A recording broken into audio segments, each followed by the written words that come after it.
Hello, everyone, and thank you for joining me for another restful episode of True Scary Stories to help you fall asleep. Today, we're going to be reading a compilation of true scary stories. I hope you enjoy them. I like to do these compilations every once in a while so that I can get longer videos out to everyone so that they last the entire night. So, without further ado, lay back, relax, and enjoy these true scary stories.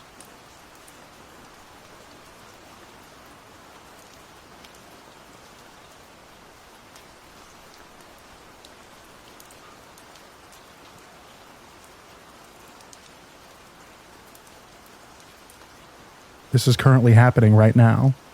Not the worst thing in this subreddit, but it's a constant creepy problem. I'm a 25-year-old female sitting by myself in a bar. I find myself doing this quite often, even if I'm not drinking. I'm a smoker, and when I don't want to be alone after work, I'll often pop into a bar, grab a drink or a snack, and smoke a cigarette or two. I'm friendly, and I get a kick out of the tipsy people making quick friends at the bar. My favorite bar has this adorable outside area that's usually empty, even though the bar is busy. I love going out there, sitting in the sun, smoking a cigarette and browsing Reddit. There's this 60-year-old man or so who followed me out here. He was staring at me for a while, which I tried to ignore. Then when I looked back up, he was still staring and licking his lips. I just looked back over, his hand in his pocket moving around. He's still licking his lips and breathing hard. I'm finishing my Sprite and heading out now. It's just so creepy, and unfortunately not uncommon to have unspoken creepy as heck encounters at bars. I'm disgusted, and I'm mad that this is such an issue where I live.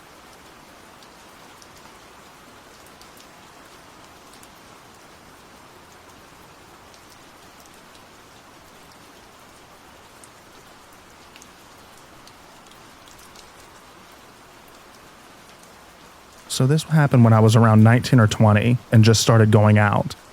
At the time, I had finished 6th form and was taking a gap year for financial reasons before starting uni. My friends had all come over for the weekend, and we all planned to go out and hit our small town clubs. First place we get to, we start catching up and getting shots and having a great time. One thing I should note is that when clubbing, I hate having actual drinks, like a beer or vodka and Coke, unless we're sitting down and I can watch my friends.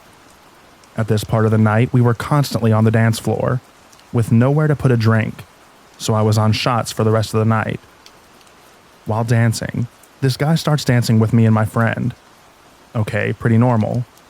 He then starts trying to dance with just me, and keeps getting in front of me, blocking my friend. Slowly, he starts backing me away from my friends and away from the dance floor.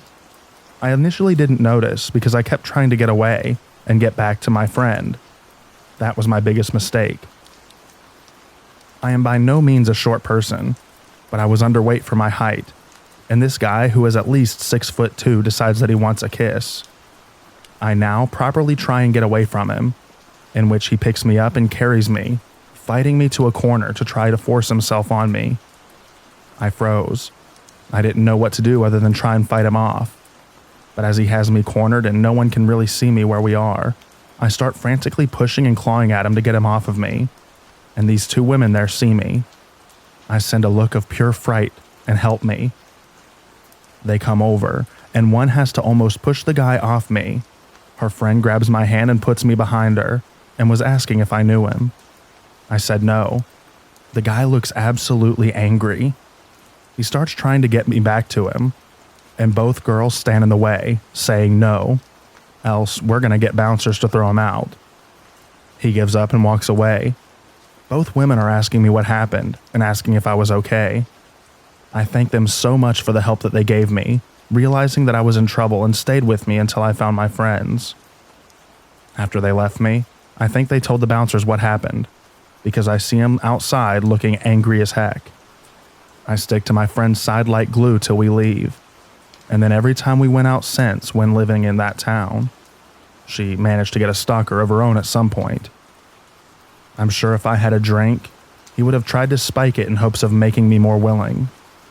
So, dude in the club, let's never meet again.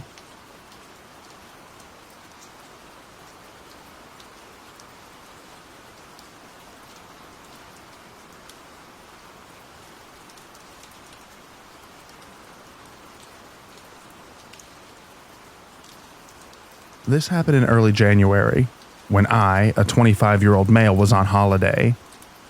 I had befriended some locals and went clubbing with them. A few hours in, a balding, sturdy man who looked to be in his 50s danced with me. He smiled at me and put both of his arms around my shoulders. I smiled back. After the song, he still held me and danced along. I laughed it off and endured this for another minute or two, and finally tried to move away. The man tightened his grip, kept smiling, kept dancing, his arms sort of locking me in. This was the first time that something like this was happening to me, so I was stunned. I told him, okay, that's enough, still smiling, and tried to shrug him off. Again, he held me hard. I slapped his hands away and told him, no, that's enough. But he sort of just wove around my hands and replaced his grip on my shoulders. He pulled me close, hugged me, was whispering something I couldn't hear, and put his head against my neck. I shoved him at this point and swore at him. He looked dejected. I retreated to my local friends and tried to pretend that that hadn't happened. The man returned, grabbing my hands and pulling, motioning to go outside with him. I ignored him. He hovered around me, frowning at me, and really I tried to put on my best brave face. Finally, he slid up to me, touched my butt, and left the club. The night was pretty much ruined for me by then, but I continued to fake it and dance. I walked back to my hotel some hours later with my local friends, keeping an eye out for the man, but he was gone, and I didn't mention this to anyone.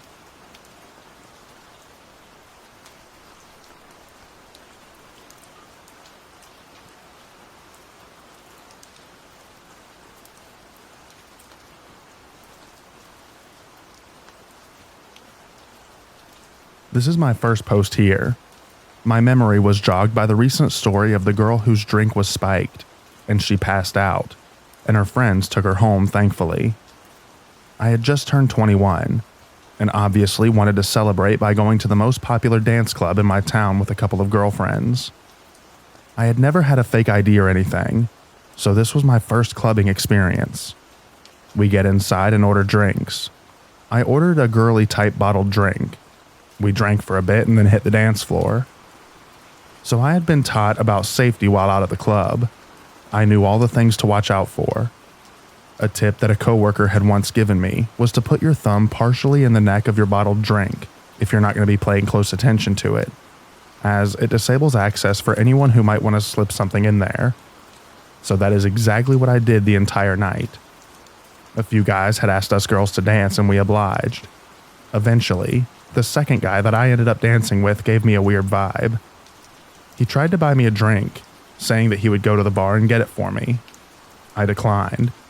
He asked if he could hold my drink for me while we danced, seeing as how I had a wristlet in my other hand, and he just wanted to be helpful. I declined. He was pushy.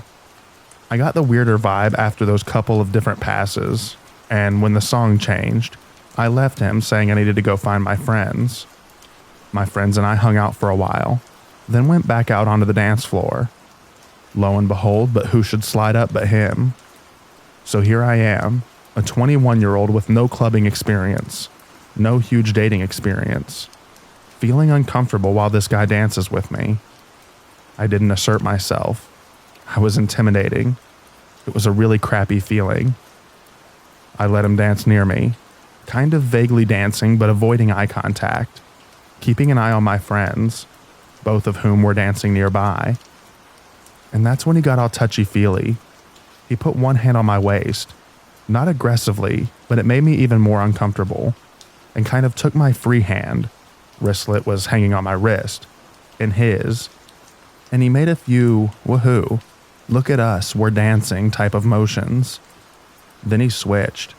His hand ran down my other arm, lightly grasped my hand, the hand that was holding my drink, and I feel his fingers slide until he's touching my bottle. My stomach turned over, but I kept dancing, not really knowing what to do. And that's how it went. Every so often, he would feel around my hand and bottle, my thumb firmly lodged in there, and then let go.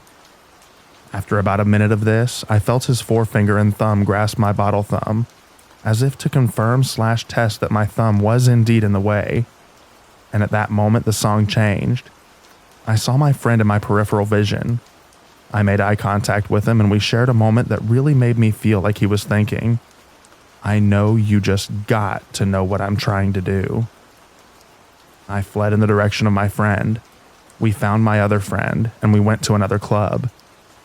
I can't think of any other reason that he would want to have his hands near my own hands or my drink. He wanted to drug my drink. I wonder how many other girls he had tried with that night. I certainly hope that he never succeeded. So creep at the club? Let's not meet.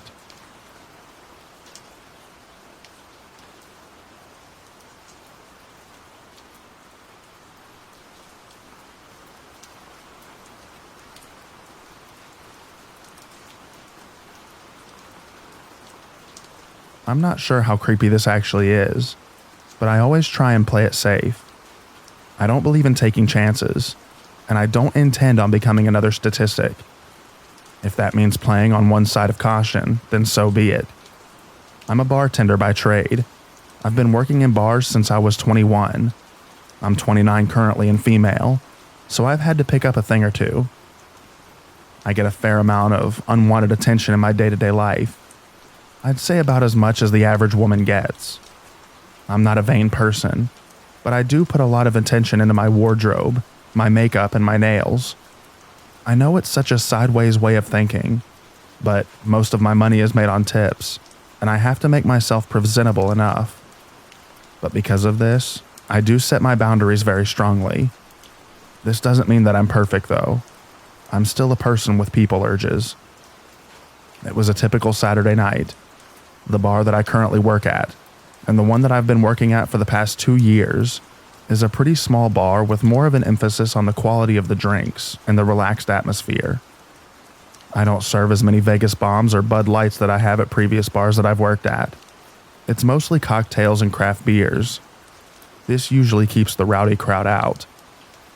On Saturdays, we do trivia night, which I occasionally get tasked with hosting. It's not my favorite thing to do, but something I have to do as per my job description.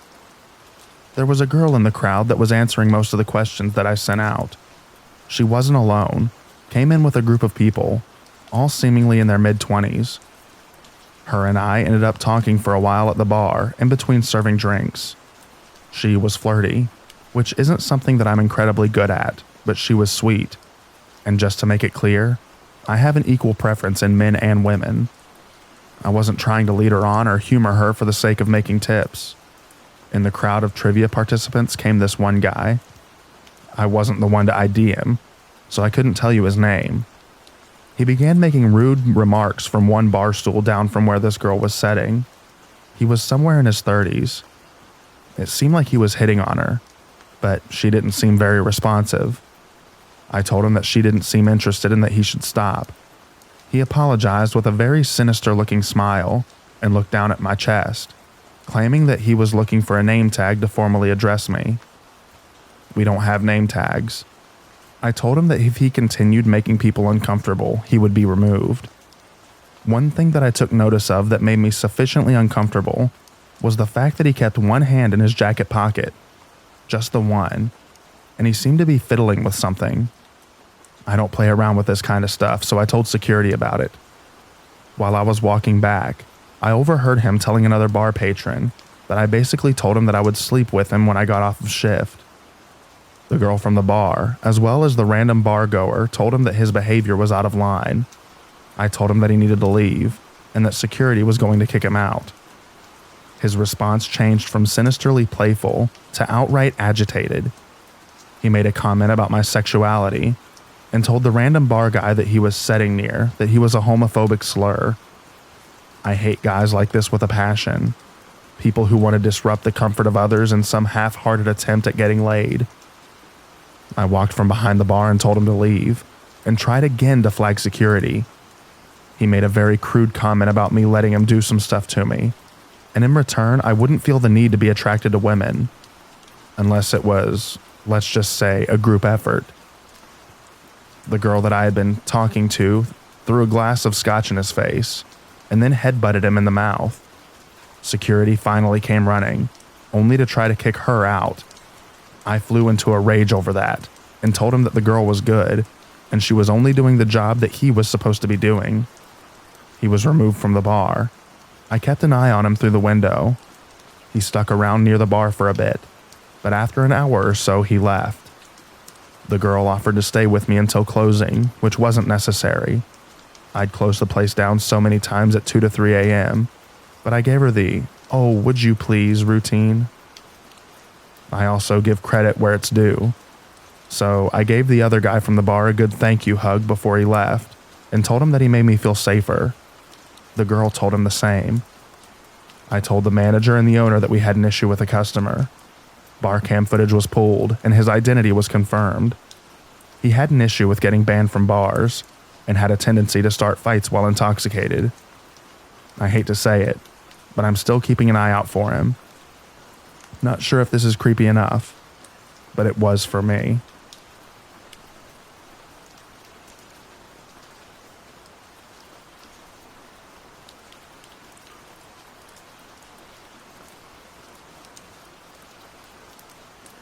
So this happened to me at my first club experience. Background info. I'm a 20-year-old female, and I was 19 at the time, and I barely reached 5'1". The size is important later on. I live in a city that has some pretty lit clubs, and in the downtown core we have 2 universities. There's this one club that is super cool, but packed with university students, and primarily creepy guys, unfortunately. I'm assuming most clubs are like this. This club was a house at some point that has been transformed into a club with different floors/sections, like a dance/EDM area, a piano bar, a seating area with pool and a top patio. Some other areas too, I believe. One of my girlfriends had just turned 19, and she was the last of us. So we decided to go downtown and party at this really cool place. Totally makes sense. There was a big group of us, probably 10 girls and maybe 3 guys. Unfortunately, my boyfriend didn't come with me on this particular occasion, and I've always wished that he had since then. At the club, I was primarily with my 2 closer friends, Jamie and Lee. At some point, Jamie and I lost Lee, but it was fine. We were dancing and having a good/okay time. I was starting to feel anxious, and I just wanted to go back to my boyfriend's place. Lee wasn't answering her phone, and I didn't want to leave Jamie until we found Lee and they were together. Jamie and I were in the EDM area at this point, and started making our way across the dance floor, holding hands so that we didn't get separated. Then this guy just starts dancing with Jamie, being a little pushy but not creepy pushy, and Jamie starts dancing with him, still holding my hand. Then they start making out, and Jamie is still holding on to me. This entire time I'm thinking, what the heck? This is so weird. Out of nowhere, I see this figure move towards us, and he's much, much taller than I am. Probably 6'5". Definitely seemed taller than my boyfriend, who is 6'3". He kind of looms over and bends down, slightly, and in the creepiest tone goes, "Hi, how are you?" in my ear. I think I said fine and tried to ignore him, but he wrapped his arms around my waist. And when I say wrapped, I mean tightly, breath-crushingly, nearly double wrapped his arms around me. Then he starts to straight up pull me back into a corner, not even dancing to the beat, but pulling me with all of his might, trying to get me into the back. I don't think I've ever been so scared of someone, even though this was such a small moment. Thankfully, Jamie is still holding onto my hand while making out with this guy. I started to lose my grip though, and we almost let go of each other until I could feel her tighten her hand in mine and start tugging me away. The guy she was with finally left her, or she pulled him away, not totally sure. And with all of her weight, she ripped me out of this guy's arms, and I went flying across into her. This was such a small, probably not terrifying moment, but as someone who is extremely short and tiny, making me vulnerable, it definitely scared the heck out of me. Especially the lack of dancing, and just sheer force of pulling me back. Maybe he just wanted to make out. Maybe it was more. But who knows?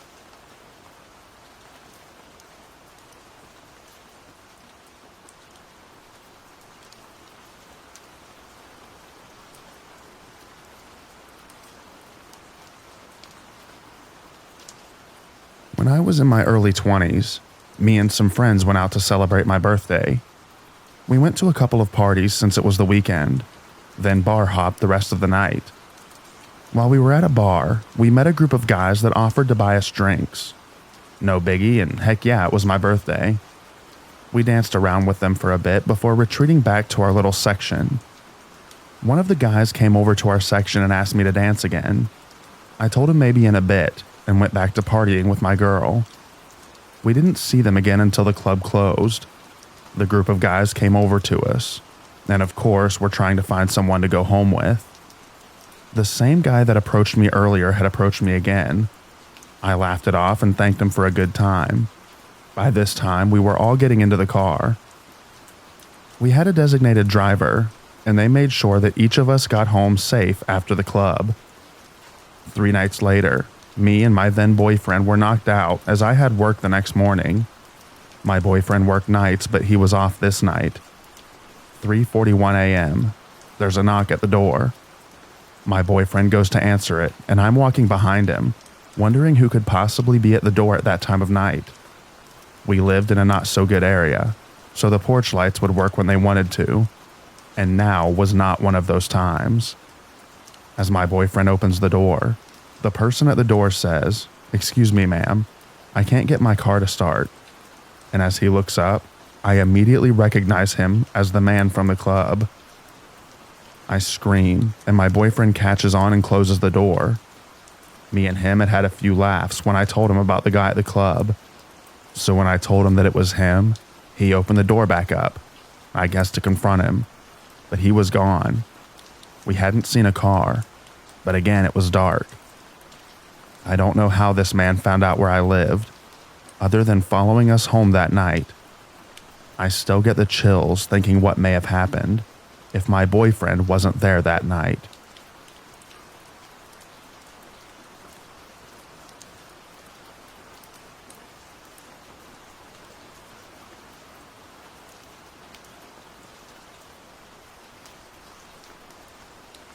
This happened to me when I lived in Prague. I was out with the girls. We had secured a bench in the back, which in and of itself is a miracle. I offered to go get drinks because this boat club filled up fast. So I get my friend and I a drink. I'm standing by the bar with 2 drinks balanced carefully in my hands. I turn around to go back to my friends when suddenly this guy is standing in front of me. I was unprepared for what would happen next. I have to preface this with saying that I had a lot of people come up to me in the Czech Republic asking to touch my hair. I have very tight curls. Not a lot of people in Prague look like me. I've had people ask to take pictures with me because of my hair. It was like my hair was some big celebrity, and every hairstylist in the city would find me and asked if I ever needed to get it cut to go to them. I even had a man follow me around a club asking me where's my fiancé, all because of my hair. But this man did something special. This man did the unthinkable. He reaches out his pale, rough fingers and picks up a big piece of my hair. He held it up as if to examine it. Then he took his other hand that he stretched his hands out and chomped down on my hair while still attached to my head. He dropped his hands. He ground down, essentially chewing my hair for a second. I could see the hair dangling at an odd angle. His face was pretty close to mine, as I don't have particularly long hair at the time. He then lets go, I didn't have time to respond. I don't even know if he spoke English. He just fled. I wanted to wash my hair, but I was at the club. I stumbled back to my friends and told them what had happened. They were stunned. I didn't have another interaction with him that night. And to this day, it's one of the strangest things that a person has ever done to me.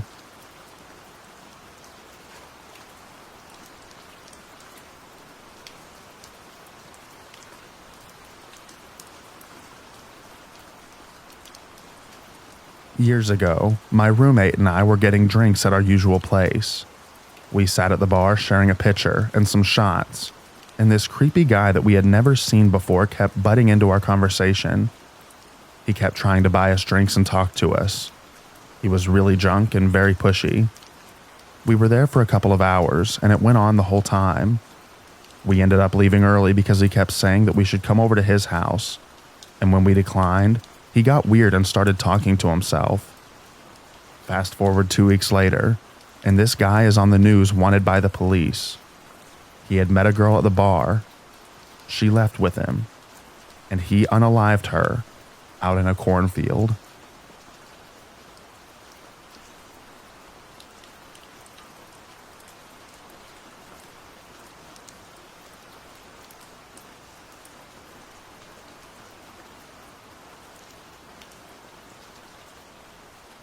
On April 30th, 2019, I was staying at the Crossroads Hotel in Kansas City.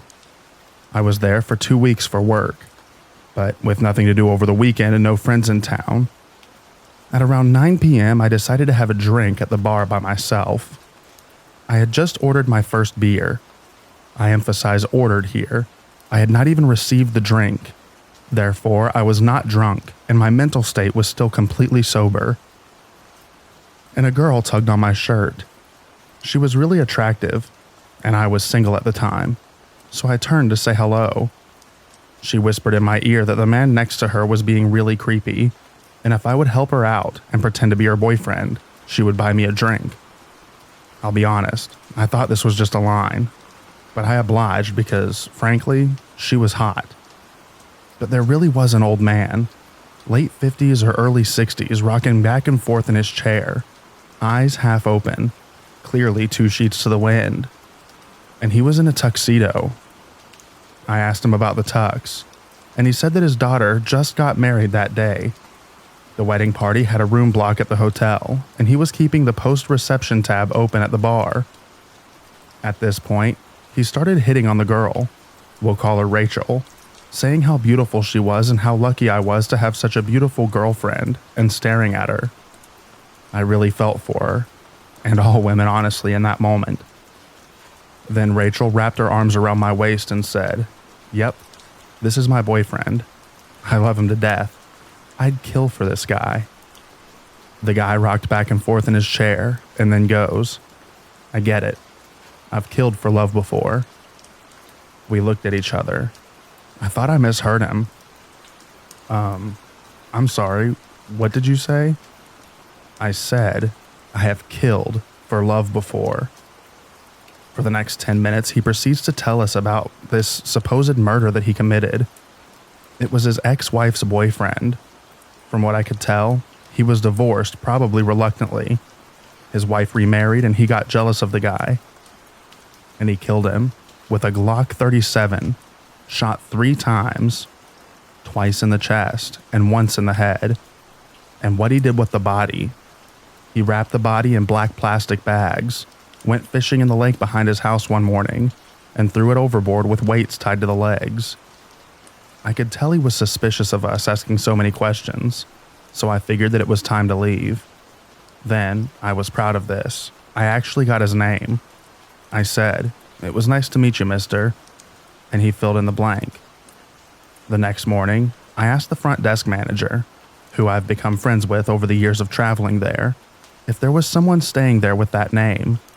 She said she couldn't give me a room number for security reasons, but confirmed that someone was staying there with that name. I called the Kansas City Police Department tip hotline and told them everything I knew. I have a tipster ID number and everything. I check maybe once a month or so to see if there's been any arrests, but no dice so far. I really thought this guy was messing with me, but the more I thought about it, the more I thought maybe not. I could totally see someone having this weigh on their hearts, feeling vulnerable at their daughter's wedding, being drunk enough to feel untouchable, and trying to get it off their chest. His one mistake was that I was sober at the time and remembered everything. Please message me and let me know if you know of any unsolved murders that match this description.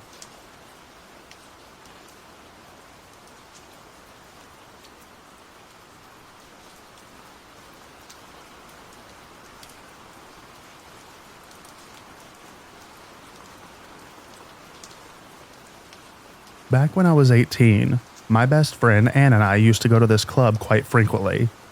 The legal age to drink in my country is 18. It was a trendy place with cheapish drinks and really good music. My dad never stopped me from going clubbing, but he always told me to not get drunk and to be aware of my surroundings. Always. My mom always told me to look out for Ann, and for Ann to look out for me. Girls need to stick together. So it was an average ladies' night on Wednesday, where girls enter for free and drinks are cheaper. Ann and I start drinking and get pretty buzzed but not drunk. Ann needed to go to the bathroom, so I followed her and waited outside. So the male and female bathrooms are right next to each other, and there's a sofa area in front so people can sit and wait. On the sofa, there was a girl who was obviously very, very drunk, and she was in between two guys who were laughing, but it looked off. They were harassing her, which could have been mistaken as just two friends having a laugh at their female friend being drunk. They proceed to literally carry her out of the club. At this point, Ann comes out, and I motion to her that this girl looks like she's in danger. We both tail them, and the more I see them interact with her, the more I feel like they're about to assault her. My friend and I go up to her and start saying, "Oh my God, Angela, there you are." We didn't know her actual name. We just wanted to get her out of that situation. The two guys were shocked and put her down. Ann asks them who they are, and they claim that they were just trying to help her and bring her out of the club for some fresh air. I wanted to give them a piece of my mind, but I somehow read Ann's mind and decided against it. We were just two 18-year-old girls, and they were two large 25-plus-year-old guys.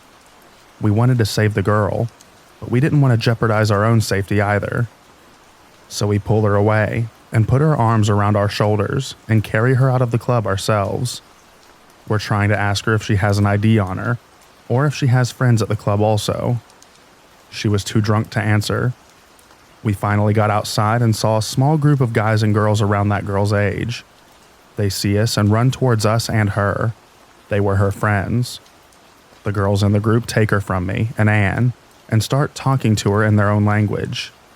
The guys thank us profusely, and we explain that we found her inside. We later learned that they were German tourists, and this was their first time in our country. It still haunts me to this day about what would have happened if we didn't intervene and save Angela. So remember, please be safe, drink responsibly, and always have a friend with you when you're out. Look out for other girls. We need each other.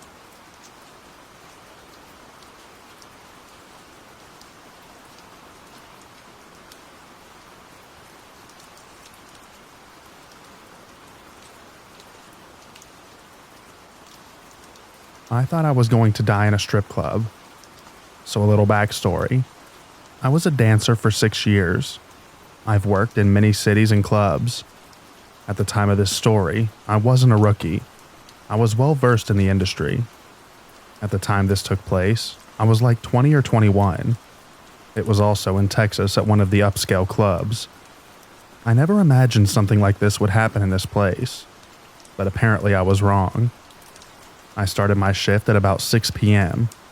I like to get there early to meet with some of my regulars before the crowds came in.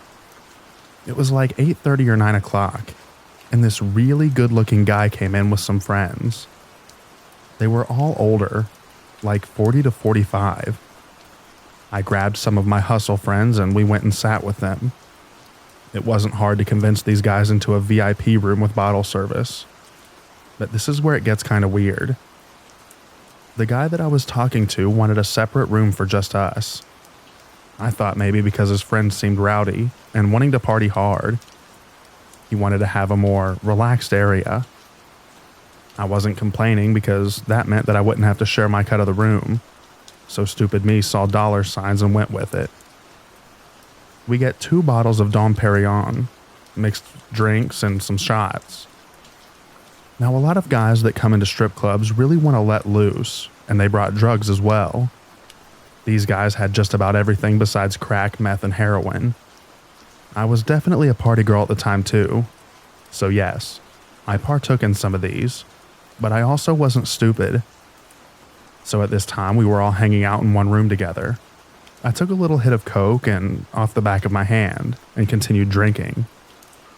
After we were all hyped up and ready to party, my guy pulled me into the other room. This guy was like 6'4", obviously worked out a lot and was attractive. I, on the other hand, without my heels, was 5'6" and like 120 pounds. I sat down on his lap. I started talking to him and laying down my moves to get him to empty his wallet. We were having a really good conversation, and my bouncers were really good about checking up on the girls in the rooms, because they're pretty secluded on the second floor. After about 20 minutes of talking, something snapped, and all of a sudden he literally puts his hand around my neck, lifted me up, and slammed me against the back of the couch. The couch backs were tall and padded, so it wouldn't have been hurt on the other side, plus with all the music.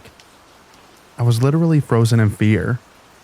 After almost 3 years of dancing, I had never been in this situation. He started calling me names, spat in my face, and his grip on my neck would get tighter and tighter when he would make me feel like I needed to take a deep breath, like I was going to scream. Luckily, there were also VIP rooms across the large overlook, and a bouncer noticed me kicking and flailing. I faintly remember, like all of the bouncers running into the room, they had to pry me out of his hands. When I was finally back to sitting on the couch, they had him on the floor outside the room, and his buddies acted like they didn't even know him. My manager grabbed me and carried me like a baby to the dressing room, asked if I needed any medical attention. I said no, I was just really shaken up. His buddies talked to my manager and basically gave me guilt money for the happening. Apparently, he was going through a crappy divorce and just snapped on me instead of his ex. To the guy at the club, strippers are people too, and let's not meet.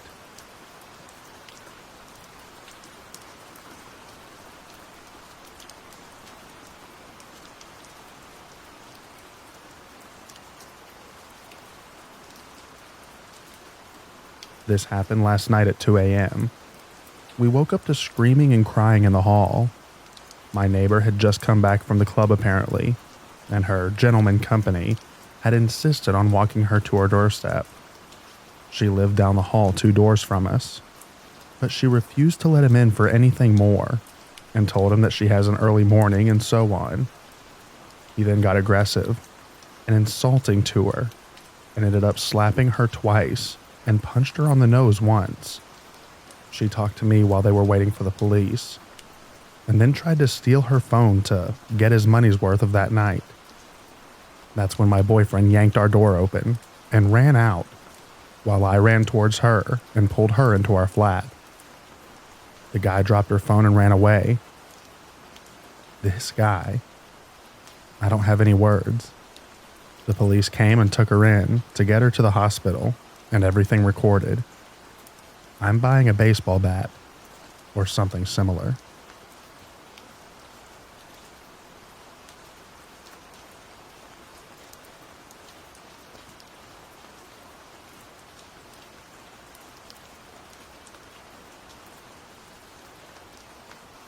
So, as my username suggests, I'm a Fiji Indian. Well, at least my parents are. I, on the other hand, was born and raised in Australia and grew up with the Western way of life. One of my close friends has just gotten engaged, and all of us girls wanted to go out to celebrate. We ended up going to this club that was holding somewhat Indians Night Out event.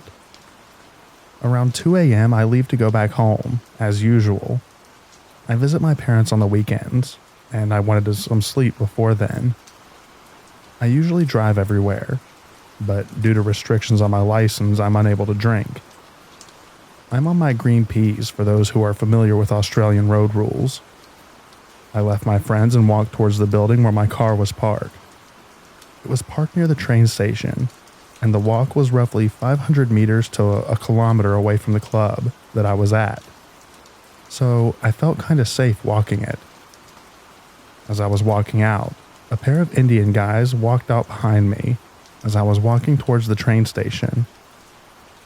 I heard the men started to say things in Hindi, like, "That girl is good," and "Look at her legs," and super shady stuff like that. I then started walking faster and they kept on following me. At this point, I was running to my car and fearing for my life as I entered the building of the car park where the 2 security guards were. And I ran up to them and told them what was happening. And one of the security guards stayed with me, and the other walked up to the 2 men and moved them along. The men were saying things like if she was a decent girl, then she wouldn't be out at night and wearing short clothes. After the men had left, the security guards asked if I wanted to report it to the police. And I began getting scared, and I said no. I got into my car to get the F out of there. So, to the creepy Indian dudes at the club, let's not meet again.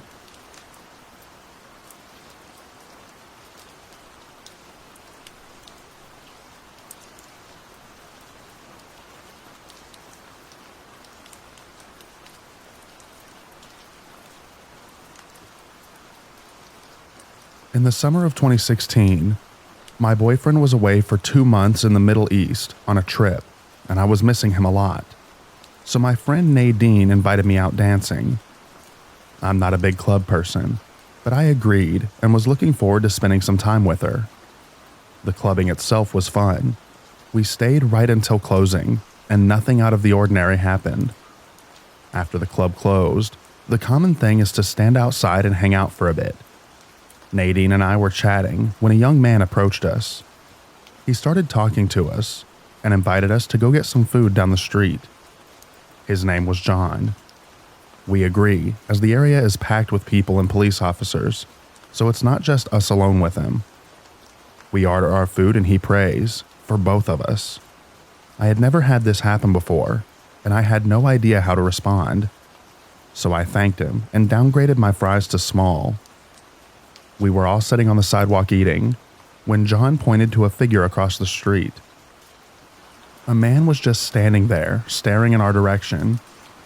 He was there for some time, but we weren't too concerned until he started walking towards us. He was tall, thin, and pale.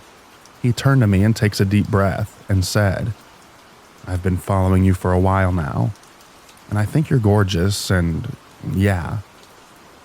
I had very limited experience with boys, aside from my boyfriend, so I had no idea how to respond or how to turn him down. I started out a thank you or a gee whiz or something. The man sat down uninvited. He introduced himself as Caden, and he invites us back to his workplace, a weed dispensary that he's the manager of. Right away, alarm bells went off. I had no interest in weed or him, but Nadine was adamant about going, and I will never leave my friend alone with 2 strange men, so I went with her. It was right around the corner. We entered and he locked us in.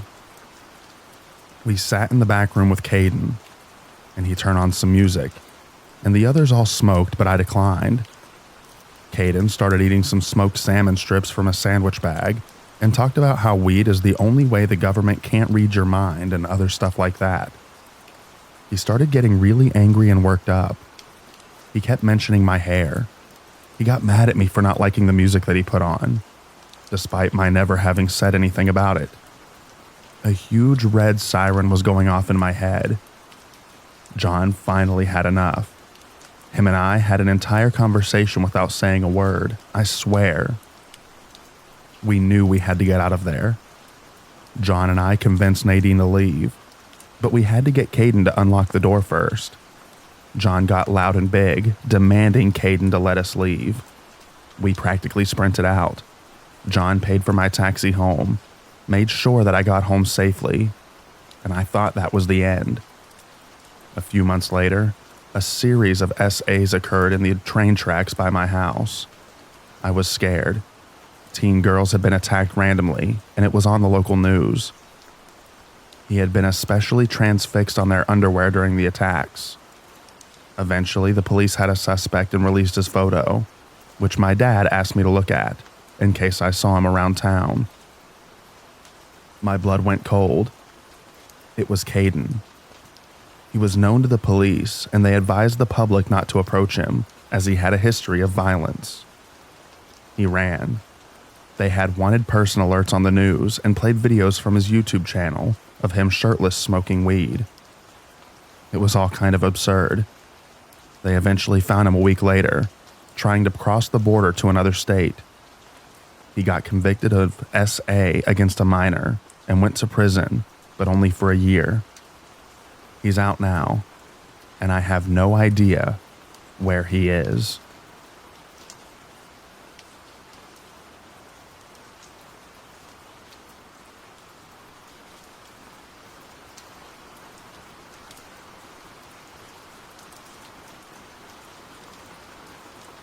If you've read previous stories that I've posted on this channel, you'd think that New Orleans is a pretty bad place to visit.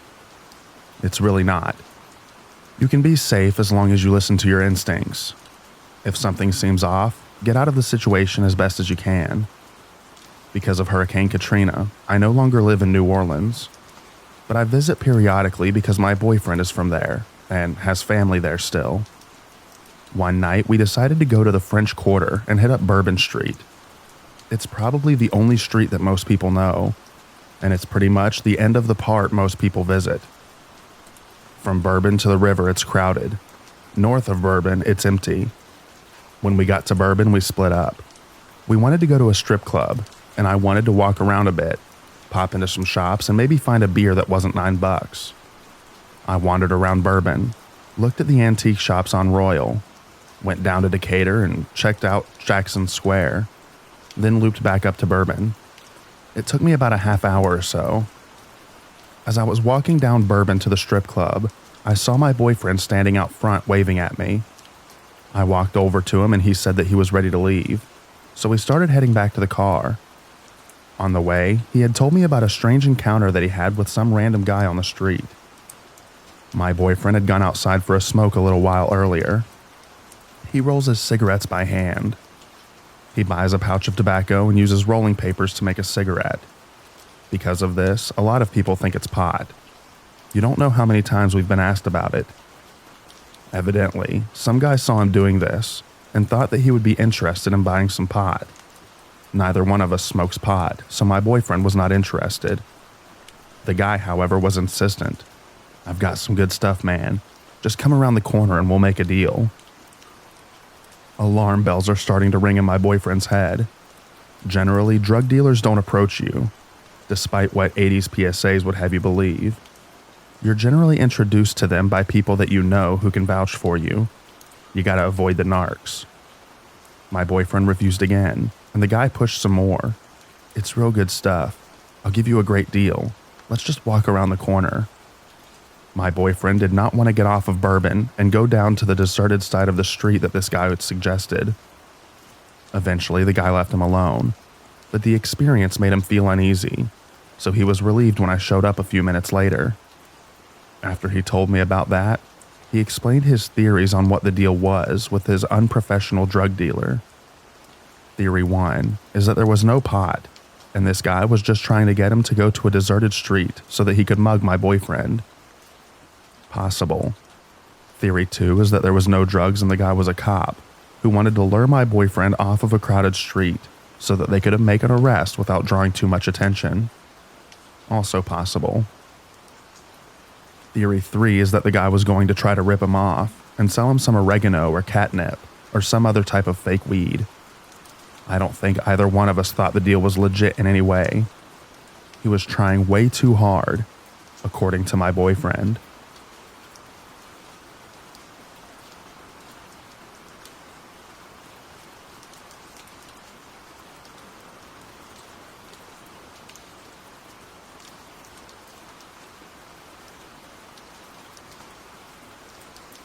I was 18 when this happened. It was my friend's birthday, and to celebrate 5 or 6 friends, and I decided to hit a club.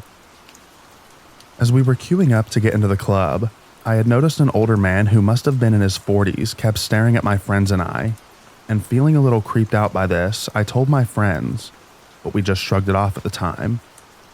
Once we finally got inside the club, it was still getting busy, so my friends and I bought our drinks and sat down. While I was talking to my friend about whatever, I noticed the older man from before. Now this dude looked crazy. He had crazy black hair, wild eyes that gave me chills, and looked like it hadn't been washed in a while. Basically, he looked like a real sleazebag. I quietly pointed this out to my friends, and since he had made us uncomfortable, we decided to hit the dance floor. This is where it got messed up. Creeper had decided to join us, so we moved to another part of the club to get away from him. Nope, he found us, and I clearly remember him creepily watching us as we danced. By now, we're all like, oh heck no. So we move away again, but he was walking right through the crowd and was right on our tail. Now we're beginning to freak out.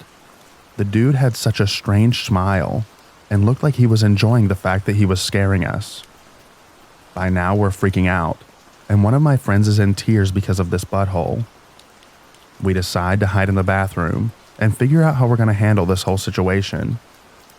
My friends decide to tell one of the security guys and decide to ring my friend's dad, as by now she's beyond freaked out. We tell the security guys what was happening, and they went to look for Mr. Creepy Guy, and we head out of the club, making sure that he wasn't behind us. And we finally got a taxi home.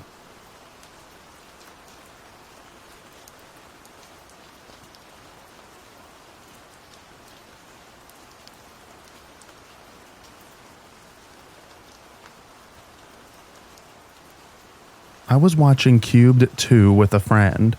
It was about 2 a.m. We heard the back door open and close. Didn't think anything of it as we were hoping. We had multiple roommates, and generally a pretty good food of trafficking throughout the week. We kept watching the movie. After a minute, I looked up across the room at my friends. They were looking at the hallway, so I looked over and I saw a gun with a hand holding it, and that's all I could see.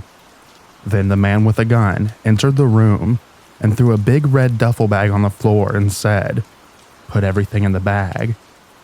I then started to explain to him that he had the wrong house. He walked up to me, put the gun to my head and said, "Go upstairs and get your stuff." I grabbed the bag and started walking towards the stairs. My friend got right behind me, with the gunman following behind him.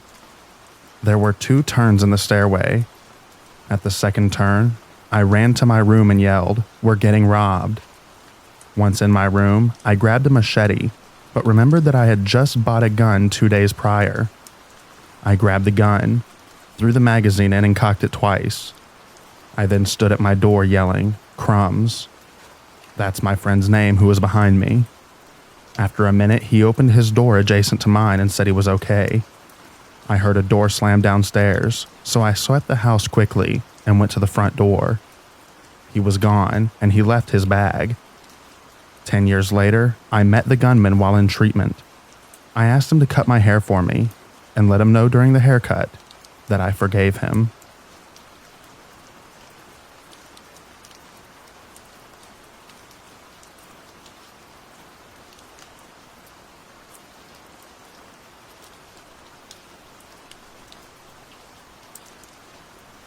I was the victim of a home invasion in the late 90s, when I was only 6 while home with my 8-year-old brother and our babysitter. Our babysitter was tied up, while one of the 4 guys sat with us and watched the Dinosaurs sitcom on TV, while the others ransacked every bedroom in the house. We lived on a rural property, and the home invaders cut our telephone cords, and told my brother and I that they'd come back for us if we told anything about what was happening.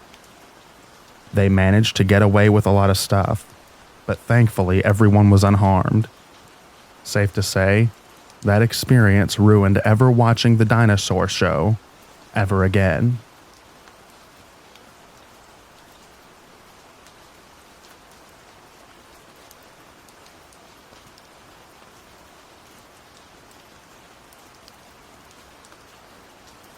My story's not that bad. I was at my ex's house. It was around dusk in the winter, and I was going to shower and make dinner while he took his dog to the vet. He left and I was upstairs. I brought my phone and clean clothes to the bathroom, off the landing right outside the bedroom, and then went back for my makeup bag, which I promptly spilled everywhere. So I was picking up and organizing my stuff, and trying to fix something that broke when I dropped it. And suddenly I just felt startled out of nowhere, with no noises or anything. Like, suddenly my hearing was so sharp that I swear I could hear my own heart beating. And I was really freaked out, and I was sure that my boyfriend's condo was haunted until I smelled cigarette smoke. Neither myself nor my boyfriend were smokers at the time, so I knew that someone was inside, even though I couldn't see nor hear them. Nearly the entire condo was an open loft style, except for the bedroom off the landing and an office, and I couldn't go onto the landing to get my phone from the bathroom because I was sure that someone was there, so I tried the balcony, but it was facing a parking lot off of a closed business, so nobody was there to flag down for help. I decided that I was going to jump off the balcony if they tried to get into the room that I was in, because it was only the second floor. So I just waited, standing totally still, like halfway between the bed and the balcony, and tried to hear something. And suddenly a male voice loudly said, "Come look at this ugly bathroom." And then a few seconds later there was a crash, and two people ran by the bedroom door and down the stairs and straight out the front door, leaving it wide open, banging in the wind.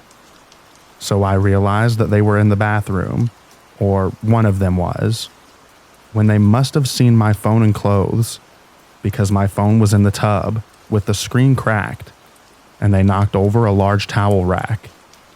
Nothing was missing, including a gold ring and a laptop that was setting out on the kitchen island. But one of them squashed a cigarette in the upstairs carpet, which I thought was a bit uncool. The cops thought that it was two kids who'd been doing B&Es in the area, but nothing ever came of it, and that was more than 10 years ago.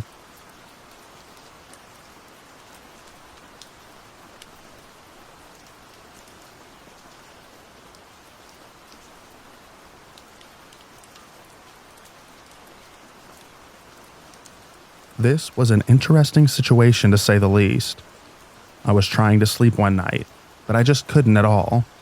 So I just tried to relax and watch a show. I had my earbuds in and our AC going, but I could hear a noise in the background. I get up and hear my father-in-law yelling from his apartment downstairs, two-family house. I was going down to see what is happening, and I see him standing in his kitchen, gushing blood from a head injury. I get my wife to call 911 and get pressure on his cut. He tells me that he woke up to a guy with a gun in his face, demanding money, then hit him in the head when he said something. My father-in-law grabs him by the gun hand and wrestles it away. Turns out it was fake. Then proceeds to march the guy back to the window that he came in from and full-on throw him out of the second-story window. The house had a walkout basement. We call the cops, and they catch him covered in blood from the fall. He denied it. It was interesting because he dropped a bag with his ID in it and a bunch of stolen medications. What was even more interesting was to hear my father-in-law describe to a judge how he threw the guy out the window. The guy who broke in was out on bail on the charge, then cut off the ankle bracelet and ran. They got him again, and he didn't get bail the second time. He was convicted, but I can't remember at all what he ended up for a sentence. For a while, it was very hard to sleep, and my father-in-law couldn't sleep in that room anymore because of it. I am still super sensitive to sounds in the house at night, and I double and triple check windows too.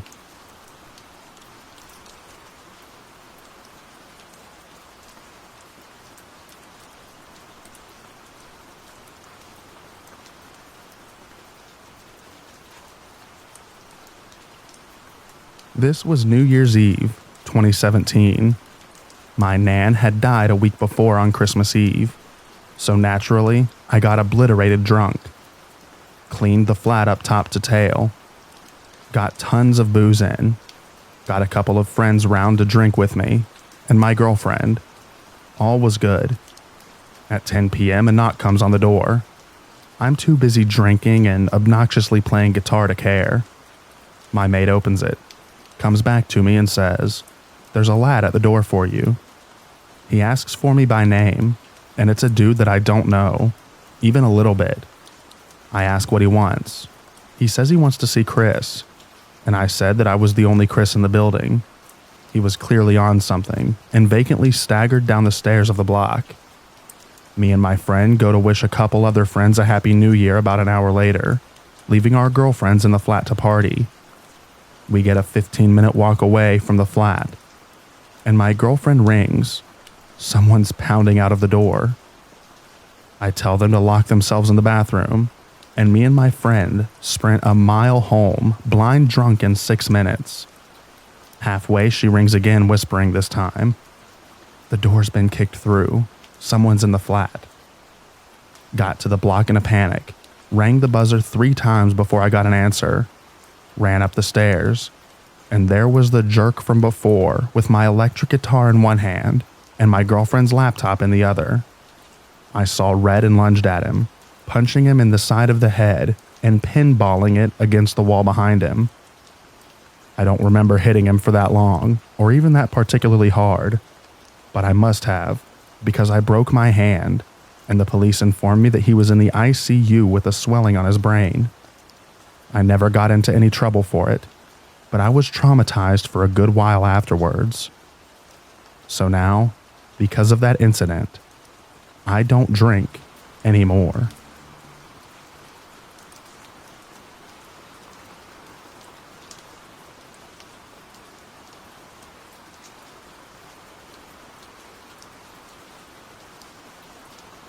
I was 14 years old. I woke up one night to a commotion outside my bedroom door. I left my bedroom and saw my dad in his underwear running up and down the hallway, and my mom on the phone. My first thought was that my younger brother was having an asthma attack.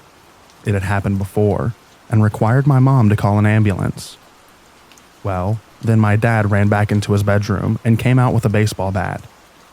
That's when I heard the pounding on the front door and realized that someone was trying to get in. The dude was smashing his fist on the door, shaking the doorknob and screaming incoherently. Thankfully, the door was locked. My dad started yelling back, "You've got the wrong house, dude, and cops are on their way." But the guy wasn't leaving. He kept trying to get in. It was about this time that I realized my younger brother, who was 9 years old, was also standing in the hallway, crying his eyes out in fear. I was still too shocked to move, cry, or anything. I didn't know what to do. I just knew that I was insanely scared, since we didn't have any type of firearms in the house. My mom grabbed both me and my brother and pulled us into her bedroom while my dad stood at the top of the stairs, yelling at the guy to leave. My mom stayed on the line with 911. The guy continued to pound and scream. The dog we had at the time, a basset hound / beagle mix, was howling. At some point, the man started howling back at the dog. This is when I slowly started to realize that the guy was either drunk or on something. I wasn't familiar with drugs or alcohol, but I could tell that he was messed up. Eventually, the cops showed up and confronted him. They asked him who he was, where he thought he was, why he was there, etc. He then gave them some story about how a woman had dropped him off, and he was just trying to get inside. They cuffed him and took him to jail. Turns out, he had lived in our house 30 plus years ago as a child. He and his mom moved out after his dad died. My parents moved in shortly thereafter. That night, He had gotten absolutely plastered and drove drunk to his childhood home, thinking that he still lived there. Ran over one of our bushes. He had a flat tire. His car was parked diagonally across our driveway. Half of it was still in the grass. He was just trying to get in to go to bed. While he never actually made it inside, the thing that always freaked me out was that we typically never lock our doors. One of my parents just happened to lock it that night, and his childhood bedroom was my younger brother's bedroom. He had showed up any other night. He very likely would have walked in on my sleeping 9-year-old brother, and who knows what would have happened then. Lock your doors, and don't drink and drive.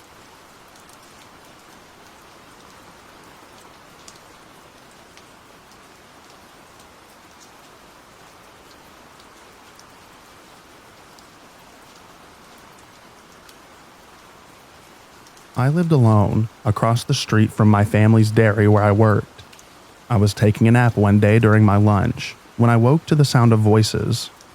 My Spanish wasn't good enough to understand them, and my quarter-awake brain kept saying that they were outside, even though a part of it was saying that's not right. I opened my bedroom door and quickly woke all the way up when I seen a guy, 6 feet from me, with both of my bass guitars in his hands. For a moment, I swear we shared the same look. You're not supposed to be here. Then his eyes grew as wide as saucers, while I apparently grew horns and fangs while shouting, "What the heck do you think you're doing?" He immediately dropped the guitars and ran, and I could hear the sounds of a second person in the living room, stepping on a plate that I had left on the floor, breaking it. I'm still amazed that my adrenaline-fueled brain heard and processed the sound, and recognized that there were 2 intruders. I chased them to the front door, swearing and yelling the whole way, but stopped at the door because I didn't want to get in a 2v1 fight. It was at that moment I heard the second intruder, who was getting in the driver's seat, yelling, "Pistola, pistola." I thought, I don't have a gun. Then looked to the passenger and seen that he was already in the car, with a pistol in his hand hanging it out of the window. Instead of intelligently driving back through the driveway, my angry self decided that it was better to yell "F you" one last time, and I flipped them the bird in case their English wasn't that good, then walked back inside and slammed the door shut. They never were caught, probably because I couldn't give a decent description or a license plate. I believe the only thing they took was my iPod. They had put my expensive laptop into its backpack to take it, but had left it behind in their hurry to leave. From that day on, I've always kept a stick in my sliding glass door, since that's how those buttholes had gotten into my house. I also got a safe, so I could move my pistol from my parents' place to mine. Coming up on 14 years since it happened. Dang, how time flies.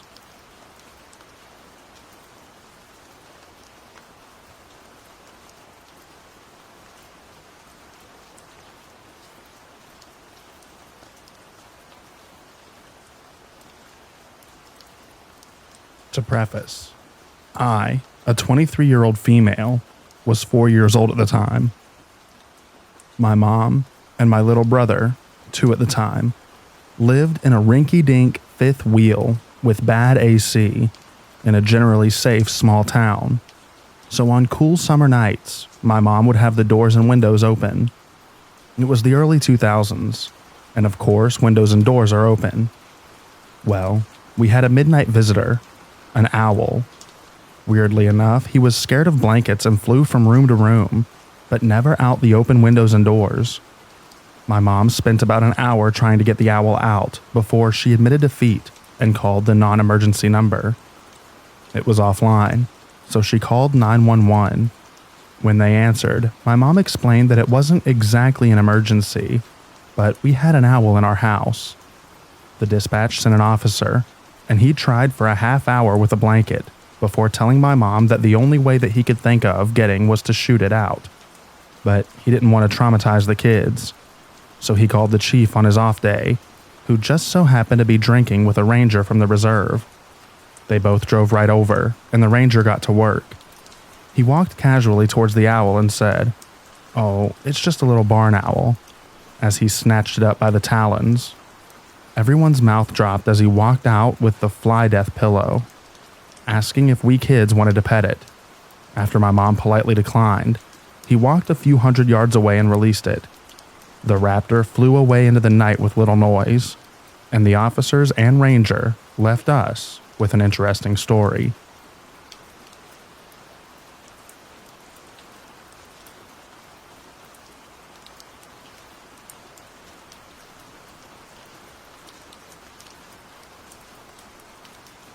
A guy with a shotgun and an accomplice broke into my house about a decade ago. I was napping in bed, in my room in the back of the house. I awoke to my dog being scared and trying to get me up, and I noticed that someone, the accomplice, was holding their face up to the window of my bedroom and trying to see in. They probably heard the dog and were checking in, but it was especially bright out that day, and I don't believe that they could see in that well. I later found out that the robber was in my living room at this point. I wasn't sure what was going on, so I texted my roommate who had just moved in yesterday and asked him if he was home. He said no, he was at work. The robber was then dumping all of the clothes out of my laundry bag and was putting all of my game consoles, games, and my roommate's school laptop into the bag. He even took my hand-painted miniatures, which really bummed me out. I put so much work into those. He made off with them before I left my bedroom. I saw him and his accomplice as they were heading down the back street away from my house. I knew him as being the older brother of an acquaintance, and I would guess that the accomplice is the robber's girlfriend. I called the police and waited a bit for them to arrive. 2 officers sat down with me in my living room to go over the situation and see what we can do. I mentioned that I knew that it was the brother of the acquaintance and I could identify him. As we were discussing things, we hear the back door of the house open and someone call in, "Is anyone home?" My eyes went wide, and I immediately knew it was him. I said in a terrified, stuttering voice, "That's him. That's him." The cops both got up and sprinted through the living room, dining room, kitchen, and then ran out the back door and tackled the guy in the backyard. He was arrested on the spot. As I was watching them restrain the robber in the backyard, I saw the accomplice slowly slink away down the alley. I wish I spoke up about it, but I was pretty shook at the time. He went to prison for a decade. Turns out, robbery with a lethal weapon is a pretty big crime. I never got my stuff back. The police had no way to prove which Xbox at his home was mine, or any of his stuff for that matter. I felt so horrible that my roommate got hit by collateral robbing only the day after moving in. No one deserves that.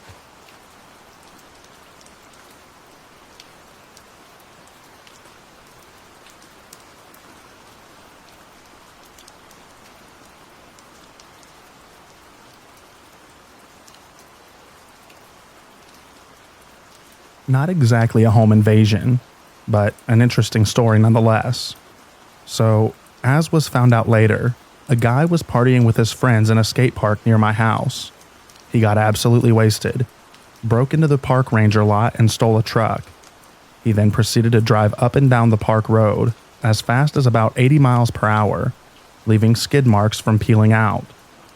Did this until he hit a tree. Miraculously, he didn't die as the tree was about 3 to 4 feet in diameter. He hit it almost head on, going fast enough that the truck flew about 30 feet to the side and tore a huge gash in the trunk of the tree. He escaped the wreck. Truck was totaled. And then, still being drunk and now also likely severe brain damage, he just started walking down the road, climbed over the first gate in the fence he saw, as was seen by the blood-stained handprints and footprints. The gate was not locked and could have easily been opened if he wasn't delirious. He walked down the path, turned right at the first road that he came to, and then followed that road to the end. The end of the road is my house. We had stupidly left a door unlocked. We're normally very careful about that, but that one night something messed up. The guy comes into our house, grabbed some Easter candy and a blanket, and then went outside and started knocking on the door. That is when I heard him. It was 5 a.m. I was up all night prior to that, and had been in the front of the house right before he came, but then went to my room right before he got there. I heard him knocking from my room and went to investigate. I found the door unlocked, but closed, and a man in jeans and a t-shirt, and nothing else, with blood all over his head and front. He was looking into the windows of the car in the driveway. I went to get my dad and told him what I saw. My dad went out and talked to him. He had no idea where or who he was, or how he came to be there. He just wanted to get back to his friends. He was very laid back and nonviolent, just confused and in shock. We called 911. The police came. Then more police came. Then the fire department. Then the ambulance. He had no ID and didn't know his name. They checked him out and took him to the hospital. I don't know what happened after that. No one aside from him was hurt, thankfully, and we were only down some candy and a wool army blanket. Speed bumps were installed on the park road very soon after this.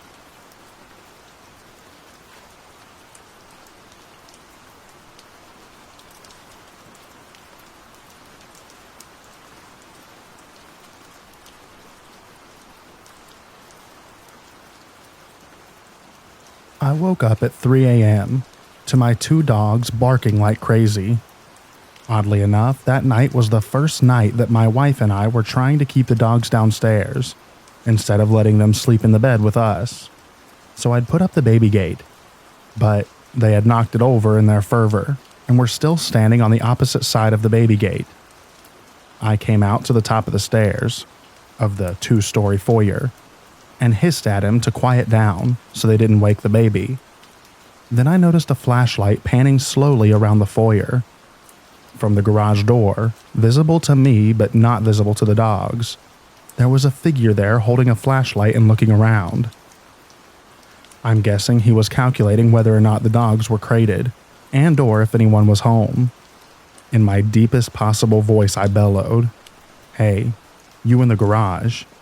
You need to get out of here before things get messy." The figure didn't move, except moving the flashlight around more. I ran back into the bedroom and grabbed a 20 and a 30-pound kettlebell and my phone, purposefully making as much noise and clanking as possible, and ran back. The only way into the house from the garage meant walking directly under me. I just hoped I could send him this little present before the dogs jumped in. By the time I got back, though, he was gone. I dialed 911. Cops came in about 4 minutes. They were convinced that it was a raccoon or something. A big raccoon with a flashlight. They swept the area anyway real quick and didn't find him. Also, I was very cautious about avoiding getting shot by the cops in my own home. I stayed on the phone with the 911 dispatcher until the cops arrived, and stood in a brightly lit room and waved hello to them from the window, and confirmed with the dispatcher that they knew that it was me.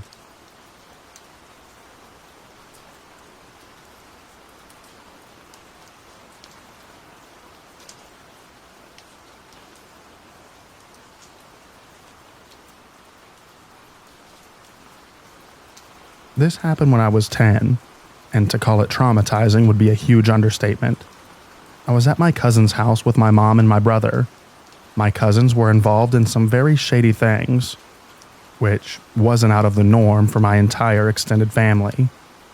It was dark outside.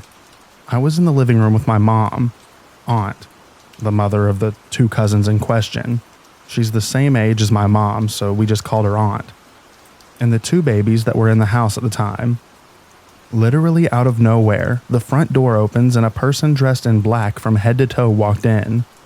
Then another, and another, and another. I don't know how many total, but in the 10 seconds that it took the adults to digest what was about to unfold, at least 6 people had come into the house. Everyone had weapons, and everyone's faces were covered. My aunt and mom handed me the babies, and told me to lock us and my brother in the bathroom and to hide in the tub. They started dragging my cousins from bedrooms and out into the yard. We heard screaming and gunshots, and then things started to go quiet. We waited for what felt like an eternity and decided that we needed to go look. My brother was too afraid. So I crept out of the bathroom to a side window, and the only actual fighting that I saw was my cousin's girlfriend fighting another female. More gunshots, and I run back into the bathroom. Then finally, sirens. By the time the cops coaxed us out of the bathroom, the intruders had either fled or been arrested. 2 cousins served time for that situation. One served 10 years and the other 15. In hindsight, that likely means that these were not their first offenses. My dad came and picked us up. There was so much blood on the front lawn. It took me 2 years to set foot back in that house.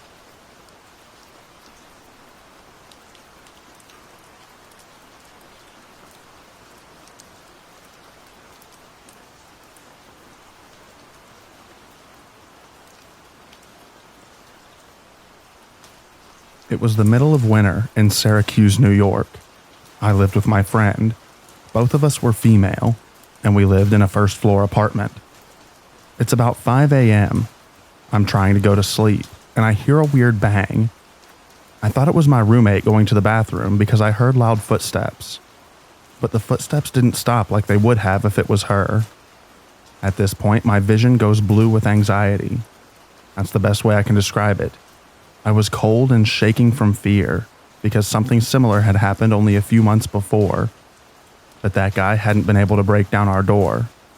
Same roommate, different apartment. At the time, I slept with a large kitchen knife by my bed and pepper spray because of the aforementioned attempted break-in. I grab the knife and pepper spray, go over to my door, and very slowly open it a crack so I can barely see out. For a few seconds, I see nothing. And for context, my bedroom opened up to the living room, but a sheer curtain was hung just outside of my room, so no one could see in, but I could see out. After a few agonizing seconds, I see one person walk by dressed in all black and a hoodie, then a second person with a backpack. I try to stay quiet and close my door, but I fiddled with the lock.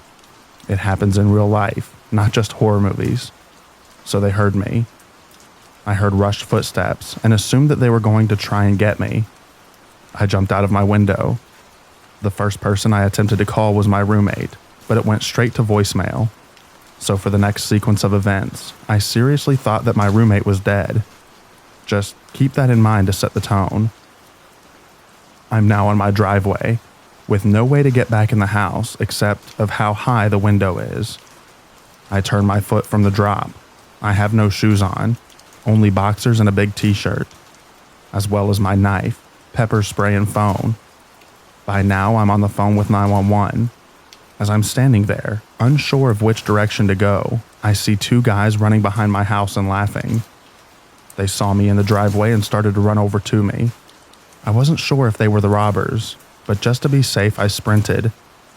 The best I could with a messed up foot and increasingly frozen toes. The other direction towards the street. We had neighbors we were friends with in a house just across the street, so I run behind their house and try their back door because sometimes it's unlocked, but to no avail. It was locked. So I decide to hide between their cars.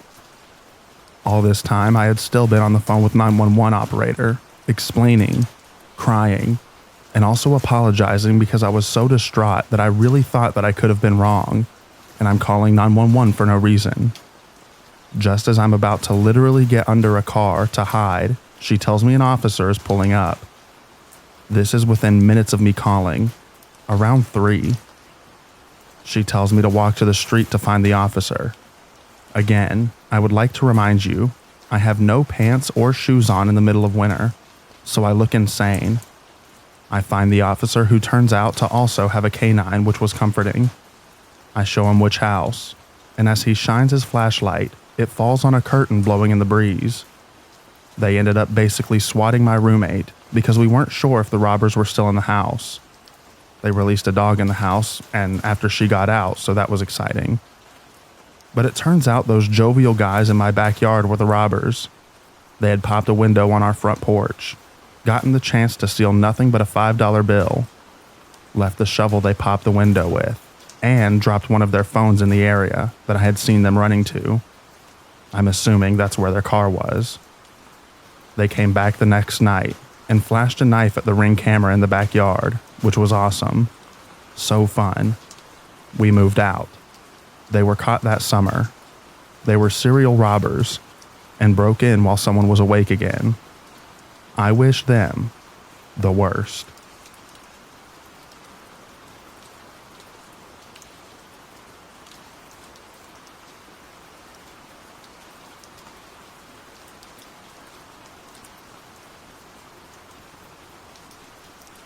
I was 16 years old, home alone, 20 miles out from town. I heard someone trying the basement door, which was old and heavy and made a lot of noise and wouldn't open if you didn't know the trick. I called my brother, who lived up the road several miles, but he wasn't home. It crossed my mind that it was him there to get something, and that scared me more than an intruder. I was afraid that I'd shoot my own brother. I had zero fear of an intruder. I had a 30-30 that I got and loaded. They gave up on the basement door and came to the back door and tried the knob, turning and bumping the door hard. I stepped into view of the door. Light inside, dark outside, so I couldn't see their face. My foolish plan was to go look through the glass, and if it wasn't my brother, shoot them through the door. Illegal, as they hadn't broken the door yet, but I didn't know that at the time. The local sheriff had told us that if we fear for our lives, we can use lethal force and not be arrested. There were murders nearby and people out in the country armed up, and things was getting edgy. So he had a community meeting. Murderers were caught. It was meth related. Anyway, as I approached the door with the rifle, the now turning and door pounding stopped. They ran off into the darkness. It never occurred to me to call the sheriff's office for help. After it was over, the nerves hit. I called my aunt. We didn't have cell phones in that area back then, so Mom was unreachable. I guess I needed my mom, and my aunt was the closest thing. She offered to come stay with me, but she lived in town and there was no real reason, just someone to talk to until my mom got home was good enough. Weird thing, I was calm as I am right now while this was happening. But seconds after it was over, I shook all over. Whatever they wanted, they didn't want it bad enough to come past that 30-30. I'm an avid supporter of gun ownership. Some of my anti-gun friends like to tell me that I wouldn't defend myself if someone broke in, that I'd panic, and shooting a person isn't as easy as I think, and there's no way that I know what I could do, blah blah blah. I do know. Question asked and answered over 20 years ago. My only fear at the time was what if it was someone way out by chance, that it was my brother coming in. He had a key, but what if? That's the one and only reason that I didn't shoot through the door. I'm glad I didn't, as I found out later that it would have been illegal in my state, despite what the sheriff told us.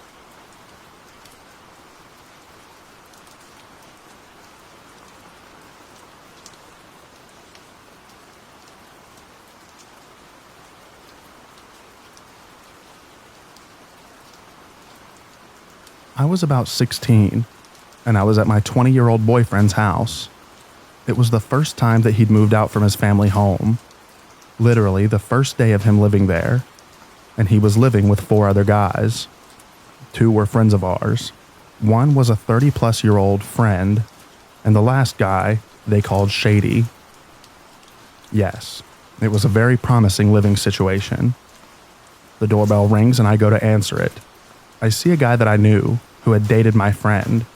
I say hi and he asks me why I was here. I explain my then BF had just moved in. He asks to see how his room was set up or something. Maybe asked to say hi to him. It was a while ago, but I was casual and essentially a way to get into the room. As soon as I let him in the house, immediately 2 other guys come out of nowhere and follow him in. If you can't tell, I was used to hanging out with sketchy people, so alarm bells weren't ringing right away. My friend/home invader and I were already heading to my boyfriend's room. When we get in, he immediately turns around and locks the door and tells us that we are going to be staying in here for a while. He did it under the guise of wanting to talk to my ex about his turntables, saying they were actually his and had been stolen. In the rest of the house, my 2 actual friends were kept in a room at gunpoint, by one of the home invaders. The 30-year-old dude was bear-maced along with Shady, who also got slashed across the face. Yes, they were after drugs. Big surprise.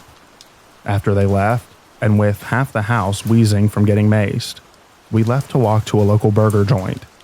Shady wanted to call the cops, because I don't know why. He didn't want to hang around after that, so we left. While we were walking, the cops had a chopper out. Not sure if they knew to look for us or just the home invaders. Anyway, I still think the initial dude that I opened the door to saw me and immediately moved to protect me a bit. He looked very much surprised to see me, and I doubt that he wanted to get in trouble for assaulting a minor. Several years later, that guy was found in the walls of a local mall. Pretty sad. He had a lot of problems, but he had some good in him, too.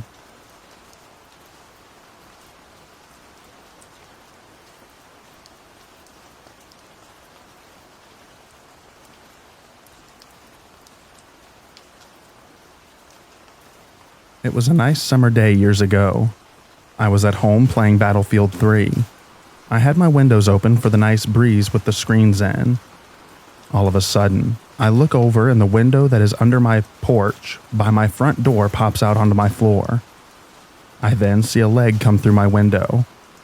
I have my Kimber Custom 2 1911 .45 caliber sitting right beside me, loaded with the safety on and in a holster. I pull it out and slowly walk towards my window. I'm about 15 feet from the window right now, and the guy is coming in at this point.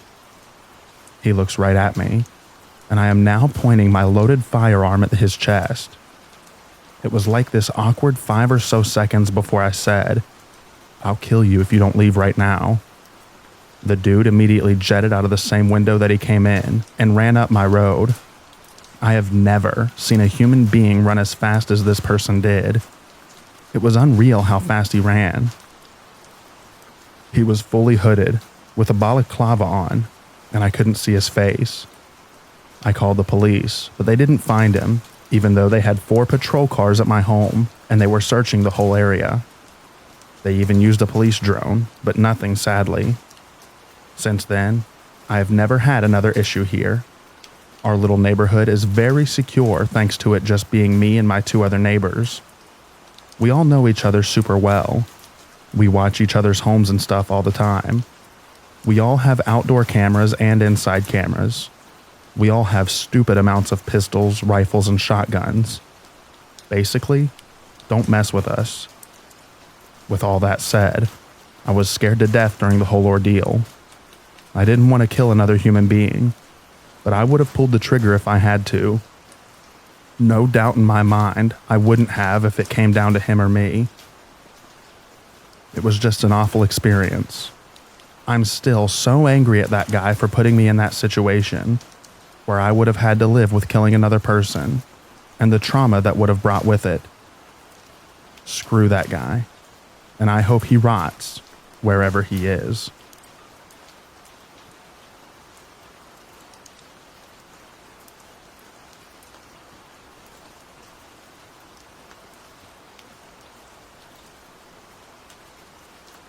A few years ago, I had just arrived home from a quick convenience store trip at night, around 8:30 to 9 p.m. My now ex-wife and I were about to watch a movie. The movie was Anchorman 2. We heard a commotion in our front yard, and I looked out the front window. The guy was rolling around in my front yard. I didn't think much of it, maybe some kid goofing off or whatever.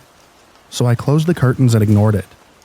Don't know the truth of it, but I'm assuming now that he must have been having a very bad trip of some kind. He started shouting, so I looked out the window again. At this time, he started moving towards my front door. Luckily, it was kind of broken. It would jam a lot, and required a lot of effort to open.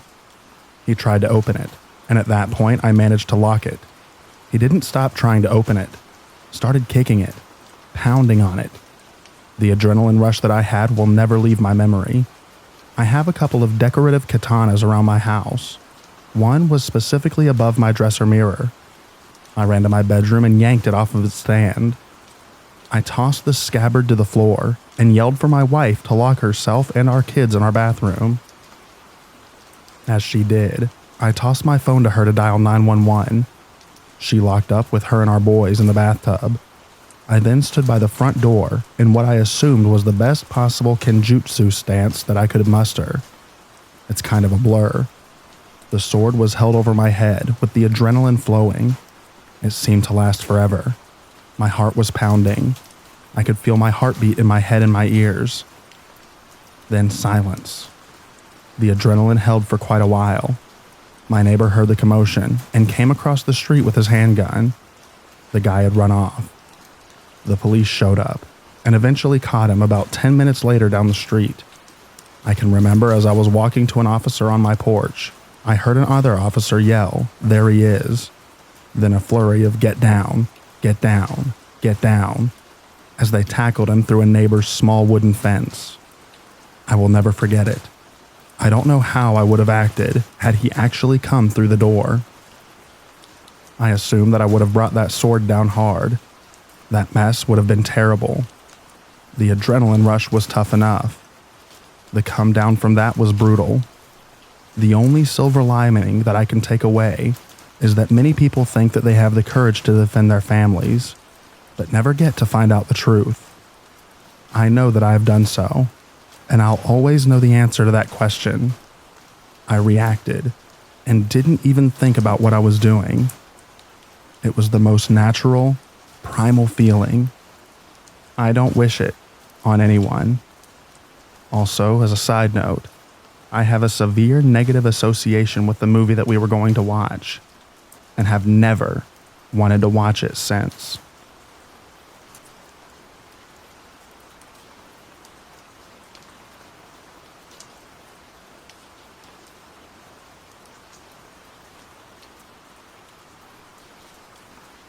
About 2.5 years ago, my daughter woke up at around 2:30 in the morning to a strange man standing in her room. She yelled, "Who are you? What are you doing? Stay there." She ran upstairs to our room and said, "There's someone in the house." My wife thought that she was having a nightmare, but she was so distraught that I yelled, "Who's there?" down the stairs.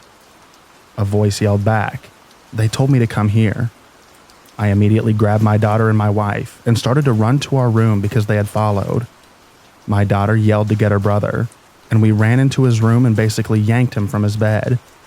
We went to my room, closed and locked the door, grabbed the key to my gun safe and my wife's phone, went into our bathroom, closed and locked the door, then went into my closet. I got and loaded my gun while my wife called 911, while my kids hid in the back of the closet. 911 asked if he was still in the house. I explained our location and said I didn't know. They asked me to check. I clarified that they wanted me to leave the closet, leave the locked bathroom, leave the locked bedroom, all with my gun and see. They said yes. I went out to the landing and yelled again. He appeared at the base of the stairs. With my gun trained on him, I yelled for him to leave. He began pacing back and forth, shouting, "They're going to kill me. He told me to come here. My father told me to come here." Over and over. If he had moved up the stairs, I would have shot, but he didn't. I went back into the closet with my family, locking doors behind me. By that time, the police were on site. They went around the back of our house and were about to come in the back door. We told them that we forgot to lock it, and that's how that we thought that he got in.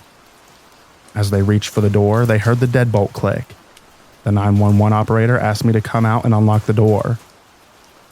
I told them that I didn't know where he was in the house and didn't know if he was armed, and that I wouldn't engage with him unless it was absolutely necessary. We told them to kick in our door.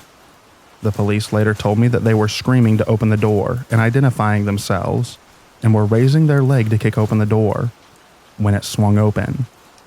At that time, the operator asked me what I was wearing and my race. When my answers didn't match what the person opening the door was wearing or his race, they tackled him and cuffed him. He kept repeating the same thing that he yelled to me. "They're going to kill me. They told me to come here. My father told me to come here." The whole time they questioned him and got him some medical attention for scrapes and stuff from being tackled. He spent the next 7 months in jail before working a plea deal and being released on probation. We had never seen or met the dude before. He lived over an hour away, and toxicology showed no drugs in his system. He struggled with mental illness, was off his meds, and had a psychotic episode. Very scary for all of us. Lots of trauma, especially for my daughter. Almost a year of none of us sleeping well and responding to noises in the middle of the night with varying degrees of alarm. We're getting better, but we still have effects randomly to this day.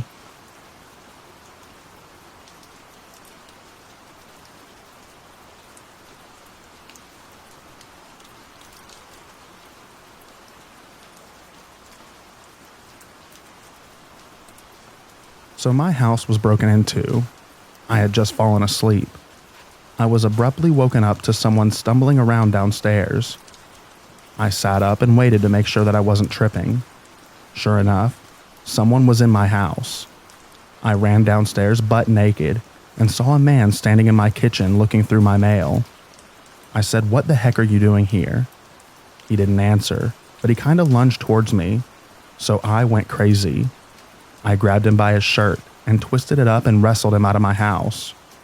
My living room is 2 steps lower than my kitchen, so we both fell down the steps, which hurt like heck.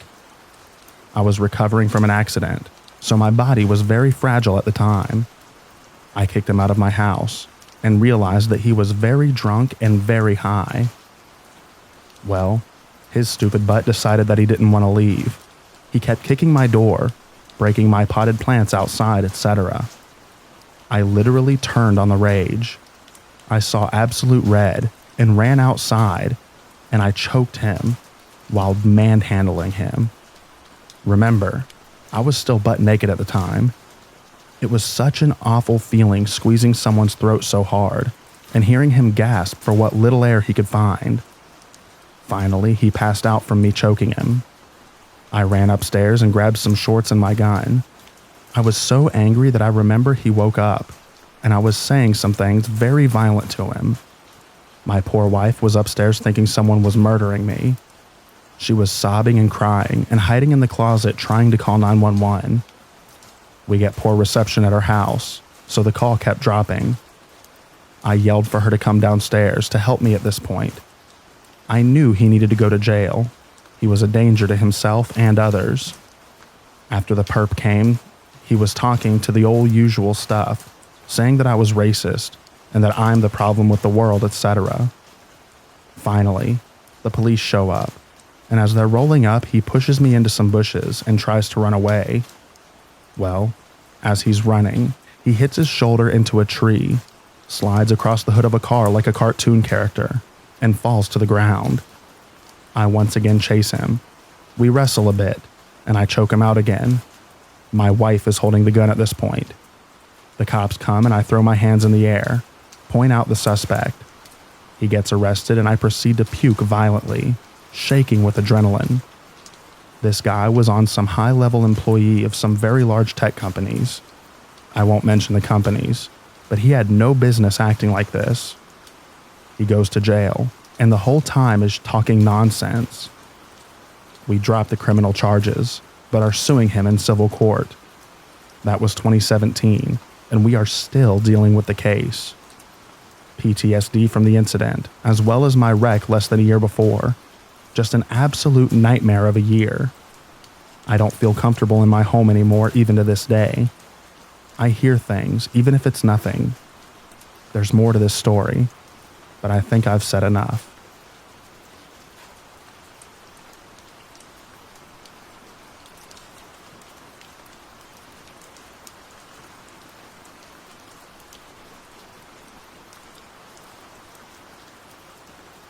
I was 3 at the time of this incident, so I couldn't do much. We lived in an apartment in the North Bronx.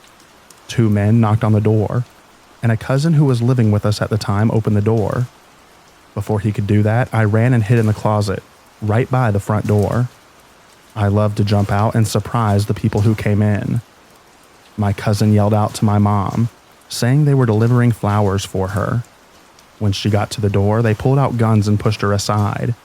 So I jumped out of the closet, and one of the men grabbed me and put a gun to my head. I peed myself. My mom flipped out and started fighting the guy. He dropped the gun and my mom went for it. He beat her to it and pushed us into the living room.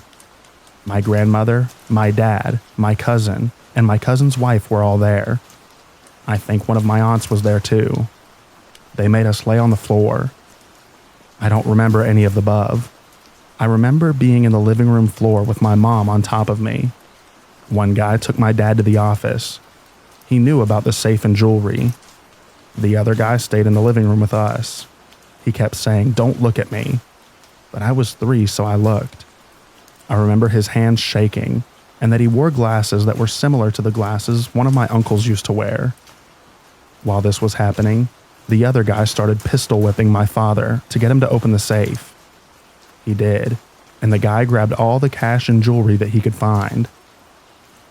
The next thing I remember was the guys being gone. We were waiting for the police to arrive, and I wanted my security blanket. They wouldn't let me get it because the police said not to touch anything. We moved to Miami shortly thereafter. That was 43 years ago, and let me tell you, that day traumatized me. It's my first memory. I freak out if someone has a gun, and I start to cry whenever I think about it. Like right now. I had a bunch of other traumas throughout my childhood, and I desperately needed therapy. I finally put myself in therapy in my mid-20s. I had developed borderline personality disorder. It took a ton of therapy, including EMDR, and meds before I was finally able to manage my CPTSD and maladaptive behavior patterns.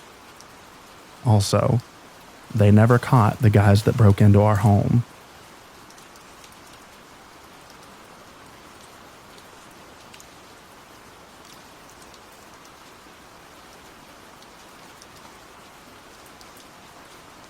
This story happened around 3 years ago, around the time that COVID started, so it was a while back, but still worthy of a post. It was early 2020, and I had just gotten a new job in a small town near my area. While looking for a place to live, my sister offered to rent her house to me. She had bought the house 2 years prior, but she and her husband didn't really take to it, and their commute to work was long, so they moved out and the house was uninhabited. Luckily for me, it was actually pretty close to my workplace, only around a 40-minute drive, and my sister pretty much rented it to me for free. I just paid for the water and electricity and looked after the house. I was living there for a solid 2 or 3 months and had already gotten used to it. One night, after coming back from work and parking my car, as I walked towards my door, I noticed something odd. There was a cigarette butt on the curb to my house. I leaned down and picked it up, thinking that it might have been mine since I'm a smoker.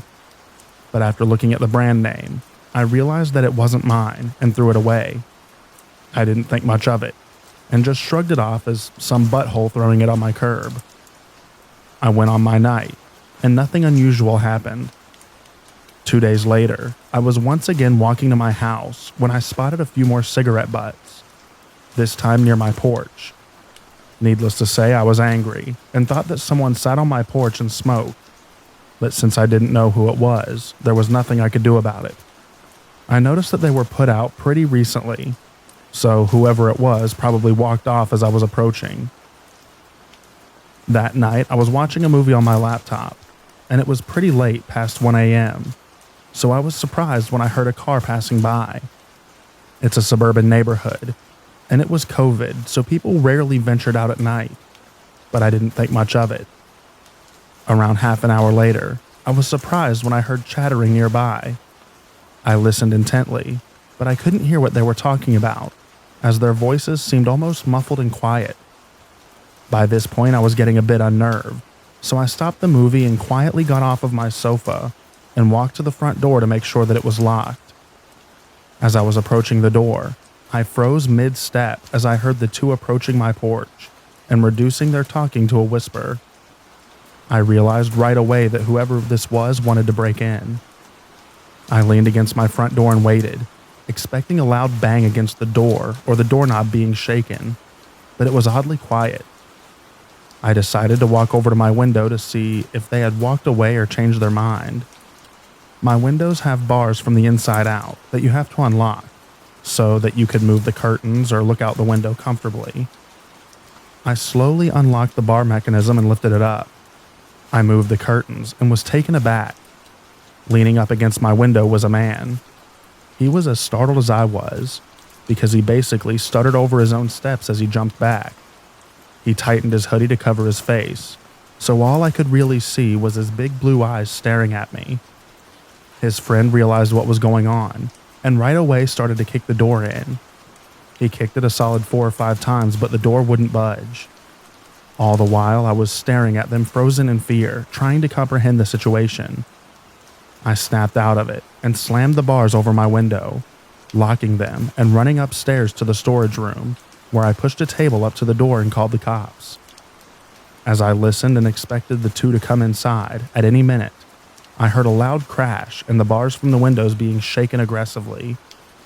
When they realized that they couldn't get in, one of them let out a long, angry scream that probably woke up half the neighborhood. By the time the cops came, they were long gone. The police couldn't find out who it was, but they were more active in the neighborhood in the following weeks. Regardless, I wasn't too keen on staying there, so shortly after I moved out. My sister sold the house a few months later, and as far as I know, nothing similar ever happened since.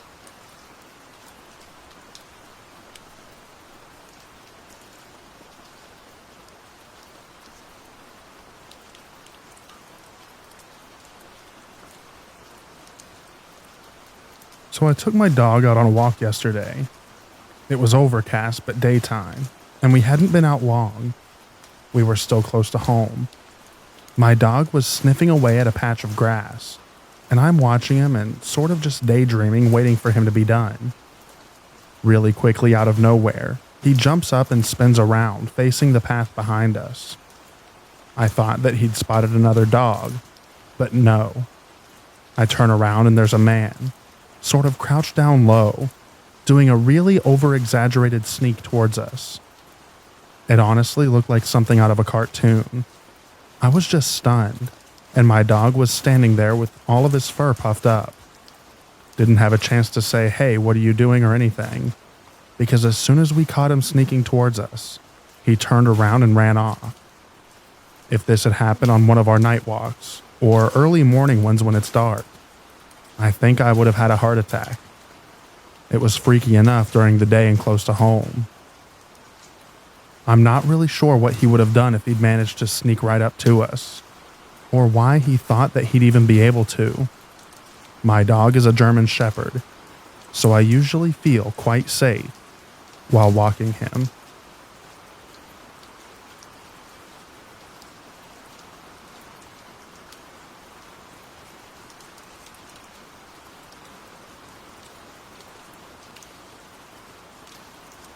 I'm not sure if this belongs or not, so if not, just let me know.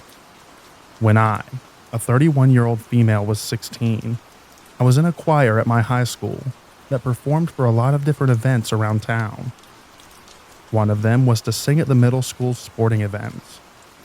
The middle school in my hometown, there's only one, is just about a half a mile from my local childhood home. So whenever we had events there, I walked. I didn't get my license until I was 17. This one night, I think it was November, we had to sing at a basketball game, and it was obviously dark when I was able to leave. Normally, I wasn't allowed to walk alone at night, but for choir, I was given permission unless I felt unsafe. But there wasn't any reason to be creeped out at first, so I started my walk. Just down from the middle school is a stretch of road with almost no street lights. That has always creeped me out when walking. I crossed quickly and had a fast pace going, as I am a naturally paranoid human. About 2 minutes into the dark zone, I heard rapid footsteps behind me. I at first figured that it was just a jogger, but they made no attempt to pass me and just stayed a comfortable, for them, 10-foot distance. They began whistling a jaunty tune, which at first I thought was fun. At this point, I wasn't super scared, perhaps because of the happy whistling tune, but I noticed the footsteps began to speed up. There were no cars on the road, and given the lack of light, when I turned around, all I could see was a silhouette shrouded in darkness. At that realization, I quickened my pace to barely under a run. The whistling continued, getting more breathless as this person began to run after me. I looked back to see a dark figure coming at me full speed, and in terror began to run frantically as well.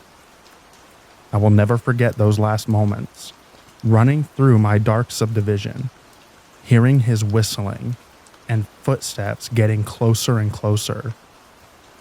This person followed me up to my door. I ran inside and locked the front, checked all other doors, and went to my upstairs bedroom. From the window, I could still see a silhouette and could still hear them whistling. I slept with my knife that night.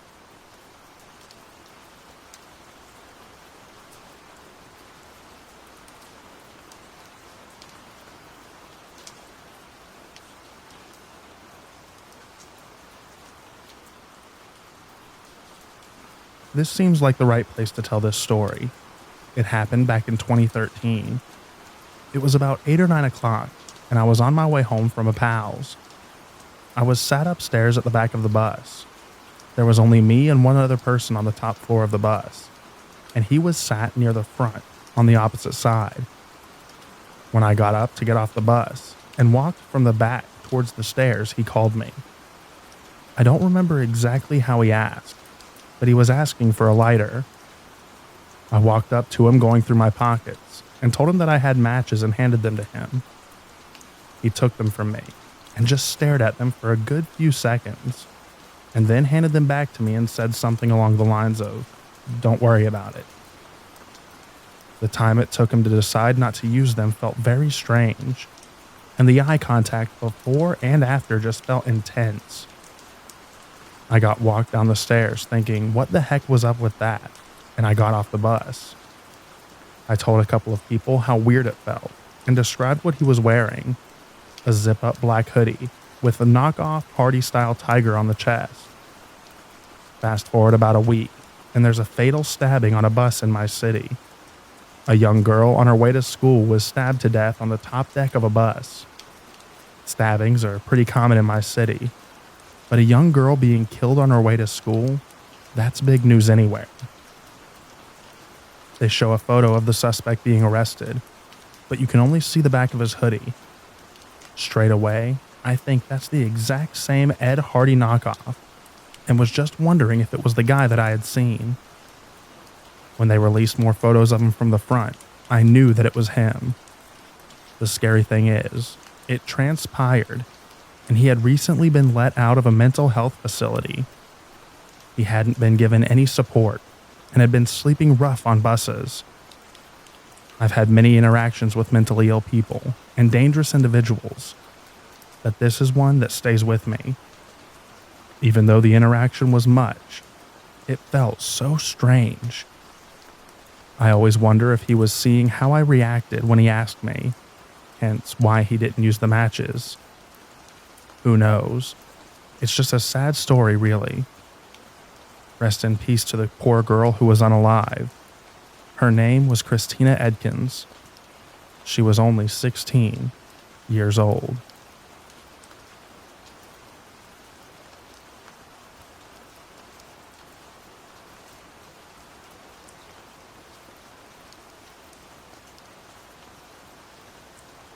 This happened over a decade ago. My ex and I decided to hitchhike across California because we were bored and homeless and had nothing better to do. We stopped in a small town and found a little stream underneath a bridge. My feet were hurting really bad, so I took my shoes off to cool them in the water, and that's when I noticed movement in the bushes to my left. A strange man walked out staring at me. He made a movement with his finger, as if he wanted me to go into the bushes with him. I froze, and I yelled for my ex who was on the bridge waiting for me. He came running, but the man was already gone. It was insanely creepy, but I'm used to weird things happening to me, because I look much younger than my actual age. I know that he must have thought that I was a child. It's unnerving to think that someone could be comfortable enough to do that in the daytime. And that is why I never go exploring by myself.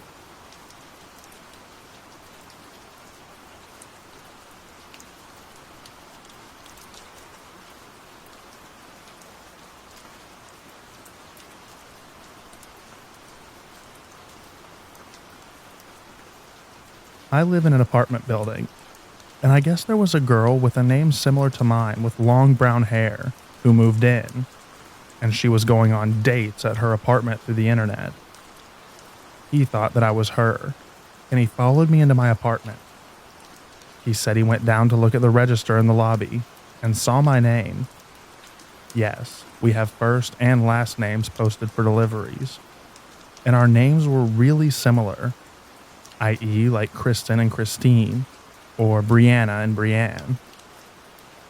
Anyway, he followed me like I said, and then looked down at the registry downstairs and just assumed that I was this woman.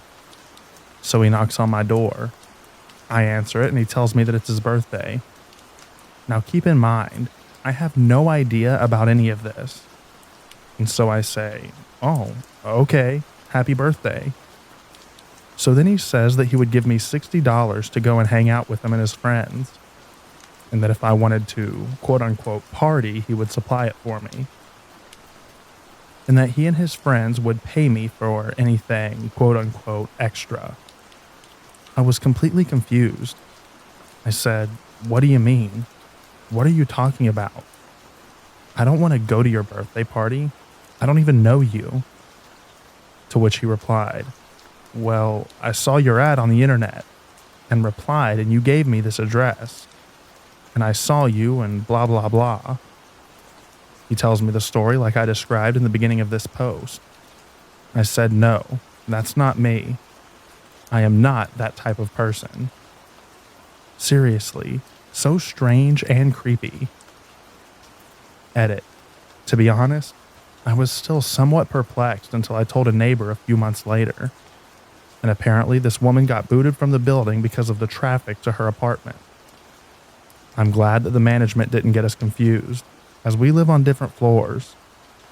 The complaints of traffic were specific to her apartment.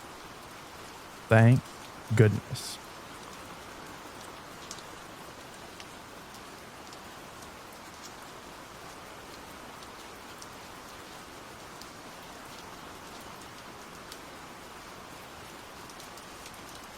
Did I overreact? Or was this actually super dangerous? A few days ago, I went out for a smoke in the park with my bike. It was already 10 p.m. on a Thursday, and I was looking for a spot to light up my joint. Near the park is a playground, and it's a less populated area of the park, especially at night. Most likely because there are no lights in that spot. So I go there with my bike, get off my bike, and stop there to light up my joint. At that moment, I only hear steps approaching me. I turn back and I see a person, probably male, 6 foot tall, walking towards me. It was dark, and I couldn't see a face or what exactly he wore. I also looked only for an instant and rushed away with my e-bike. Now here is the chilling and confusing part. That person didn't use the road.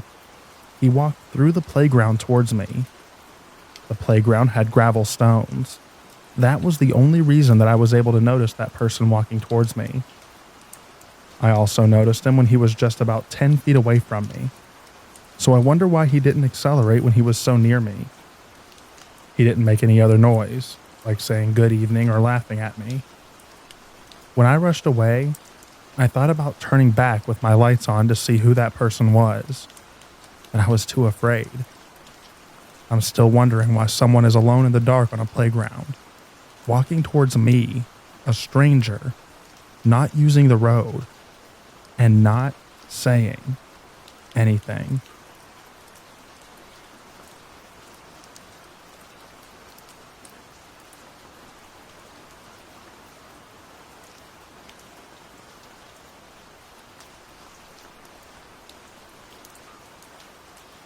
So a bit of a backstory first. Me and some friends knew this guy over the summer because one of my friends was cheating on her boyfriend with him. He knew, so there wasn't like any animosity between him and us. But the guy was always a creep. For example, I have scars on my arm. Not bad at all. You have to look really close to see them. But this guy was looking close. Like I could feel his stare burning a hole through my arm kind of close.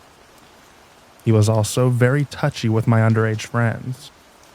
I kind of freaked out and made sure that none of my friends went around this guy. So flash forward to now. I'm in a store, 6:32 p.m., and it's nighttime. I'm buying fresh scooped ice cream for me and my mom, and I'm about to walk home.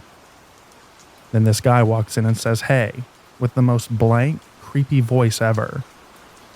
And you know when you see into someone's eyes and there's nothing? Like I mean nothing in their eyes? Yeah, that was this guy. Like I mean mega, seriously, uncanny valley. So I'm starting to ignore it. That's when bro is like, "What's you gonna do? I'm in a store." So I walk out with my ice cream. I take the back worker entrance because my mom works there. It wasn't her shift. And this guy follows me. Like, I don't know why he would. My hair was a mess and I was wearing sweatpants and a hoodie with chocolate stains on it. So I keep walking fast, and this dude is still following me. So I make it to the bend of my road. Now he does too. I'm halfway down, and a car has to pass through. So he watches me go home from the edge of my road. What a creep. And my mom's response? I'm sorry that happened. And she went back to watching TV. Now I have to walk to the bus stop. But I'm super scared because it's dark out. There's an abandoned house that you can get into on the way. You could hide in there.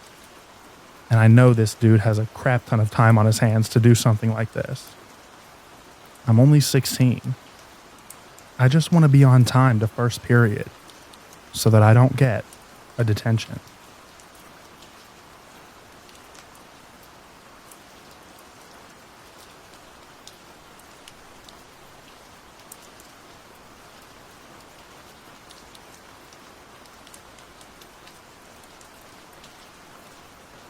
As I was walking home from work last night, about halfway to my house, a disheveled man who looked to be either homeless or extremely down on his luck crossed paths with me from the other side of the sidewalk.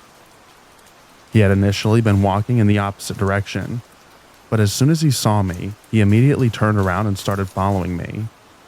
He began rambling incoherently and aggressively, and his words were so slurred that I hardly understood a thing that he said. All I could make out was something about a care package, and look at you. It was obvious that this man was under the influence of multiple substances. I quickened my pace and tried to avoid any eye contact with the man, and he was getting agitated that I wasn't paying attention to him. When my walking speed got too quick for his inebriated stumbling to keep up with, he stopped talking and instead began just trying to follow me. I kept looking over my shoulder at him, and every time I saw him, he would either stop or try to duck behind a bush. Finally, I started outright sprinting and looking for a spot that I could hide in myself. I came up to my local mosque and tried to sneak around the corner into the parking lot of it, where there was a tree that I had hid behind. While hiding there, I frantically dialed 911. I told them that a strange man displaying unstable behavior was trying to follow me, and described my location, myself, and the man to them. The dispatcher assured me that officers were on their way to where I was, but while waiting for them, I saw a figure heading up the sidewalk in front of the parking lot that I was hiding in. Panic immediately filled me, until the passerby was close enough that I could see that it was not the same man who had just bothered me, and they turned out to be harmless. Mere moments after this, the cops arrived to where I was, pulled up next to the tree, and motioned for me to come out and talk to them. The officer driving the vehicle asked me the standard questions, a description of the incident, where I was when it happened, etc.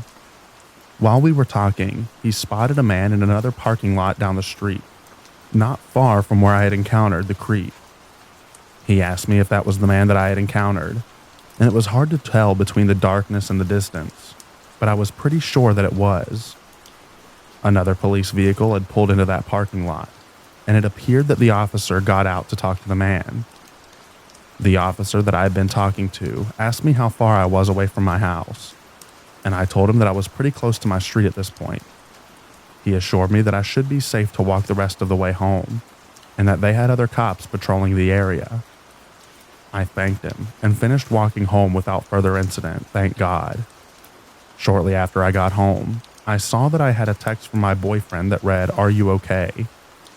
The text had been sent at around the same time the incident was occurring, as if he could sense that I was in a fearful situation. I replied back, telling him what had happened. He told me that he had gotten yelled at by a homeless man earlier too. I described the creep that I encountered to him and asked him if he thought that it was the same guy. He said he didn't think so. We also had a brief phone call to make sure that each other was okay. I let him know that I was home safe, and he told me that he was in a vehicle with a group, so he was safe too.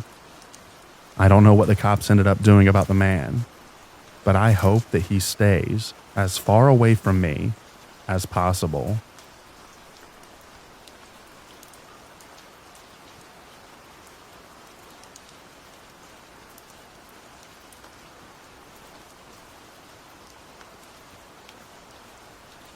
This happened 7.5 years ago, June 23rd, 2016, while I was out cleaning my house.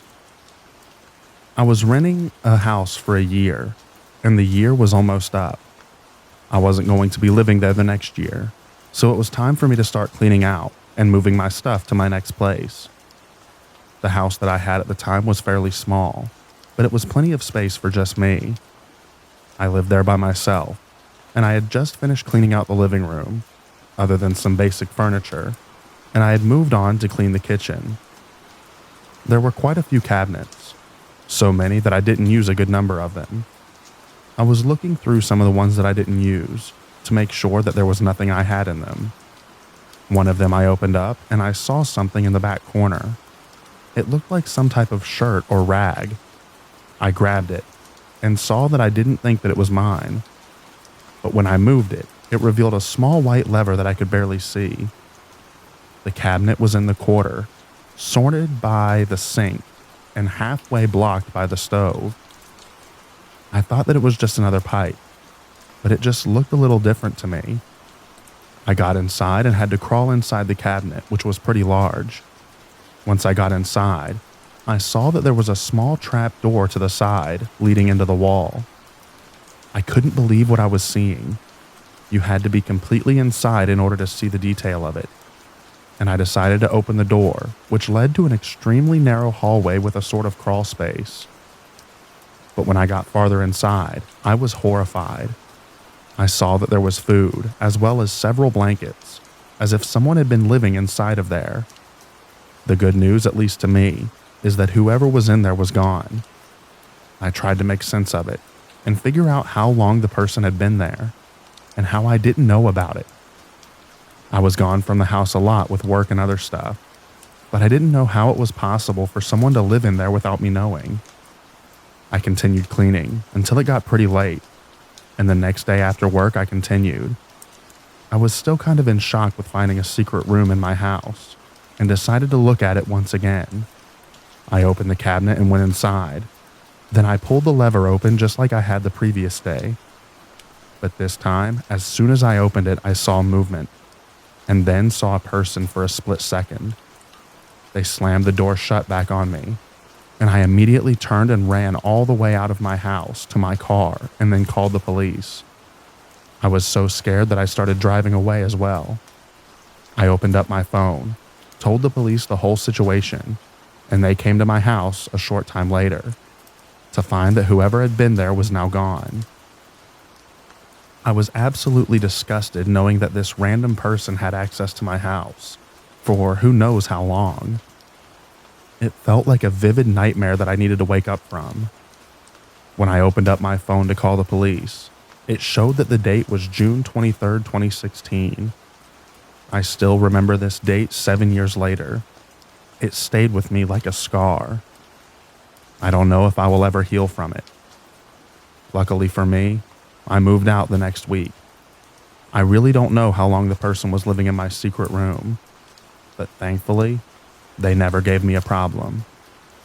Thanks for reading my true horror story.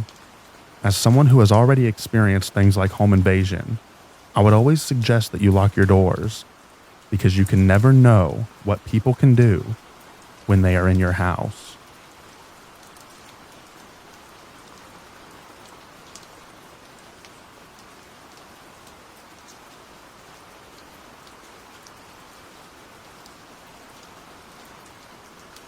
I'm a 31-year-old female, and I used to work at a restaurant in my early 20s as a hostess. Back then, I was a people pleaser and didn't have the backbone that I have now. During my shift, there was a man in the bar area, which can be seen from my stand, who eventually approached me. He was in his 50s, probably 6'3", muscular, large build, dark hair, and he dressed well. When he approached, it started out as small talk. I can't remember the beginning of the conversation, but then he started asking me if I had considered a different job and said that I should come work for him, but he wouldn't tell me what he does. He started asking me for my phone number. I didn't feel comfortable giving this stranger my personal information, so I told him that he could call the restaurant and ask for me. I'm there a lot. He didn't like that answer.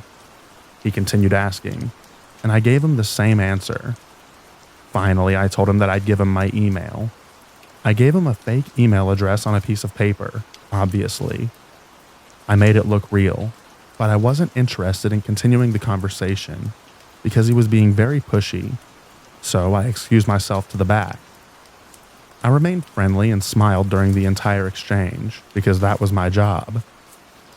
After avoiding him for a while, I saw him going back and forth from the bathroom, eyes darting around the restaurant, head turning around every which way. He was clearly looking for me, and I was actively avoiding him. I started to get scared, thinking maybe he was trying to kidnap or traffic me or something, which didn't feel like a stretch because of the way that our exchange went. I decided to tell my manager that he was making me uncomfortable and told them what happened. However, I forgot to mention that I gave him a fake email address. My manager approached him and asked him to leave because he was making staff uncomfortable. This man argued with my manager in front of the entire restaurant. He was saying he just wanted to have a conversation and that was it. He refused to leave. I was standing there during the entire argument, and he pulls out the email address and says, "If I'm making her uncomfortable, why did she give me her email address?" and shoved it into our faces. Instead of explaining to him and my manager that it was a fake, I froze. I was angry and in complete disbelief of the situation. He eventually left, and my manager hated me after that. I left not long after, and to this day, that manager still doesn't know that the email was fake. I don't know why I never told her. I don't know why I froze. I don't know what that man wanted. I've thought a lot about it since then, and it was almost a decade ago. I'm glad that I didn't give him anything he wanted, but I wish that I could tell my younger self to stick to her guns and don't take stuff from anyone, especially a man who is using intimidation tactics to try and get what he wants, whatever that was.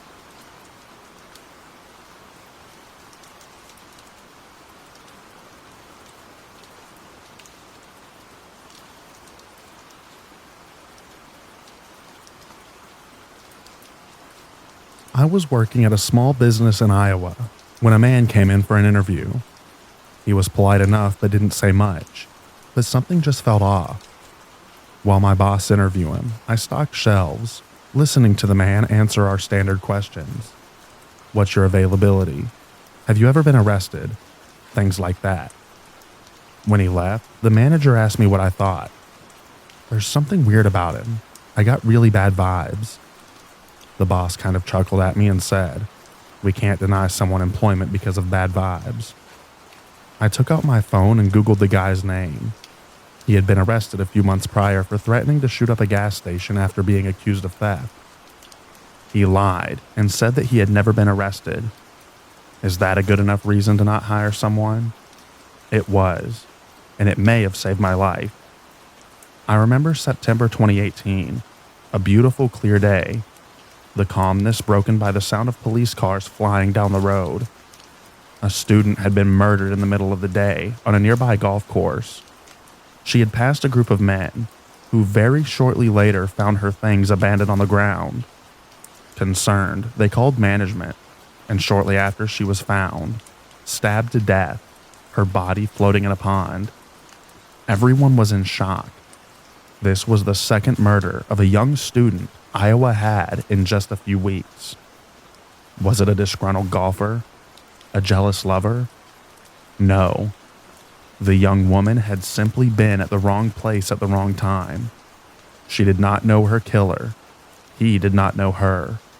He was a homeless man who was in the woods by a golf course, saw an opportunity and took it. He had a fantasy about R-wording and killing a woman. The next day, the story made headlines, and plastered on the front was the killer's face. My stomach turned when I saw him. He looked so familiar. I didn't recognize the name, but then again, I've never been good with names. But I remember stories. I Googled his name. The same story about a man being arrested for threatening to shoot up a gas station came up, and instantly I knew who he was. It was the same man that I had convinced my boss not to hire. At the job, the majority of the shifts, there was only one or two of us working. I would have been alone with this guy at so many points, so many slow hours, with few customers, so many blind spots, so many opportunities to be alone with him. It only took a few minutes for a murder to occur on a beautiful day at a golf course. So yes, trust your instincts.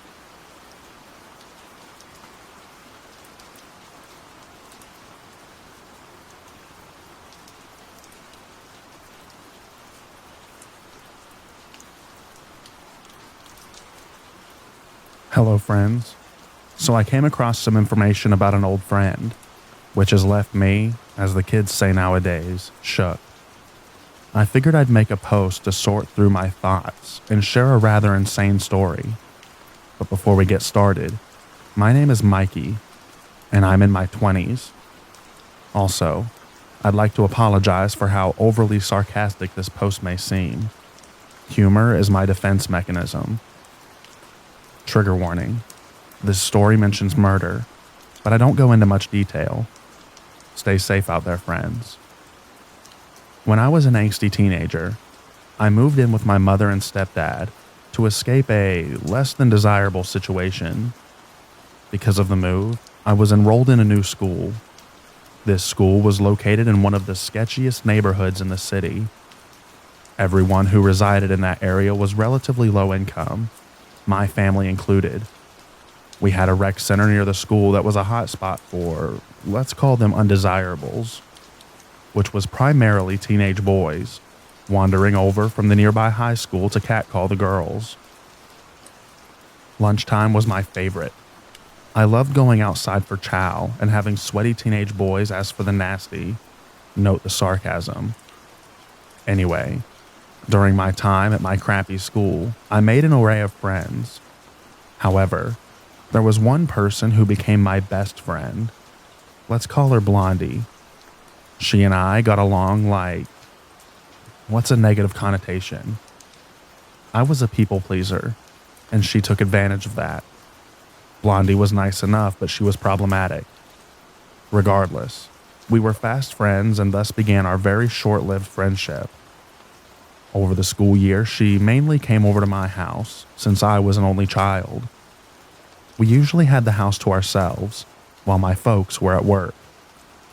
However, she finally invited me to her house around the middle of the school year. I was super excited. I had always wanted to meet her family since they were such an enigma. Blondie wasn't one to divulge information about her home life. All I knew was that she lived with her mother, stepdad, and a younger sibling. I'm unsure if she was embarrassed or didn't care to share, but I finally had the honor of meeting them. Honestly, her family was amazing. They were kind and treated me very well. Not to mention, her stepdad was a phenomenal cook. The best spaghetti and meatballs I've ever had. After that, I started going to her house more and more. And you know what? I really enjoyed it. Fast forward to a month or two before the end of the school year, and it's Blondie's birthday. Her family was throwing a little get-together at her house, and I was invited. Blondie and I headed over to her house after school, and it was really a fun time. Until near the end of the day. Now, I knew next to nothing about her biological father. I knew he wasn't really in the picture. He'd sometimes drop by and say hello, but I had never personally met him. This was until he had made a surprise visit to give Blondie a present. When I tell you there was a shift in the atmosphere, I kid you not. I could immediately feel it, and I was a dumb kid. We were inside the living room eating some cake, and there was a knock at the front door. Blondie's mom answered, and her face, which once had a smile, turned to a scowl. If looks could kill, the dude would be dead. She moved aside and this man walked in. I'll never forget how everyone in the room got tense except for Blondie, who excitedly greeted her dad. At the time, he seemed like a normal-ish dude. Maybe a tad bit on the creepier side, but who am I to judge? Blondie introduced me to her father, and we had shared some pleasantries. At one point, I was invited to get some ice cream with him the following day, which I accepted. I mean, I was getting free ice cream. Of course I was going to say yes. He eventually left, and we all got back to eating cake. I had honestly forgotten about the visceral reaction everyone had upon seeing him. Maybe if I remembered, I would have said no. Anyway, the following day rolled around, and I went for ice cream with Blondie and her dad. I can't remember much from that day other than him asking me if I had a boyfriend or girlfriend, which seems innocent enough. But the way that he asked me, it made me feel weird. I honestly can't remember much from my other encounters with this man. Nothing really jumps out to me. I know I went out with him and Blondie a few more times before my family moved to another city, and we lost touch. Fast forward a few years, and I'm attending college. I had managed to stay in contact with one person from my middle school days. Let's call her Teddy. She had reached out to me one day asking if I wanted to go to a movie, which I happily accepted. I was balls deep in the big sad at that time and needed to pick me up. A film with an old friend was just what I needed. I took the train to a nearby mall, and Teddy and I watched the movie. After, we headed to the food court and got some chow. We were catching up. It had been a couple of years since we last saw each other, when Teddy suddenly perked up. She asked me if I heard about Blondie's father, to which I said we hadn't been in contact since I had moved. Teddy's face lit up, and she told me the most mind-blowing story that my little brain had ever heard. She informed me that Blondie's father had murdered a woman. Now, before I continue, she was going based on word of mouth, while she was telling me all of the details. Teddy had no news articles or police reports to back her story. She was told by a friend who had heard from someone else and so on. But what she told me wasn't actually far from the truth. According to her, Blondie's father had taken the life of a street worker. He got away with it for 2 years, and his truck got him caught. Apparently, there was something unique about it. Teddy couldn't tell me much more because she genuinely didn't know. I remember going back to my dorm and trying to Google for more details, but I couldn't find a thing about it. I eventually forgot about the story until last year, 2023. I was discussing the craziest stories from my life with a friend when I suddenly remembered Teddy's story. After some digging, I finally found an article that described the crime. I clicked on it, and when I saw the picture of the man, well, words can't describe what I felt. Everything that Teddy told me was true, but it was so much worse than what she and I thought. Out of respect for the victim and her family, I won't describe what he did, but he was arrested 3 years after he had taken her life. I can't find any information about how he was caught, but it had something to do with his truck. He was charged with manslaughter. He took a plea bargain and indignity to a body, and only served 7 years of his 14-year sentence. He had served half already because he was in custody during the trial. I looked him up again not too long ago, and I learned some unsettling information which prompted me to write this post. He was released from prison a few months ago. Guess what he did? He killed another woman. From what I've read, it had similarities to the other murder that he committed. This time around, he's charged with second-degree murder and indignity to a body. There's unfortunately still not a lot of information about the second woman, but both of his victims were mothers. They were both cruelly taken from this world, and I can't wrap my mind around this at all. I met this monster. I was best friends with his daughter. I don't think that I was personally in any danger, but the fact that I met someone capable of such heinous crimes, it scares the living crap out of me. I can't even begin to imagine how Blondie must have felt after learning of her father's crimes. Anyway, I apologize for the length of the story and how vague I was regarding the crimes. I know that some of you really want to know everything, but it didn't feel right to share their story, especially since it had very little to do with me. I was just the schmuck that was friends with the daughter. Also, I would like to provide more information about how Blondie is, but I can't remember her last name for the life of me. She doesn't share the same one as her dad. But regardless, thank you for reading.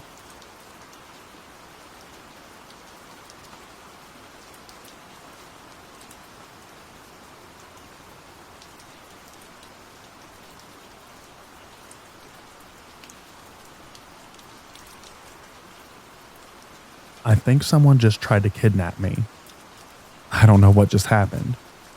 Seriously, I am freaked out and at a loss, thinking I'm either psycho or overreacting, or someone was legit trying to kidnap me or assault me.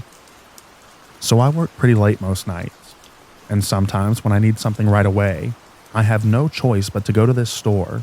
That's the only one open late after work. Fast forward, I was driving home and noticed a car behind me super close with their lights bright as crap. I thought that it was a cop, but made a turn, and no, it was a small black sedan. Okay, weird. So I kept going my usual route and start noticing this car's flashing their brights behind me over and over and over while following me my whole route home. I know I didn't drop anything, because all I brought in the store was my keys and phone for Apple Pay. My trunk wasn't open. I was seriously getting weirded out, so I made a fast turn and started going 60 on this back road. I didn't even care about cops. I actually wanted to get pulled over. Well, this dude was right there behind me going 60 as well, still flashing his high beams. Finally, after about 10 minutes of this, there were these cops in the road doing construction, directing traffic. Then I looked back and he turned off right away. What just happened?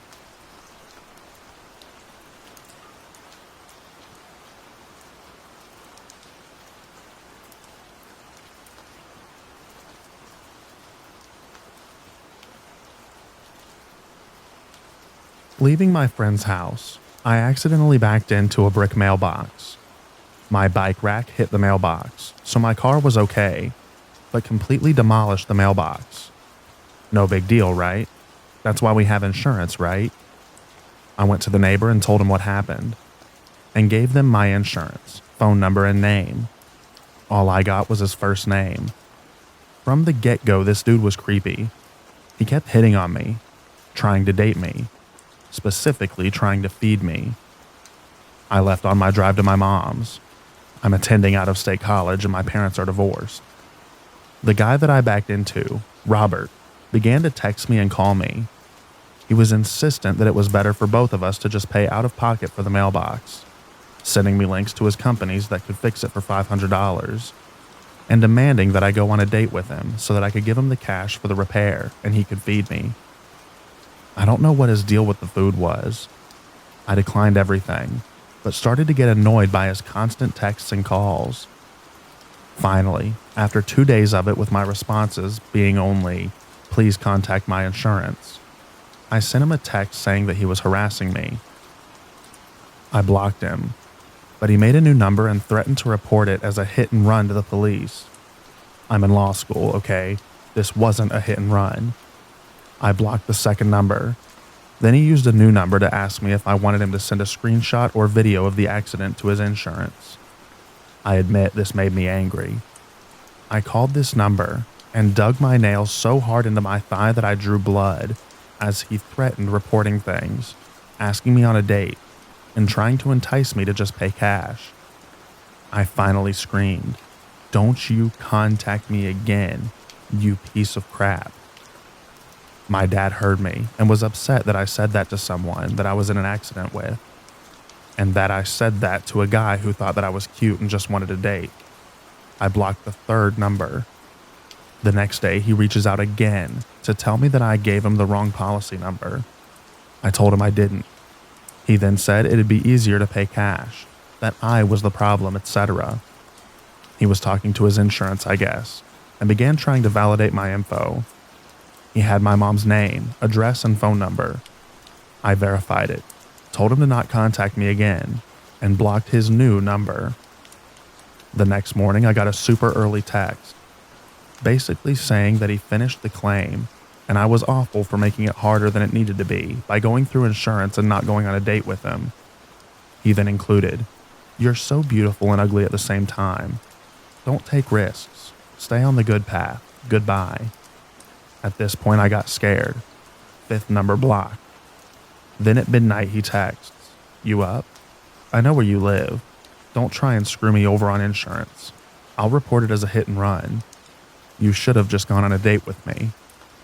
I took the phone to my dad, showed him the texts, and filled him in. My dad, a pretty scary dude, then calls the guy. He answered, "Shoot, I knew you were into me. Want to come over?" My dad got very mad. My dad said this was beyond harassment. This was his final warning to not contact me, that we didn't care how he reported it, etc. Robert began saying that I came onto him and offered my body as a payment, invited him to my house, and was a horny B word. Instantly blocked, police contacted, insurance notified, all the things. Next day I talked to insurance, protective order filed. I get another text telling me that I shouldn't have involved police. Blocked seventh number, notify police, go to stay at my dad's because dude doesn't have this address. My dad is a very tall, scary dude who loves his Second Amendment. Last night, watching Star Wars with my dad and older brother, the doorbell rings. Dad goes to see who it is, and it's Robert with a trash bag filled with things that I left at his house. I called the police. My dad goes ballistic. All the things. Police come and arrest the guy. Then the bag, lingerie, a knife, lip balm, an Edita Von Tess fetish book. I met with my attorney. Plot twist, the guy doesn't own the house. He's an illegal immigrant, is married, and is being deported. I feel awful that he's being deported. I genuinely think that he wanted to R-word and or kill me. I go back to school in a few days, and I'm terrified that he or someone else will follow me. Also, I've kept my friend, his neighbor, informed through the whole process. He hasn't reached out to her, except for video of me backing into the mailbox. I don't know if an illegal immigrant can be charged with crimes, but he was arrested for stalking, trespassing, felony assault. He tried to push my dad and then spat at him. Insurance fraud. He lied about the accident to his insurance agent. Possession of a deadly weapon with intent. The knife in the bag. And attempted breaking and entering. They just kept adding on the charges every time that he would do something new.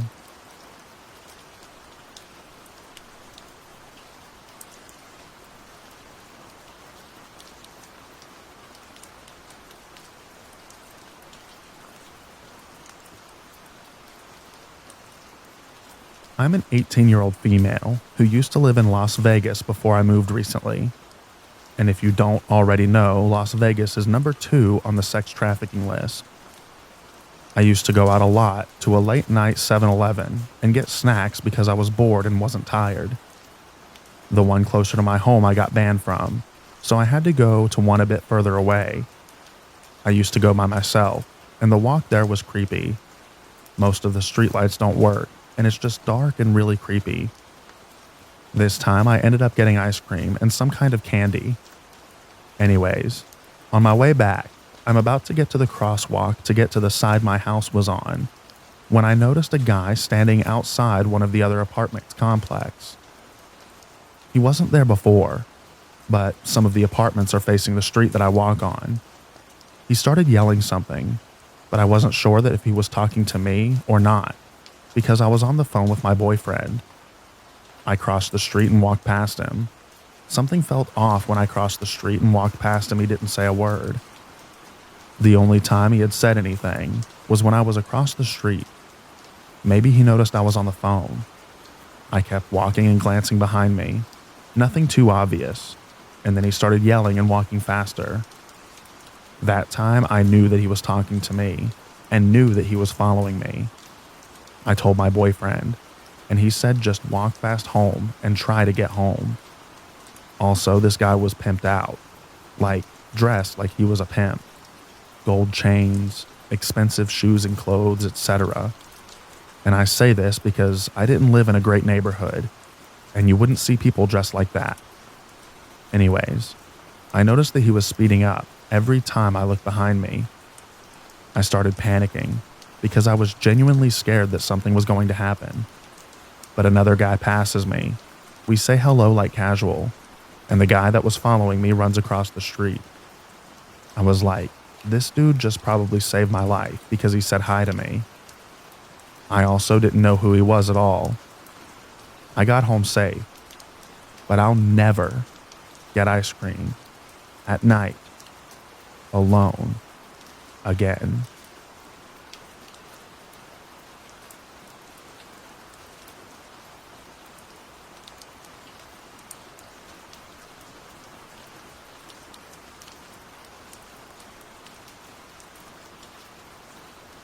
My roommate slash bestie and I decided to go on a cross-country road trip where we spent whatever savings we had doing whatever the heck we wanted for nearly 2 weeks.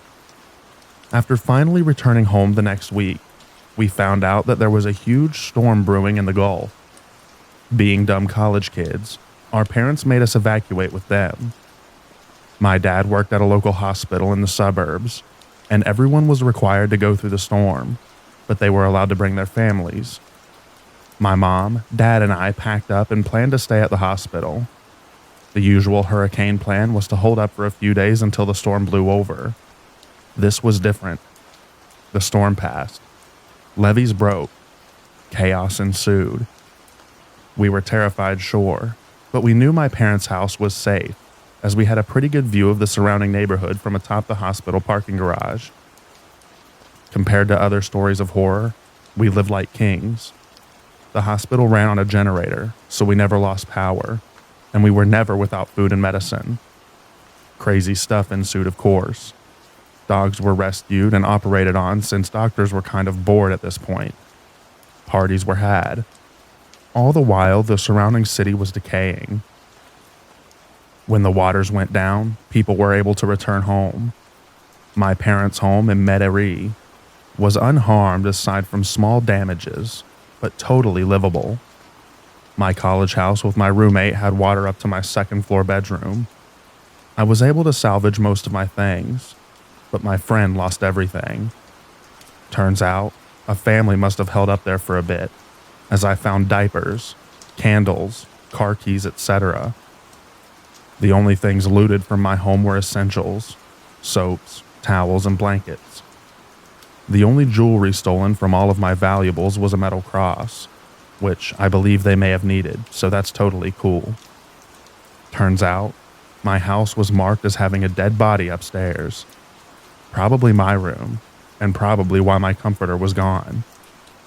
After recovering a bit and moving in with my parents in the weeks after the storm, I began to make the most ridiculous, stupid money ever made, as restaurants were cash only. This did create a sort of screwed up lifestyle, but I cleaned up my act.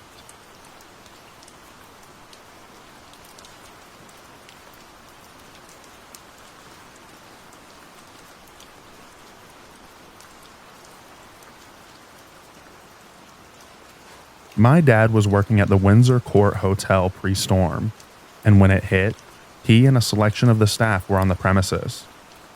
They spent the bulk of the storm moving priceless pieces of art to locations to keep them safe from any potential damage to exterior walls and the resulting exposure. He said the first night after the storm had passed, he went up to one of the higher floors and looked out. He says it like this: "Man, it was crazy seeing the city like that. No lights, but an occasional beam from a flashlight or something like that, and quiet. No cars, no music, no people. Just the occasional gunshot and someone hollering.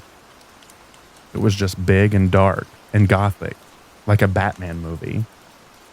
He said that it was unreal to see, but he realized the wheels had come off when he was looking out a ground floor window at a Subway restaurant across the street, and a man threw a trash can through the front window, and then a moment later he set the store on fire. The arsonist then screamed and ran through the street like it was the best thing ever. My dad then went on to say, "It was right there.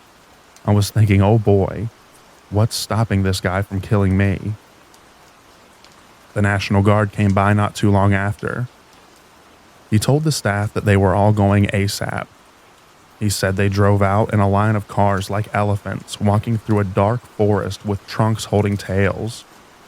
And once he got out of the city, he drove up to Baton Rouge where I live. He was shell-shocked for a few weeks thereafter.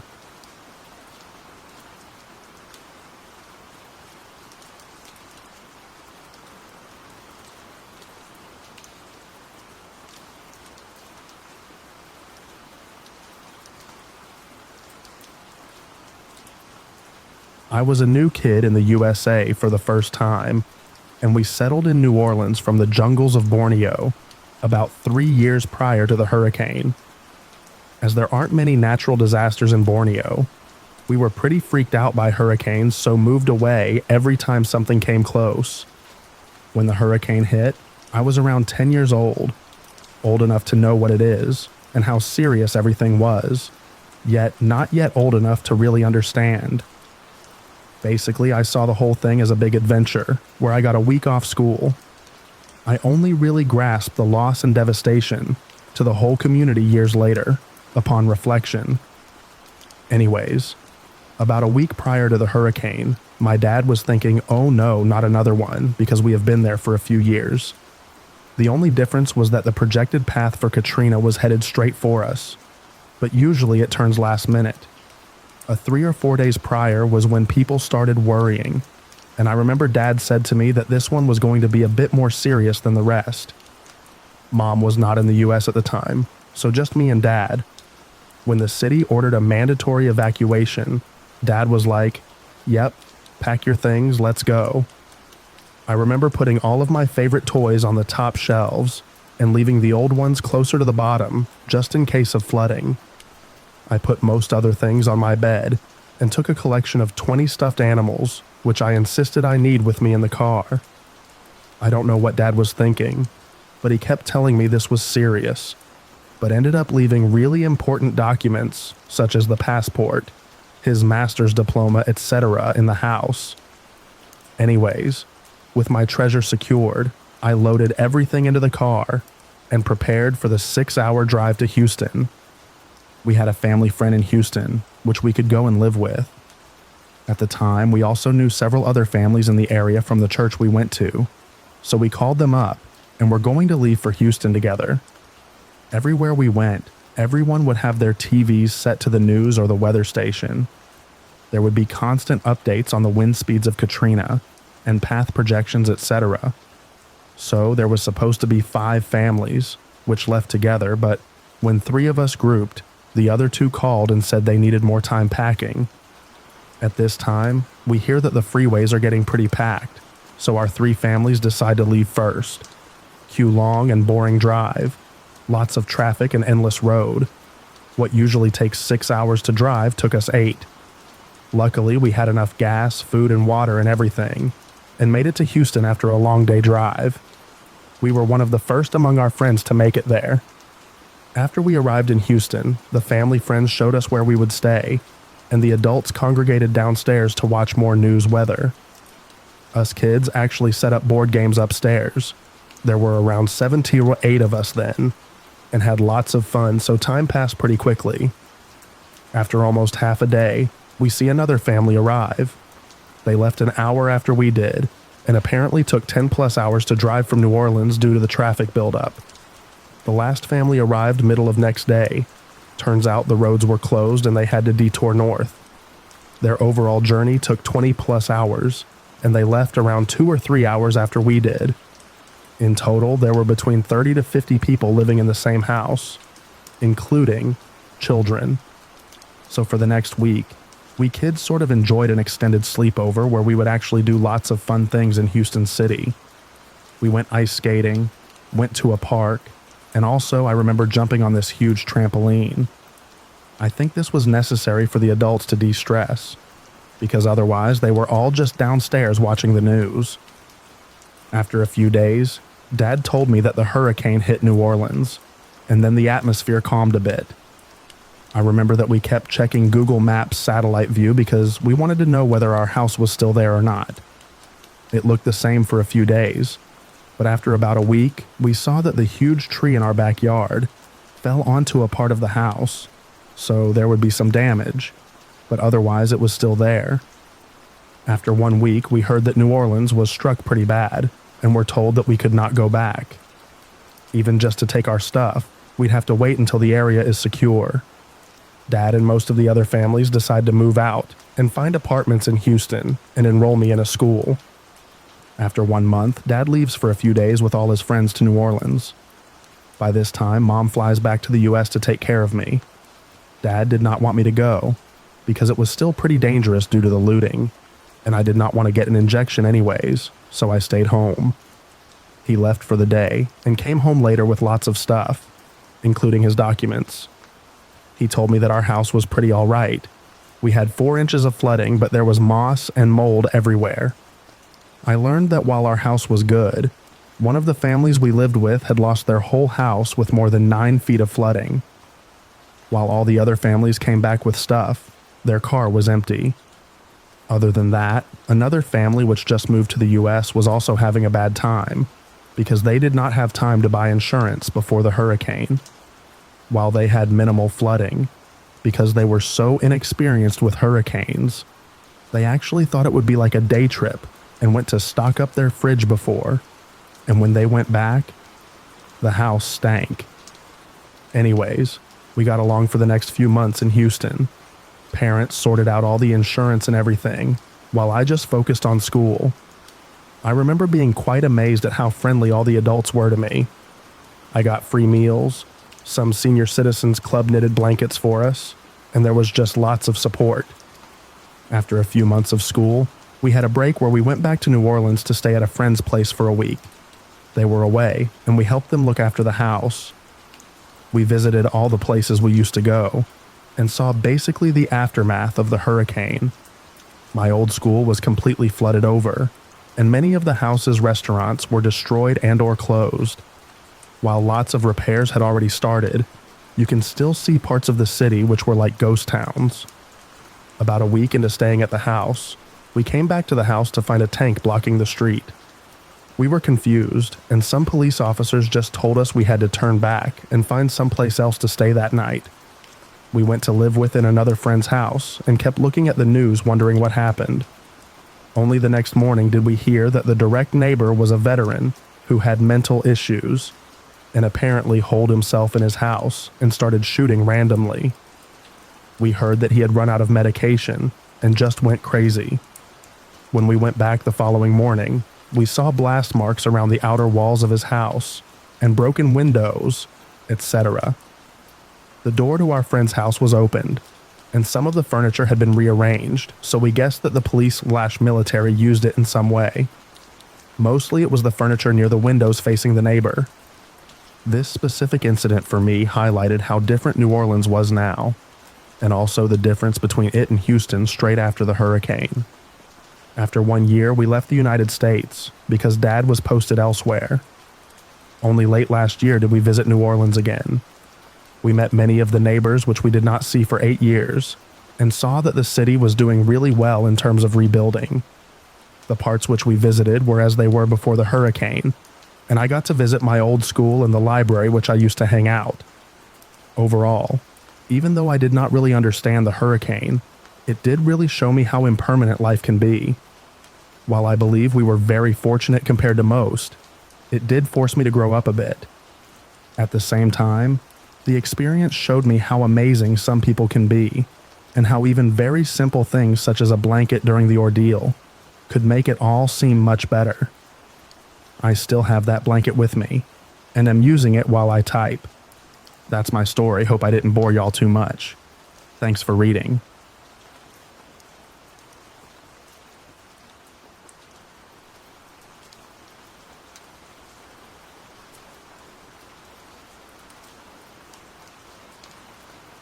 This is something I've never really talked about before. I was living on the West Bank at the time and worked on Chupetopolis Street as a line cook.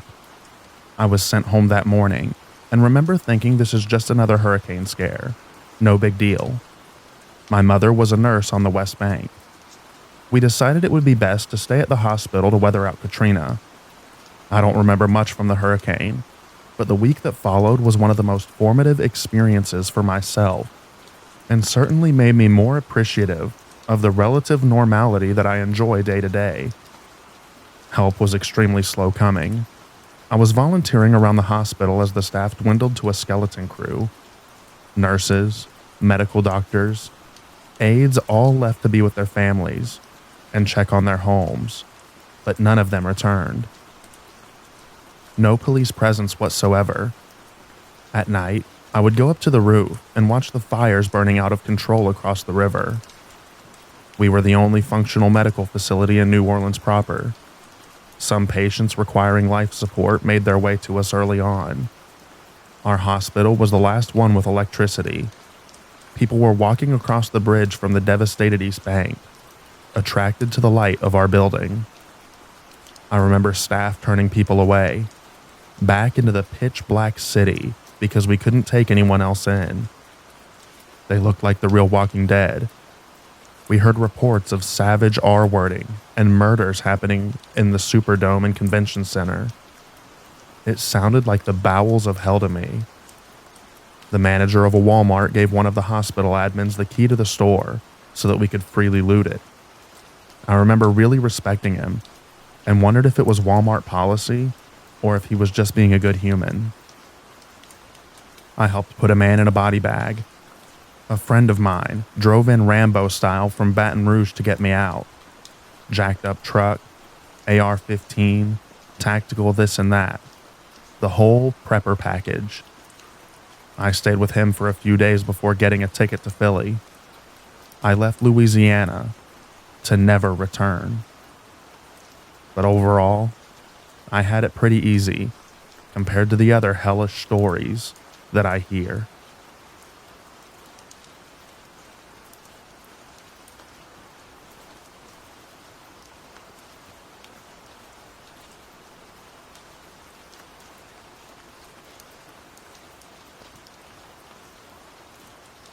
I've lived in Houma all of my life. My family had stayed through Andrew when I was younger. I figured Katrina was just going to be another storm. A few years later, Ivan was supposed to go up the mouth of the river, but returned at the last minute. I figured this would be no different. The Sunday before, I was in the Superdome for the preseason game against the Ravens. I remember seeing Bob Breck, local meteorologist, on the big screen with the storm on the radar in the background. Everyone booed. I remember driving home having this odd feeling. When it became evident that it wasn't going to turn, I packed up and headed a little north. Everyone else I knew had evacuated. I had heard horror stories of 16 to 20 hours to get to Houston. I decided to go to my mother's about an hour north in Donaldsonville, west to southwest of New Orleans. The storm was intense. The neighbor lost their roof. My mother lost multiple trees, one nearly falling through the center of the house that we were in. My truck, parked near her front door to protect her home from any damage, would slightly lift off the ground and move a little with the wind. The noise was like a constant freight train for hours. This was one of the only times in my life I've actually been afraid for my life. After the storm, we spent the next few days clearing out my mother's backyard. You couldn't walk through it with all the fallen trees. On the third day, I figured if I was going to be hot and nasty, no power or cold showers, I might as well be hot and nasty in my own home. On the drive home, I started to realize the gravity of what had just happened. I was far enough inland that flooding wasn't a problem, but the wind had caused mayhem. I had to drive around 100-year-old oaks thrown across the highway. Power lines were folded like toothpicks. We listened to the radio, and we had heard about the New Orleans being flooded, but we didn't get it. Friends who had evacuated had told us about the flooding, and we were, yeah, water, no big deal. When I finally got home, I turned on the generator, flipped on the TV, and it really sunk in. People on roofs, their homes like islands in a sea. They were already trying to repair the levees, but the damage was clear. New Orleans looked like a total loss. I didn't think it would ever recover. All of the towns south of us had flooded out, with families losing everything. Houma had fared pretty well, minus the wind damage to a few brick storefronts. We dealt with no power for about a week before things started to go back to normal for us. A couple weeks after the storm, I drove through New Orleans on the way to Florida, and I will never forget the landscape. The fact that New Orleans has recovered as well as it has is a testament to the resiliency of its residents.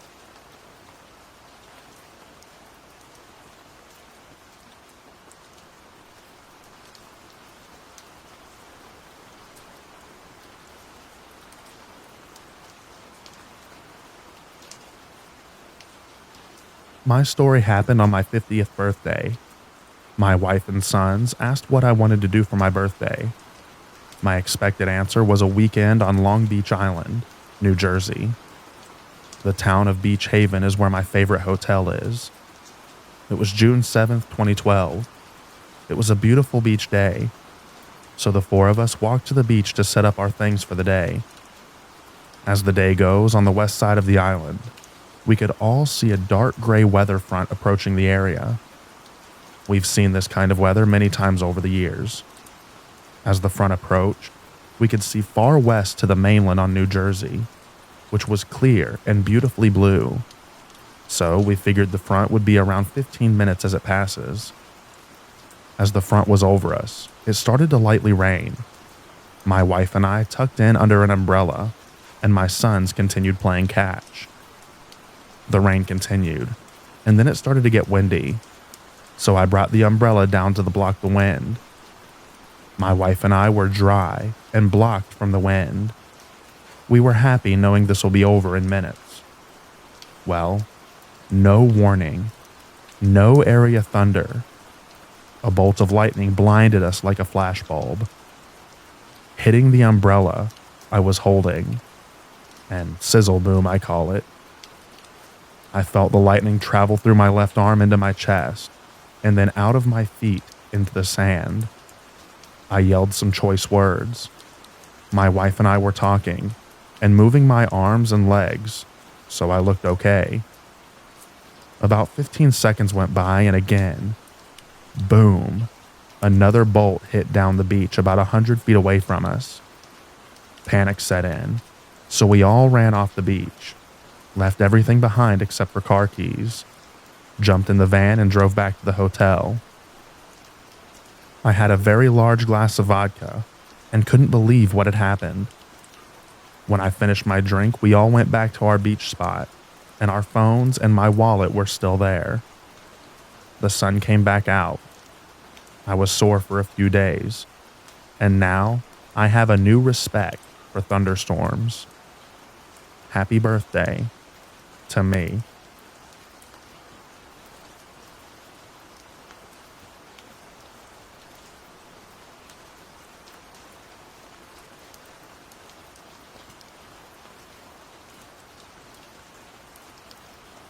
In 2010, I had a day that changed my life forever. My wife and I took our boat offshore to the east side of Cape Lookout, NC, where we always had great fishing catches. That day, we went to the Atlas tanker wreck east of the shoals off the Cape, and then to my favorite hard bottom offshore of Chicken Rock. Our first drop, we both caught huge groupers that had their heads out one end and tails out the other of our 151 quart cooler. The next drop resulted in 2 more the same size, completing our limits. It was time to go home. The day was so calm I had rolled up the curtains on our T-top so we could move faster. As soon as we got close enough to see the lighthouse, I saw a sight that chilled my blood. A front had moved in, and a purple-black storm cloud stretched as far north up the beach as far as we could see, and ran a solid, deadly line south, disappearing in the rain that fell from it in torrents. Orange bolts of lightning danced down its entire ugly face. Uglier still was the massive waterspout sitting on the offshore sandbar that formed the southern side of the slough, where we would need to cross the shoals to get home. By now, the wind had picked up to more than 40 knots. The seas were a wind-whipped nightmare. My wife held the bow, and I fought my way to the locker under the bow cap, and got us life jackets that we helped each other into as the temperature crashed and we were engulfed by pelting torrents of hail. Somehow I managed to drop my front curtain, providing limited shelter from the blasting hail, rain and sand being sucked from the bottom. As I attempted to jog to my right to get around it, I saw a smaller twister directly in my path, cutting off our escape. The next moments were a blur as I prayed that my wife would survive. The swirling wall of wind-fueled ice blew the big old hull on its side, and I felt a super hot flash and was momentarily blinded. Suddenly, we were through the worst of it, and I regained my control of the steering, and using my GPS plotter, followed my outgoing track across Cape Point. It was still pouring buckets of icy cold rain, mixed with hail nut. We were through the worst of it. Standing in a freezing slurry of several inches of accumulated hail, still getting blasted by more, I managed to get our side curtains down and resumed our course down Shackleford with lightning crashing all around us. With a couple of miles to go back to Rough Point at the entrance to Beaufort Inlet, I made a hard right turn, causing my wife to ask where the heck I was going. "I'm getting close enough to see the beach," I replied. "Because if another one of those things gets us, I'm driving us on the beach and we're going to run for it." As we got to the inlet, the front cleared the coast, and it turned into a bluebird clear day. It wasn't long before I had the boat on the trailer, and we were in the warmth of the truck heading home. As I dried out, I started to smell singed hair. Looking down, I noticed the burns on my left arm, and a second burn on my left shin, a couple of inches above my ankle. Looking at my face in the rearview mirror, I gasped and pulled over, because the singed hair and red flash burns over the left side of my face told me what the hot flash I'd felt during the waterspout had been. My wife is an RN, with all the cardio qualifications, so I felt confident when I asked her if I should stop at the hospital to get checked out. I decided to go on home because my heart was fine, and they'd probably keep me overnight for observation, and they don't serve beer. It's a good sea story now, but it was the last trip I took on my boat. The beginning of changes I could never foresee. I still have PTSD, or at least a deeper understanding of folks that do.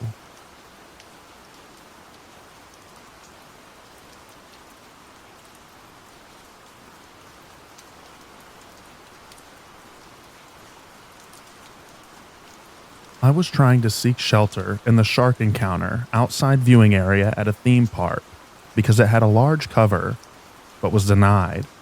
So I went to stand under the shark feeder that happened to be next to the flagpole. Lightning struck the flagpole and then me. It came in through my left hand and exited out of my right foot. I was taken to a hospital in Orlando, Florida. I was 24 years old and a mom studying to become a nurse when I was struck. I've suffered long-term issues, including chronic severe pain, swelling in my lower extremities, heart problems, severe headaches, and fatigue. I don't know what life has in store for me, but it's 7 years later, and I'm still in horrendous pain, and doctors have no idea how to help me.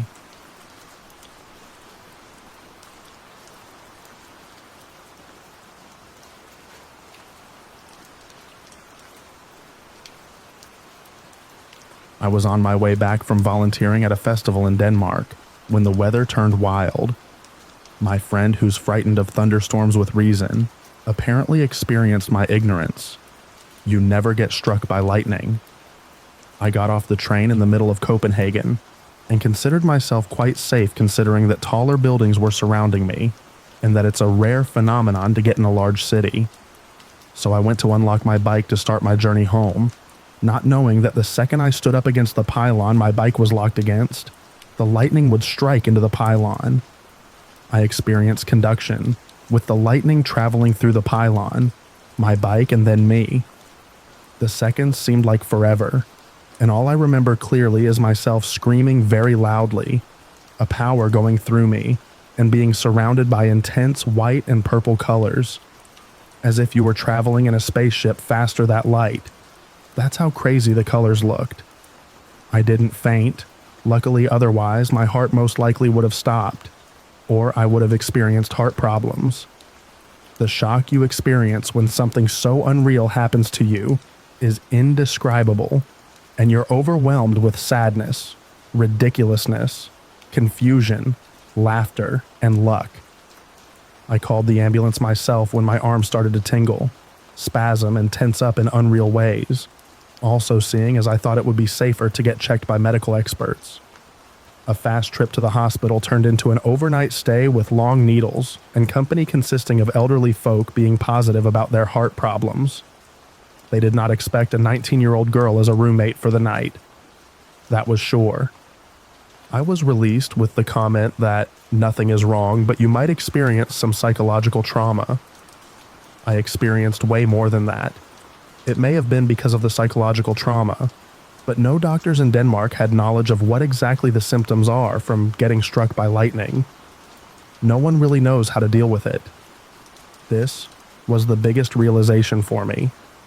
It was not as normal as having PTSD from a car accident or other trauma. It runs deeper because you start to question the health of yourself. At first, I thought everything was fine. Of course, my muscles and nerves were more tense than ever, but I was in school, stressed, and carried heavy books every day, a more reasonable cause than your safety system still alarming yourself.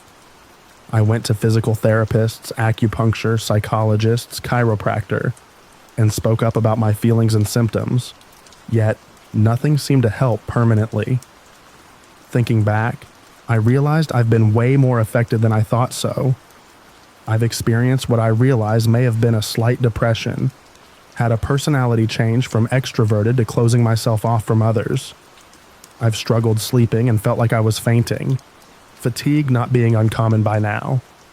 I'd never really experienced headaches before, and now they occur more often than pleasant, not knowing if it's because of the muscles tensing up, or because there's actually something wrong. The uncertainty makes you go into a spiral of anxiety, where you overthink whether the tingling in your legs, arms, and fingers come from something way more critical than just muscle tension. Your heart beats fast and suddenly goes faster. You think you're suffering from a heart attack or high blood pressure. It all blends together, and you experience an unusual anxiety attack, where you still function, but with less concentration, more introverted, and more tired. Your body working on extra high alert exhausts you in a way only people with experience can imagine. The incident changed me, and it's debatable whether it was for the better or worse. You are forced to look into yourself and question the actions of your body. but it also limits you to do things you would have been able to do before.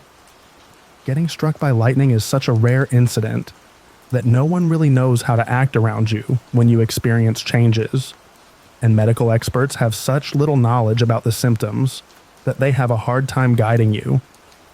I'm sure other victims of electrical shocks and lightning shocks will have had similar experiences.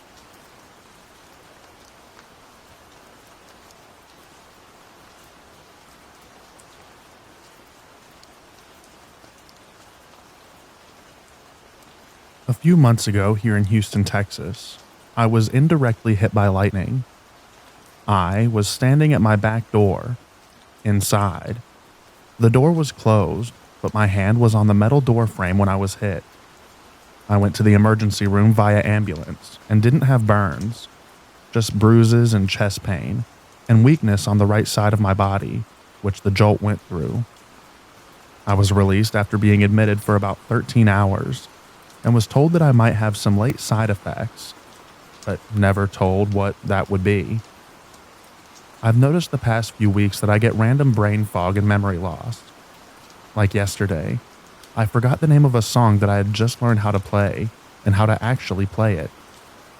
My husband had to show me a video of myself playing it in order for me to remember. Things like this keep happening. I was supposed to follow up with a neurologist, but with no insurance and over $30,000 in medical bills, I can't even afford to pay. It's just not feasible.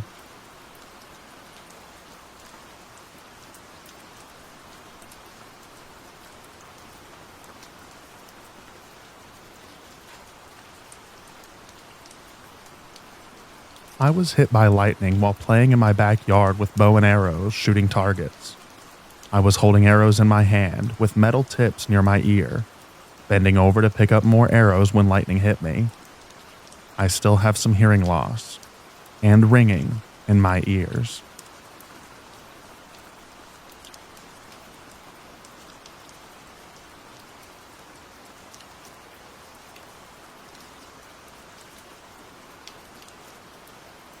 My story falls under the category of ironic. It was my last day of living in Florida. I was in career transition, leaving the chief meteorologist post at WJKS in Jacksonville to become the weekend meteorologist at WEWS in Cleveland. It was a typical late summer Saturday afternoon. The cumulus towers were starting to build, and the thunderstorms would soon arrive.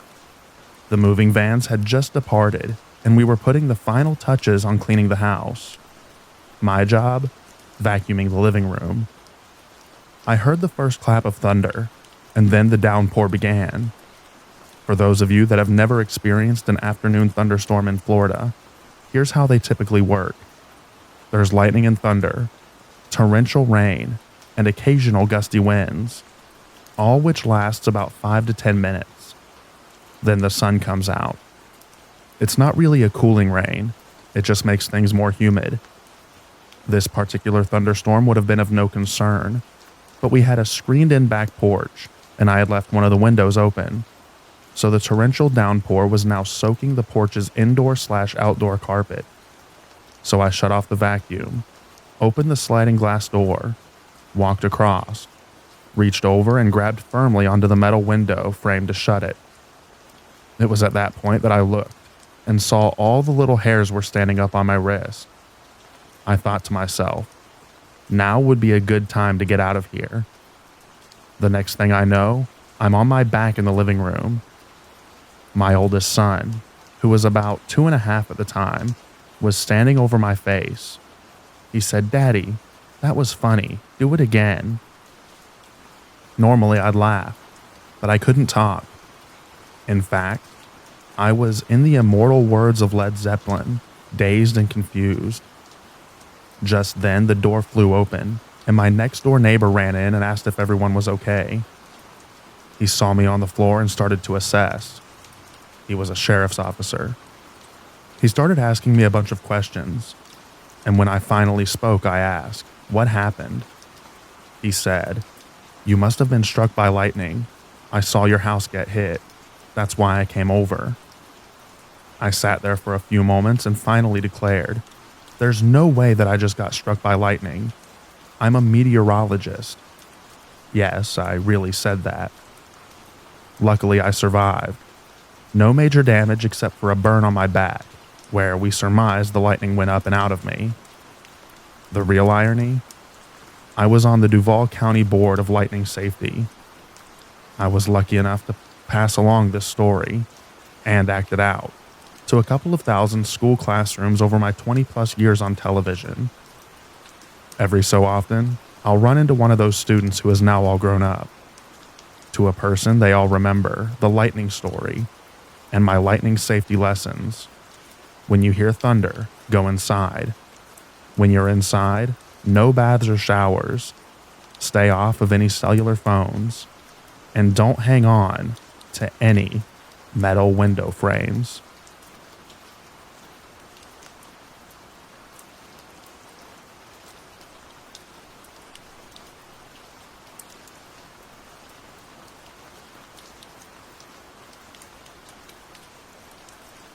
My name is John. In 2013, when I was 16 years old, I was struck by lightning on Labor Day weekend at my lake house in Gainesville, Georgia. I coded for 4 minutes and 48 seconds. They thought that I was dead. Thank God I got struck while my buddies and I were playing football in a field. There was a doctor, pastor, and a nurse watching us play. There was storms going on that we ignored. When I was directly hit by lightning, the doctor ran out and immediately started CPR and chest compressions. After almost 5 minutes, they were able to revive me and get me to a hospital in time. At the hospital, they put me in a coma to protect my organs, and then transferred me to the doctor's hospital in Augusta, Georgia, where I was in a coma from August 31st to September 4th. They said that I would not be able to walk again, but I'm walking and jogging 2 months later. After one more surgery, I'm told that I will be back to 100% after the long recovery process. Then, I will be able to return to high school and my lacrosse team, but I won't be playing in thunderstorms anymore.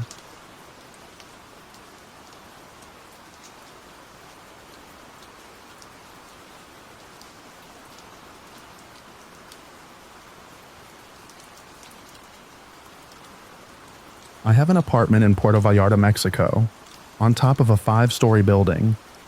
It is at the bottom of the major mountain pass and 5 blocks from the beach, so the warm air collides with the cold air from the mountains directly above my building. All summer there are epic storms in Vallarta, and I always seem to be in the heart of the storm, so I always go inside when they begin. I was in my bedroom, with both my front door and back door open. They line up perfectly, laying on my bed and trying to calm down my loving terrier Body. He was shaking violently, and I had my hand on his head telling him not to worry. I will keep you safe. Seconds later, looking out my open bedroom door, I see a 4-5-foot stream tube of lightning flying through my apartment and splintering in all directions. It seemed like slow motion. The lightning entered into my spine, which was pressed against a wall and left 2 holes in my back, then went into my pet's head, which fried his hearing and vision. He is deaf and blind now. All of the electronics, as well as my refrigerator, phone, internet, etc., exploded or shorted out for good. Many of my Spanish clay roof tiles cracked and fell in. My neighbors on the lower floors rushed up to see what happened. I was in a state of semi-consciousness. My neighbors saw some smoke come out my back from the holes. It took about a week to clear my head, and then the huge changes in me began. I started to know so much, such as when I was being lied to. I could see who was a bad person and predict when things would happen. I would know what the truth was in most situations, even if I was not there. This changed my life dramatically. I dropped so many people out of my life. I had been incredibly social, happy, with hundreds of friends, and all of a sudden I knew who and what was real. I had no more desire to be very social. Many said it was depression or bipolar disorder. The lightning did cause me to have some nerve damage, resulting in a tremor in my hands, mostly my left, which is my dominant. This hand gets very bad when I am tired, and like many others, I now sleep less and have terrible insomnia. And I am far less patient.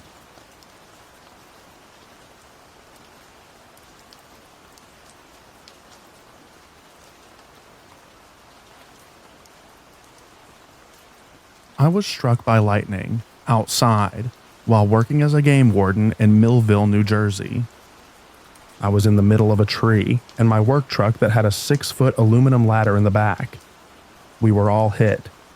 The tree looked like all the bark flew off where the lightning rolled around the tree. The truck's electronics were fried and I was found in the middle of the truck. I lost conscious for a few seconds, couldn't see anything, then flashes of light, and then my vision came back. I couldn't feel my limbs. I couldn't move them. It seemed like they were not part of my body. My heart rate was erratic, but a CAT test came back okay. I did a follow-up with the doctor.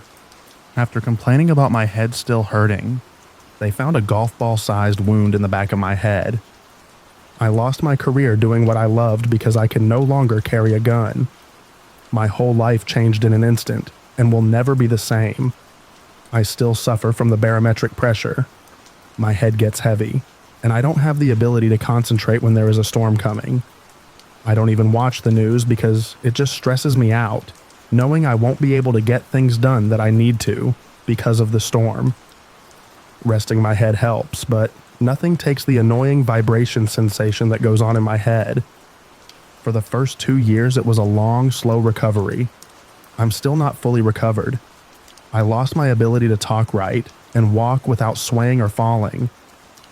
I gave up at one point and just didn't get out of bed for 6 to 8 months. It was just so hard that getting dressed was a huge chore to accomplish. I would constantly throw up or feel sick to my stomach if I moved, so I just chose not to move unless I had to. I had such severe migraines and dizziness every day, all day long. Nothing helped. I felt like that feeling you get when riding in an elevator and it stops. I had that all day. My vision got worse for 6 months. I got a new prescription, and my vision went back to normal. A doctor diagnosed me as having something wrong with my eyes and said he could help, but my insurance never approved the treatment. Still, if I move my eyes quickly, I get sick to my stomach. I can only drive on days where it's not that bad. I don't trust myself otherwise. I'm a lot slower than I once was. I walk slower, talk slower, and think slower. I used to be pretty fast-paced. My family and friends say that I'm more normal speed now. It doesn't make me feel better though, because when you are used to being one way your whole life, then it drastically changes in an instant. It's hard to cope. I know I could be a lot worse, and I'm thankful that I came as far as I did. I try to deal with what I have and make the best of every day, because you never know when your time is up. Everything happens for a reason, and I'm trying to figure that out and do the best that I can with what I have. My whole life I used to sit on my porch and watch the storms with my dad. I loved to see Mother Nature's dark, stormy sky roll into my backyard. I still like storms, not as much as I did due to the complications I get from the weather changing, but they are still beautiful. I definitely have a new respect for storms and an understanding to stay safe.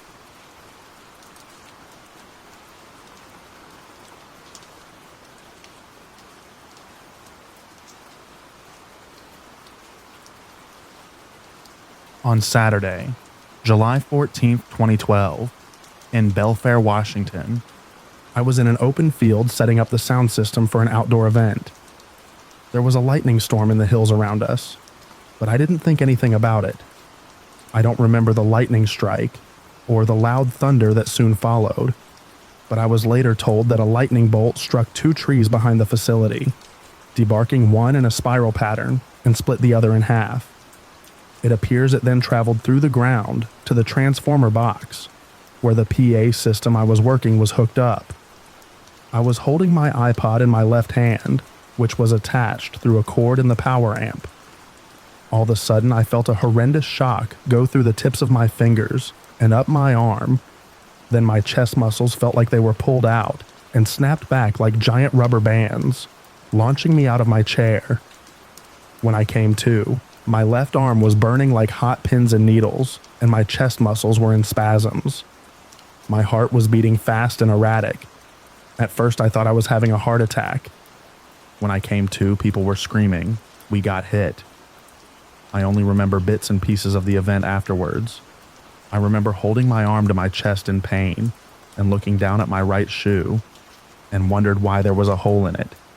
There wasn't one when I put it on earlier that day. Power and communications were blown out to the facility, and they had to run off emergency generators for the event. Later on in the day of the strike, I noticed a large bruise appeared on the front and the back of my left bicep muscle. It was not there before, so it's possible that the voltage went up my arm and maybe exited a little out of my bicep muscle front and back, then traveled into my chest. A friend looked at my shoe and said the voltage had to ground somehow, and it must have traveled down and exited out of my shoe, causing the hole. The next day, I felt like my heart was running a marathon, but I thought it was just an adrenaline rush. 2 days later, I woke up and drove to work feeling really disoriented. I reported the event to my supervisor and was told to fill out an electronic accident report. I couldn't figure out how to complete the form, so I contacted the safety officer. He said he heard about the lightning strike and offered to help me complete the accident report. After that, he drove me to the hospital to get checked out. The doctor told me I was very lucky to be alive. They mentioned and the full effects might not be evident for up to 10 or more days. The strangest things started to happen with my body. Before the strike, I was also dealing with severe back pain, but after the strike, I was virtually pain-free except for the pins and needles in my fingertips and spasms in my chest. No pain in my back or anywhere else. I remember first feeling like I was like a squirrel on a wheel because I couldn't slow my heart rate. After it slowed down, I experienced feelings of confusion. I got lost in my own house, and at times I didn't even know where I was or what I was supposed to do. I would start things and forget to finish. I had to relearn how to the simplest chores, like grocery shopping. I would be driving and not remember what exit to take or where I was at a given time. I was a master at multitasking, but for months afterwards, I had problems doing even one thing at a time. At work, I would sit and stare trying to remember what to do. As the days progressed, the fog started to clear. As my brain became clearer, the pain returned more intense than ever. I remember waking up 16 days later and I could hardly put on my shoes. I decided to go to urgent care. The doctor looked at my arm and referred me to an occupational therapist for treatment. The pain was debilitating. All I wanted to do was lay down and sleep. My energy level has since improved, but I still deal with chronic pain and depression. This experience changed my life, and I have a whole new respect for the power of lightning. If you can hear it, seek cover, and don't go near electrical appliances or devices.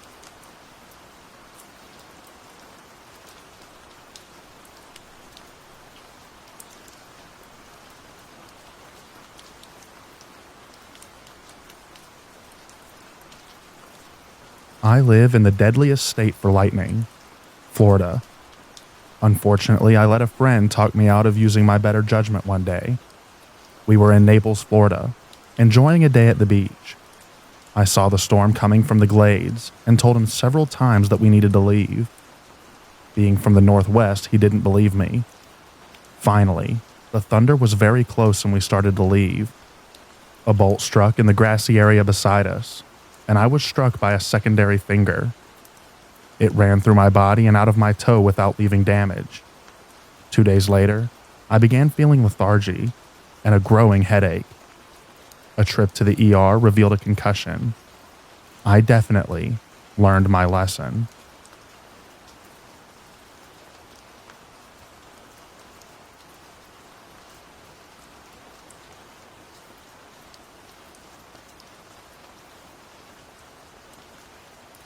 Hello, my name is Jennifer. I live in Pensacola, Florida, and I was struck by lightning on June 21st, 2003. The weather was rainy, However, there was no thunder or lightning. My husband and 12-year-old son were outside on our covered patio when lightning and thunder hit at the same time directly over our brick home. My husband said that the flash was bright and the thunder sounded like a cannon going off. He hurried my son and himself into the house, only to find me at my stove with lightning running through my body and out of my front legs. I was on our phone when lightning entered through my left ear, traveled down my body, and out the front of my legs. The lightning formed a big orb around my legs and then dissipated into the floor. The phone was shot out of my hand and into the pot on the back burner of the stove. I had discoloration to both fronts of my lower leg area and bruising. However, no burns and only one blister. The phone ironically still works. However, the charge was drained out of it. My stove works. There were no burn marks found anywhere in or around the outside of the house. However, the garage door opener was fried. It hurt like heck.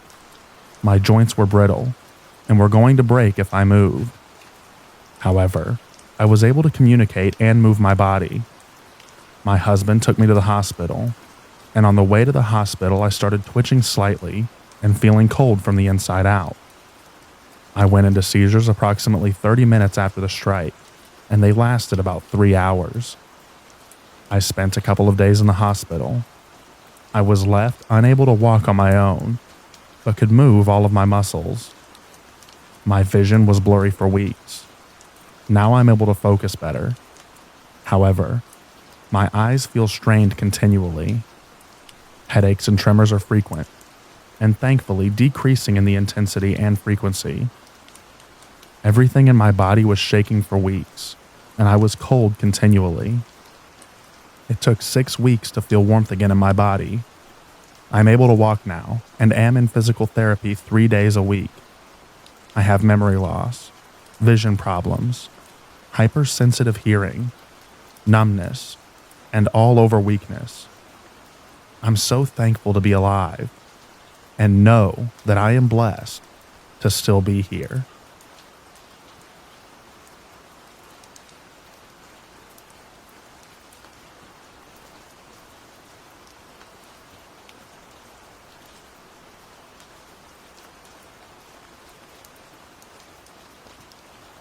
I'm in the process of applying for a new job and started contacting various places to see if they were hiring and sending in my resume. About 3 weeks ago, I got a text from a director saying that texting would be easier to keep in touch about filling out my application and setting up interviews.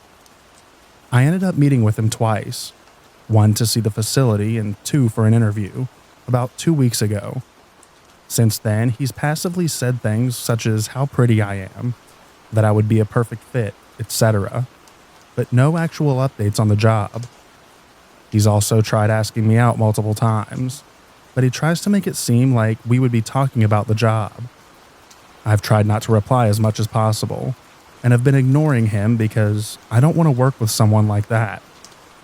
Yesterday, he messaged me to tell me that he was sending flowers to my apartment building.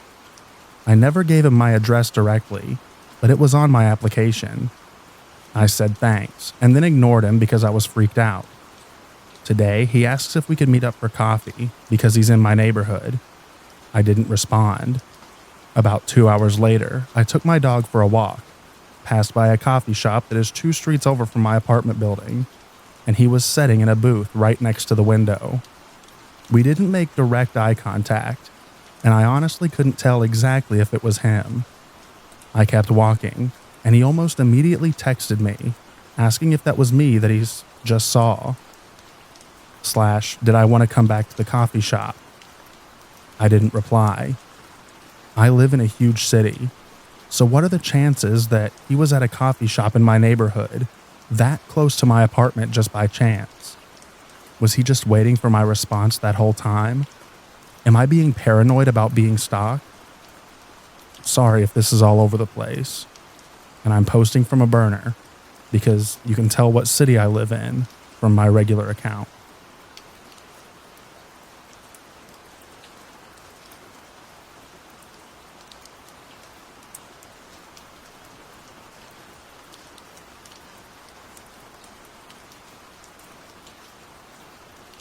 I'm a 21-year-old girl taking her first backpacking trip around the world. I only arrived in Thailand 2 days ago, and it was unfortunate that I almost got kidnapped on my first night. I went to Bangla Road, which is well known, and had a few beers at a bar, and then went to the popular club Illusion. I was having a good time, dancing and meeting people. In the club, I only had 3 drinks, tequila and orange juice. But at some point, I realized that I was a lot more drunk than expected. I don't know if it was Spike, but I was dumb and had my drink on the table next to me while I was dancing, and it was very crowded. In total, over the space of 3 hours, I only had 2 beers plus 3 tequilas. Usually, that's an okay amount for me to be aware. I went to the bathroom and felt very intoxicated and threw up. Upon leaving the bathroom, a guy who I do not know grabbed my arm. He seemed young, and I asked him what he was doing. He said he would help me down the stairs. After we got down to the road, he dragged me down to an alley and put me in his car. I was really scared at this point and didn't know how I'd gotten myself into a bad situation so quickly. I'm very small and not very strong, so it was easy for him to take control of me. He started driving, and I kept saying no, no, no, and to stop. But he said, "Don't worry, I'm taking you somewhere safe," which in my mind was so scary. I had maps open, and we were driving out of Patong. Finally, after some time, I started telling him that I would throw up all over him and his car if he didn't pull over. This seemed to annoy him, and he pulled over. The second he stopped the car, I got out and ran down the street.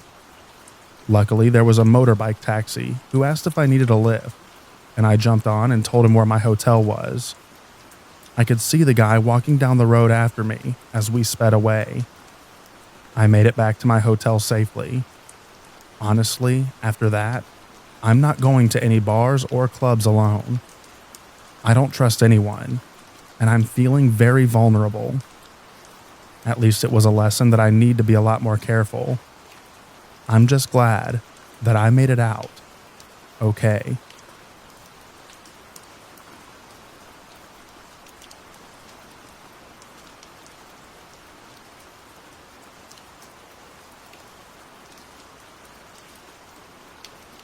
I grew up in the 1990s, born in the late 80s, and I remember getting my first bike and starting to explore the area in which I grew up in upstate New York. Where I grew up is much different now in the 90s. It was more rural with clusters of neighborhoods here and there. I lived near an old capped landfill, and the main road connected a lot of semis down to some factories in a neighboring town that was like a 5-minute bike ride. We also had an old Baptist church that was founded by an eccentric former hippie who was really good to the community. My dad, who was a very serious drinker, loved to fish, hunt, etc., with his friend because it gave him an excuse to drink and kill something. But he ended up making this deal with this pastor and the gentleman who owned it a pond behind the church to stock it with fish, as at the time, my dad and his friends started becoming very serious competitive fishers and went in on a boat, which my dad had to sell his share to eventually keep drinking. So, my friends and I had permission to fish there in the summer, and we would go down and swim and stuff like that. I lived easily less than 5 minutes from this pond, and my friends and I go out there one summer day. This was around 1995. My mom had heard on the news a week prior about a wave of kidnappings. I don't remember if Amber Alerts were a thing then, so she decided to make a code word with me. She came to me and told me that if anyone ever tried to convince me that they knew my mom or dad, in hopes to get me in their car, to ask them for the code word. Ours was Pickles. So fast forward to our fishing trips. My friends leave before me after we sat around and actually just swam more than anything. My friend Dennis got mad because he was serious about fishing, so he and his brother left, and I was alone on the road. And this road, once you got past this farm, was a straight shot to the main part of town. and our road was on the right just before the road ended. So I get to my road, and I'm about to turn, and I didn't notice that I was being followed by a beige-colored pickup with this Cletus-looking guy from The Simpsons in it. He greets me and tells me that my mom and dad are waiting for us at this local restaurant, which I knew.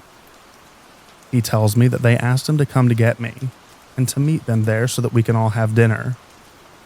I immediately thought of what my mom said and started getting this evil feeling like I was in danger. So I told him that my parents specifically have a password that they give their friends, and that if he was their friend, he was required to tell me, at which point he got mad and started swearing at me. Although I didn't see one, but I was certain he had a gun, and he started fumbling in the truck. I turned and started paddling down my road, screaming for help and that I was in danger. He jerked his truck to follow, that I was making too much noise and was already to my house that he just took off. When I got home, my mom was home, and I was hysterical and asked her why she would ask such a mean friend to pick me up. And I told her what happened, and she didn't believe me. And she calmed me down, told me that I did the right thing, but could tell that I was having a hard time. She also grew up in the same town, and nothing like that had ever happened to her. A few days later, a friend of hers told her a similar story about her son on another part of town. The police then were involved, and the cops came and talked to me, and I gave them the same description of the man, the truck, what had happened, etc. I don't know if the guy was ever caught. I used to be very bitter at my mom for not believing me, but I now understand the confusion that she had, and instead of reacting, she just tried to console me and keep an eye on everything. My dad, on the other hand, was more vigilant about it, and would ask me all the time when he'd take me out if someone looked like the guy in the truck, and if they looked like the same truck that I saw. I just hope that no other kids were harmed by him.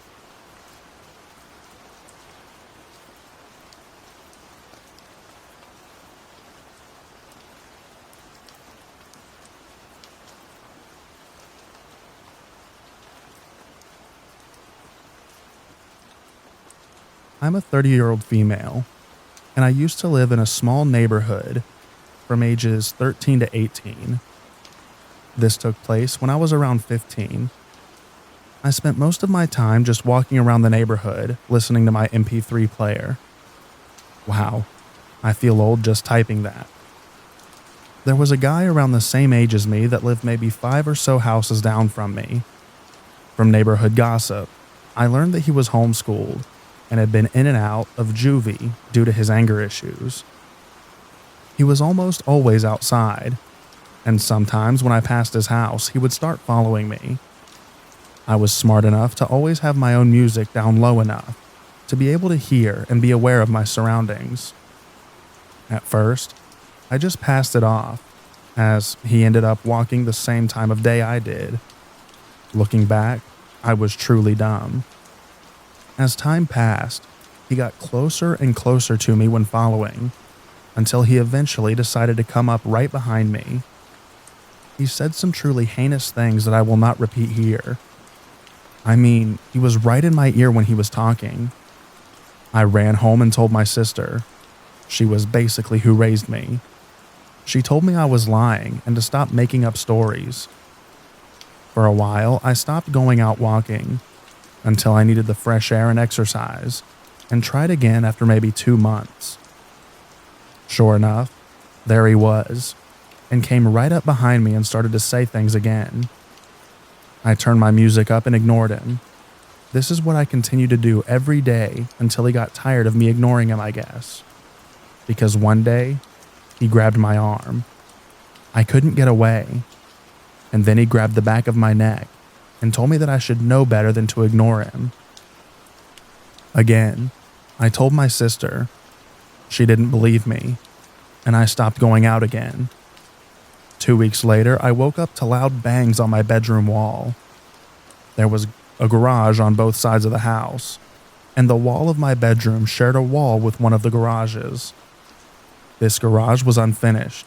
There wasn't even concrete down, and it was easily accessible from outside, as it was missing the other door at the back of the house. My sister was out of town, and my dad was deaf and bedridden, so it was just me in the house able to do anything. My bedroom also had a door to go outside, so I ran over and locked it. I laid down and waited for the banging to stop, but it didn't. My cousin and her boyfriend lived down the street, so I called her, and she sent her boyfriend down to see what it was. Her boyfriend pulled right into the backyard and right up to the door into the garage. His headlights filled the garage, and out ran the guy from down the street, holding a large knife. He took off running, and my cousin's boyfriend followed. It was at this time that I called the police. They came and took a statement, but there was nothing they could do because other than going into the garage and trespassing, he didn't actually do anything. I never took a walk in that neighborhood again. I still wonder how he knew what wall to bang on. How did he know that I was on the other side of it? How did he know that my sister was gone, or that my dad was bedridden and couldn't do anything? I never locked the door, so had he been able to get into my house, who knows what would have happened? What would have happened if I had gone outside? It still gives me the creeps. So, guy down the street, let's not meet again.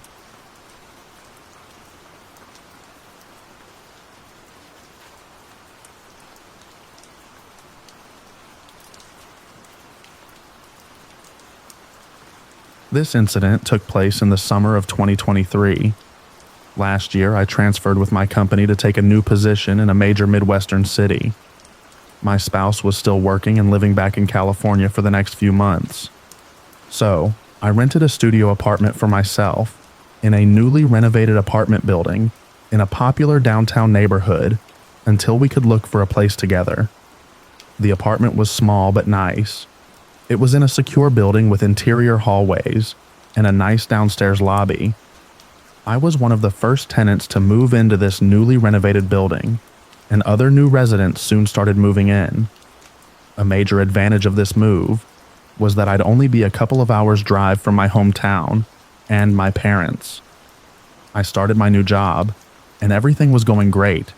I was enjoying my new neighborhood, and the neighbors in the apartment building generally kept to themselves like I did. Then, a new guy moved in across the hall, and everything changed. We'll call him David. David was a single man in his 60s and was very different from the college students and young professionals who lived in our building. I started noticing his erratic behavior almost immediately. I would come home from work and he would be sitting in his car in our small parking lot, just staring off in the distance. We were having issues that summer with smoke clouds coming over from the vast Canadian wildfires. They were leaving a light dusting of ash on our cars, similar to pollen. David was convinced that someone was spraying this dust on his car and was accusing various tenants he would run into in the parking lot. He would hoard trash in his apartment and leave trash bags in the hallway, causing a foul odor. He would also be yelling to himself in the hallway. I finally had enough and complained to the leasing office. The manager was quick to dismiss my concerns, saying that she'd been in his apartment and everything was fine. In August, my parents' 50th anniversary was coming up, and I was excited to go home and spend a weekend with them. A few days before their anniversary, my boss informed me that he would be flying in to work on an important project with me that would have us working through the weekend. I was really disappointed and felt like I was letting my parents down, but I managed to get away for a quick overnight trip in the middle of the week to see them and get back before my boss was due to arrive. I drove down and spent the night with them.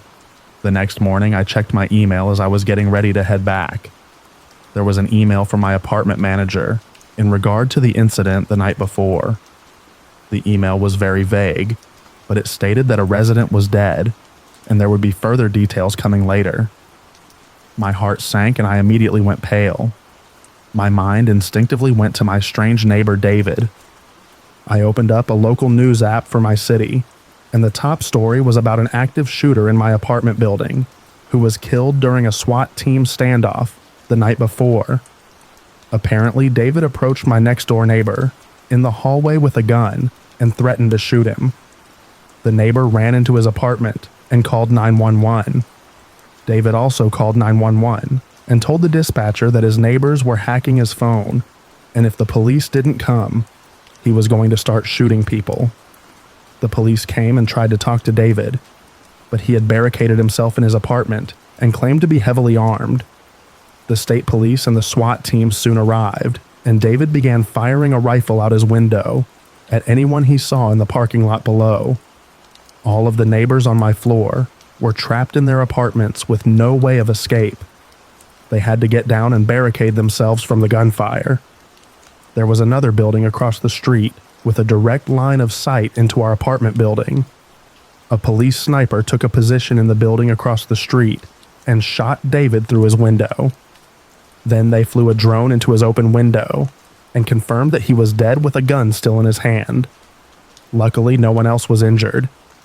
I got home later that day to a bullet-riddled apartment building, and several neighbors who normally didn't speak to each other were hugging and crying and showing each other videos of the incident from their hiding places.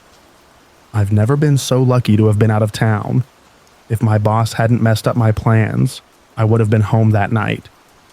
I'm sorry David didn't get the mental health attention he needed, but he put so many lives in danger.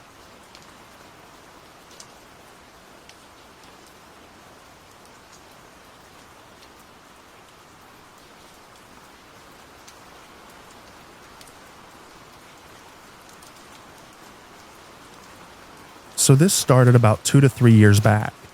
I had just experienced a terrible breakup, and I started receiving these disturbing phone calls. It started simple. The first call I answered, and the person on the other end said how much they miss me. Now I have a very small circle of friends, and I'm not on Facebook or any social site where I update my photos or daily activities. This is important. And I know that the ex that I just split up with had nothing to do with the following. Apologies, it's not short. The first call, like I said, was simple. They said they missed me. I asked who it was and they said it's me. Don't you remember? So I hung up and they immediately called back, crying, upset that I was being mean.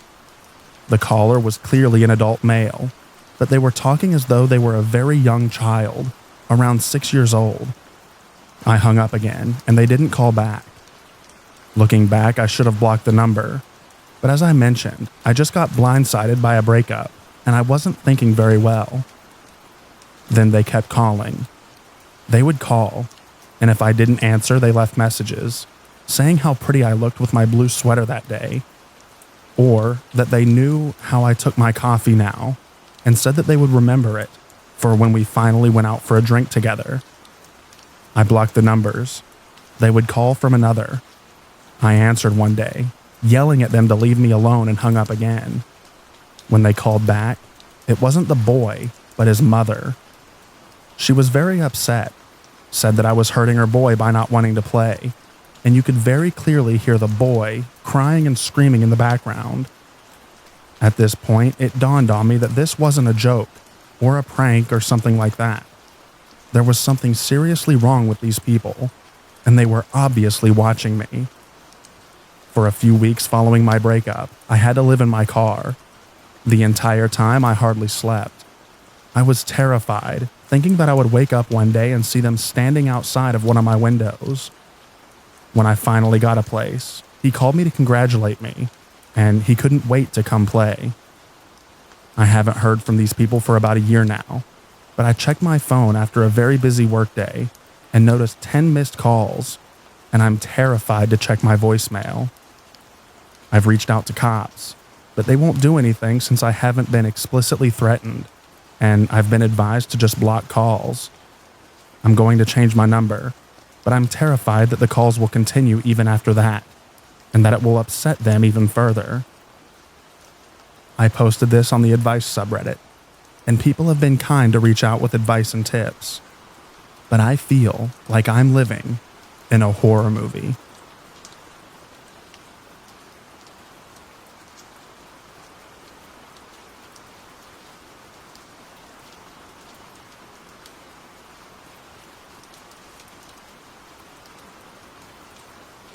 It was a Friday night, and I had gone to bed early, as I had work on Saturday morning.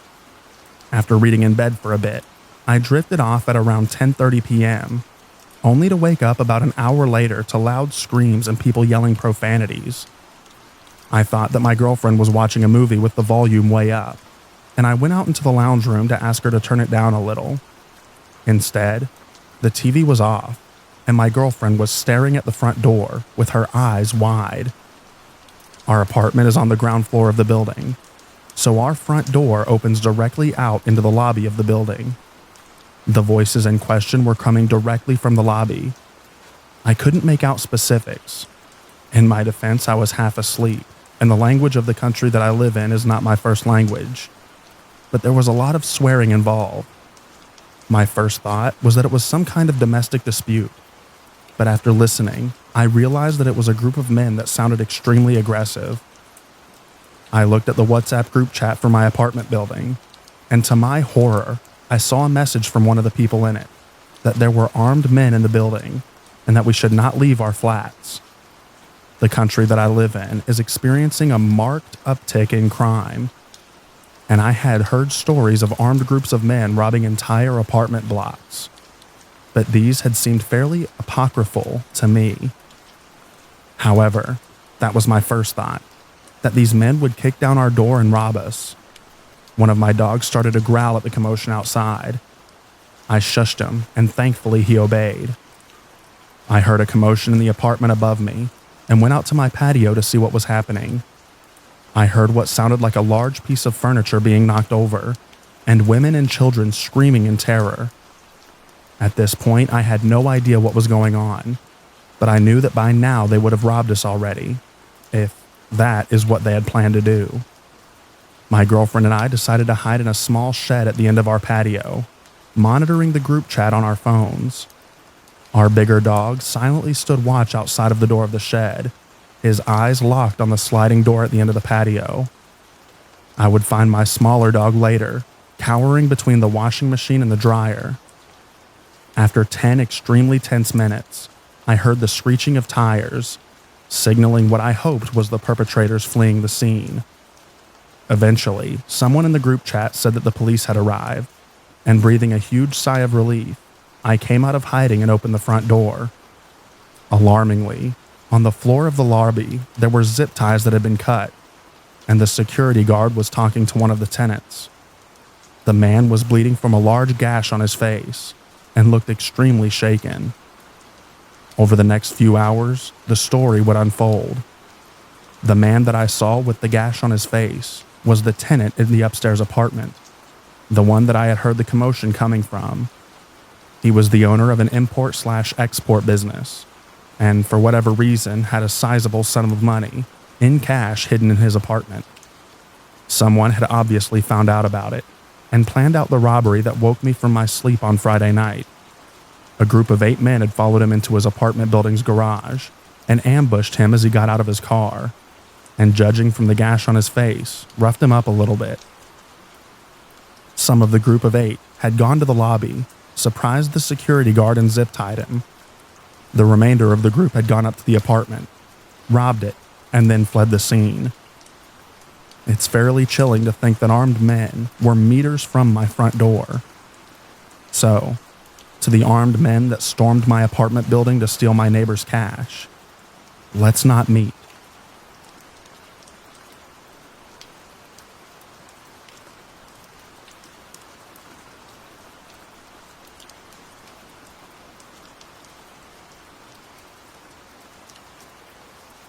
This happened while in my early 20s. My best friend was always getting into some risky stuff.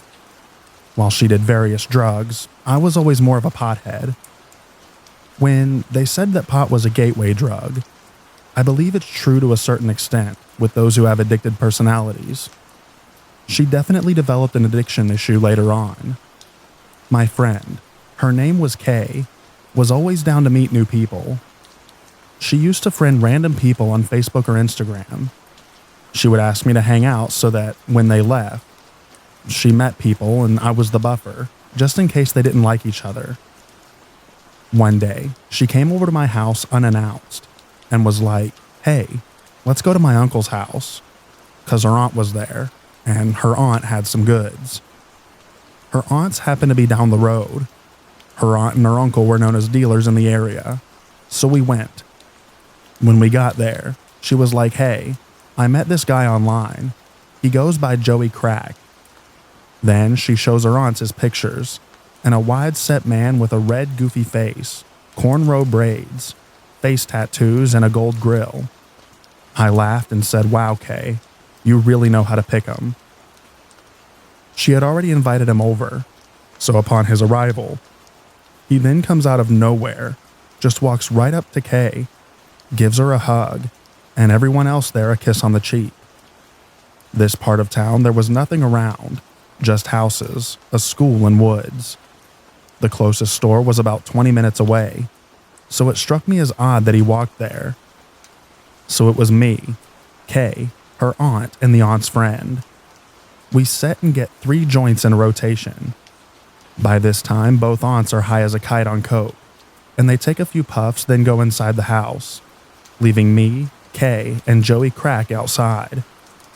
Joey then starts asking us questions like how we know each other, what we do for a living, etc. It was getting late, so I was telling her that I was wanting to go home. She was like, "No, don't go yet." I told her I was tired and that Joey is weird, and he kept low-key hitting on me. She then tells me that he had asked to sleep with her, and he wanted to ask her if I was down. I laughed it off and said, "Are you crazy?" And after a while of silence, I deflected and heard some noise that was in the darkness. "Did you hear that?" After a bit of small talk between him and Kay, he then learnt that neither of us was interested. It was just a hangout. This then turns the mood. You could feel it. It was suddenly eerie. He got reserved and shifty-eyed. I sat down for a while just to please Kay. At one point, I turned to Joey, knowing that he walked here and it was kind of dark by now. "What are you about to do? Because I'm about to go home and Kay's coming with me." He was like, "I just texted my boy. He's about to come get me." When he was texting, Kay was right behind him, watching him text. Her eyes grew wide and she looked at me. That was silent girl code for what the heck. Kay broke the silence and was like, "Hey, come help me get this thing from inside to bring it out." So I did. We went inside, and she was like, "I'm going to call my uncle so that he can take us to your place." And I was like, "Why?" My house was like a 10-minute walk.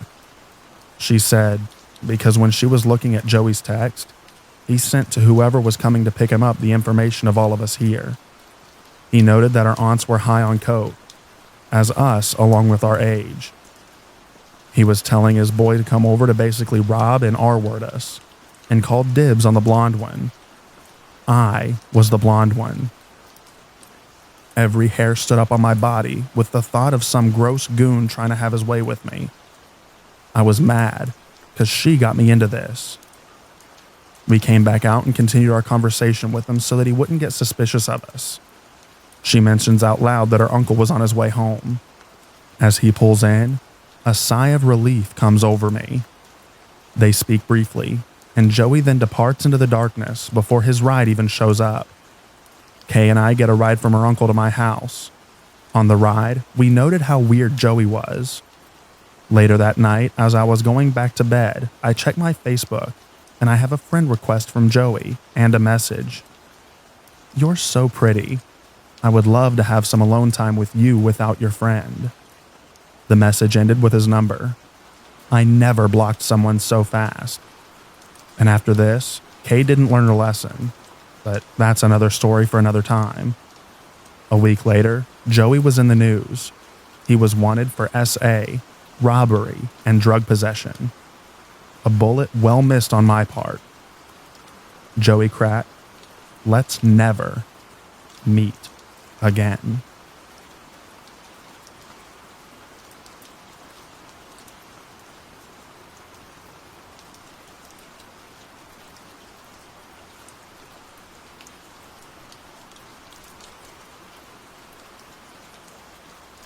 Okay, so for context for this story, I live in a pretty rural area, We live on the outskirts of our town, which already is small compared to the populations of the other towns in California.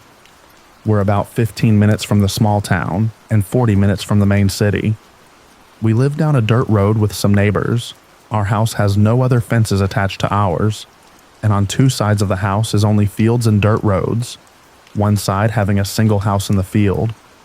The other two sides have a couple neighbors down other roads, and nobody really interacts out here except my dad talking to two of them sometimes. I was probably 12 when this happened. I had low self-esteem, and I wanted to start exercising more. I had been enrolled in a charter school due to bullying. Yes, that played into my self-esteem, but let's get on with the story. So I didn't really have many ways of exercise besides a treadmill that we owned. I wanted to start getting fresh air too, so my mom suggested that since we live out here, that it would be peaceful to take walks down the back dirt road. I agreed even though I was stubborn about it half the time, but we began walking and usually would go in the mid to late afternoon when it would start cooling down outside, but was still light. In case it got dark, we took our flashlight too. Being out here, it was notorious for stray dogs to sometimes make their way out here, and we would carry pepper spray and a mini bat, just in case one got vicious. However, a dog will play into this story. One day, me and my mom decided to go on a walk in the later afternoon, so me and my mom took off and started walking down the road. When you walk about a quarter of a mile down the road, you start to come towards a little cross section. There's a road going left to the highway, a road going right to the neighbor's house, or the road goes straight down to a utility road. Me and my mom discussed walking down the utility road to get a good walk in, since it went on for a while. When we started getting to the crossroad, this dog came out of literally nowhere. We were looking at it, and it was in the center of the road staring at us. Me and my mom looked at it, and my mom said that she got this feeling in her stomach that we needed to turn around and walk home. So she grabbed my arm and started leading me back home, and then let go so that we could walk. We were in the midst of walking when she looks ahead and stops to stare at something. I ask what she's looking at and she points. A white car pulled up to our fence and quickly backed up and shot down the road on the side of our house. Mind you, nobody ever goes down this road except one old man that we know. Anyone else who does usually is scoping out my dad's tools to steal. My mom said she felt a bit uneasy because of it and pulled me to the edge of the dirt road, almost into the field. The car had driven to the highway and left, or so we thought. We continued walking back to our house when this car comes back and drives down the road we were walking alongside. I caught a glimpse, and it was this smaller white car with black tinted windows that you couldn't see through. My mom instantly got a feeling of impending doom and pulled me into the field. Not too far, but far enough. We kept walking through the field towards our house, getting closer now, when this car comes back down the road. My mom stops me in my tracks to see what the car is doing, and it drives back to our house and starts driving around it super fast. For context, we have a random road and area that goes around our yard on our property. My mom waits until the car drives back down the side road, and she tells me we need to start running, so that's what we did. We started running through the field, getting to one of the little sections near my yard. The car comes back and drives down the road trying to cut us off. Me and my mom are panicking at this point and have no idea who this is and why they're acting like this. The car circles around again, and my mom drags me to further to the right, I think, of where we were and told me we're going to run down into the ditch. We get down in the ditch and the car comes back around and pulls to the edge of the ditch where we were. The front of the car was facing us, and all I could think about was if it drove down, it would hit me and my mom and probably kill us. My mom quickly put her arm in front of me and stood dead still while I was literally horrified and dropped our flashlight and I think my water bottle. The car was getting ready to drive down where we were, and then suddenly they backed up and drove around the yard, going back down the side road to the highway. Me and my mom felt like our souls left, and she tells me to run, don't look back, and get to the front gate. I run up the ditch, feeling my heart pounding. I run around the yard and towards the front gate, flinging it open, and I started running towards the front door. I did not hear my mom behind me. I was running to the door to open it right when I looked over and saw the car coming back down the side road. I ran into the house, trying to catch my breath. I saw the car drive down the road, and I didn't see my mom, so I was panicking. I ran towards the sliding glass door, and suddenly my mom comes running towards it and flings it open, running in and locking it.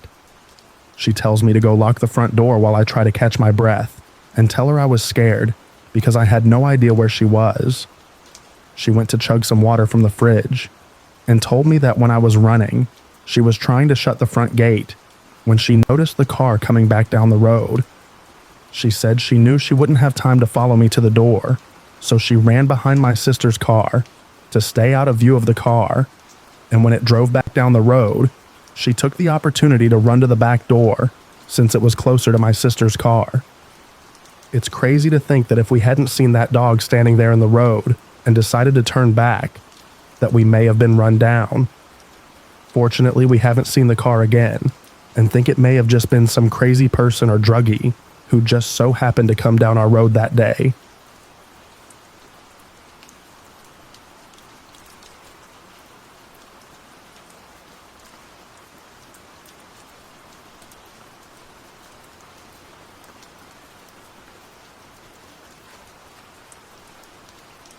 I don't know how long this will be. It took me about 4 days to actually be able to type this out. I got weird mini anxiety attacks when I tried. I'll be the first person to admit that I have a very can't happen to me complex. And that's kind of what occurred in this story. I'm a university student and live in a rental house with 5 other people. It's far from ideal, but in this housing outcry that we're living in, it takes that sting off of us having to pay a bunch of money a month to exist in a box. This has relevancy, I swear. I got extremely lucky last weekend when the 5 of the roommates that I had were all out for the weekend. This has never happened, so I was ecstatic to have the house to myself. I did the whole 21-year-old girl home alone stuff that you can think of, watching the movie with the volume loud, taking really long showers, walking around the house in my pajamas, etc. It was around 10 p.m.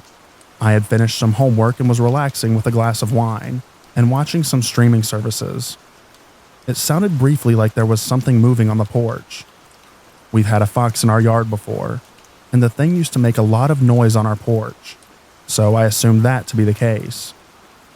After hearing some fumbling the second time, I went over to check through the window. There was nothing there.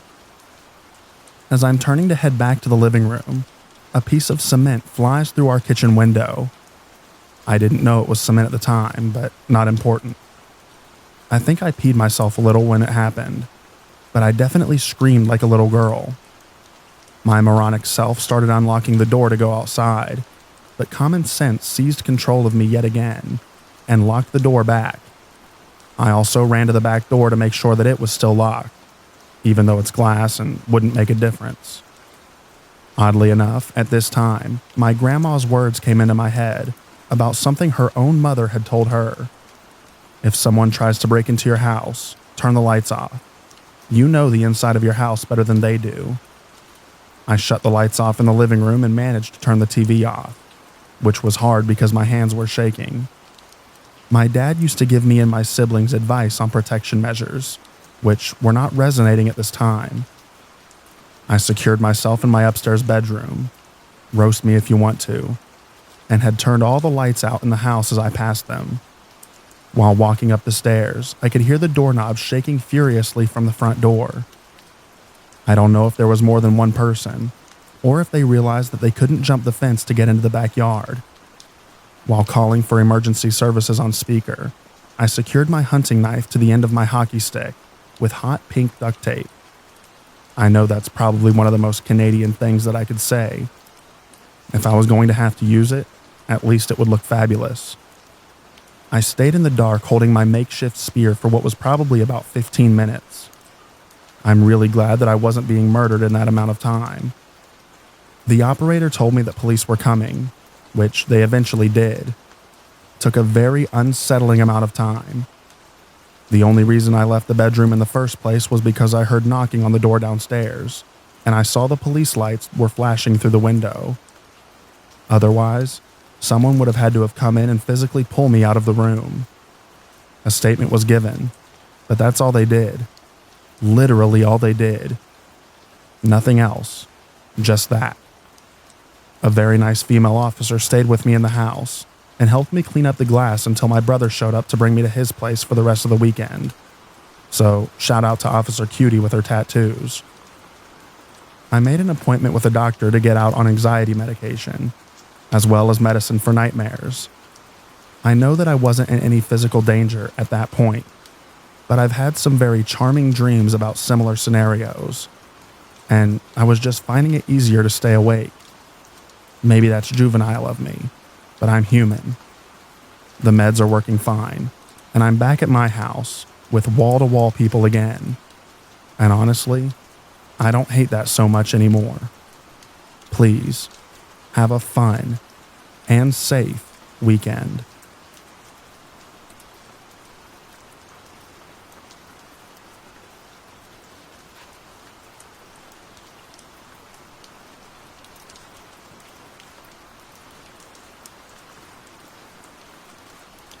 Never move in with a man or woman that you've never personally known. I got a roommate from hell this way. The man tortured me psychologically when I turned down his advances, then stole thousands of dollars from me over time. He even used my Amazon account to open up an account. He got some of my personal info like social security number and stuff like that as well. Once I left after calling the cops to help me leave, he showed up at the Apple store that I was just at a day after I left.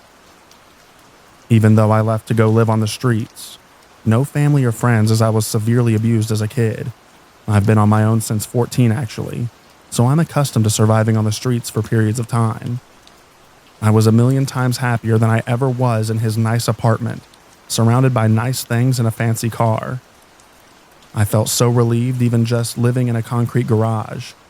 I was a million times happier sleeping on a concrete with a pillow made of a towel and a tiny little blanket in the cold and heat than I ever was living there with him. He spent his time psychologically torturing me, and I don't regret leaving at all.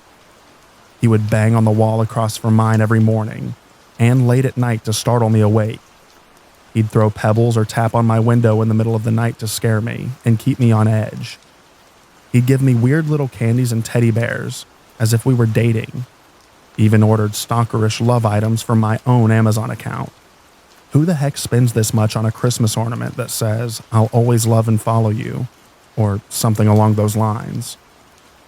If I'd go to the restroom, he'd run and kick his foot at the door so loud and suddenly that it sounded like a door being kicked down.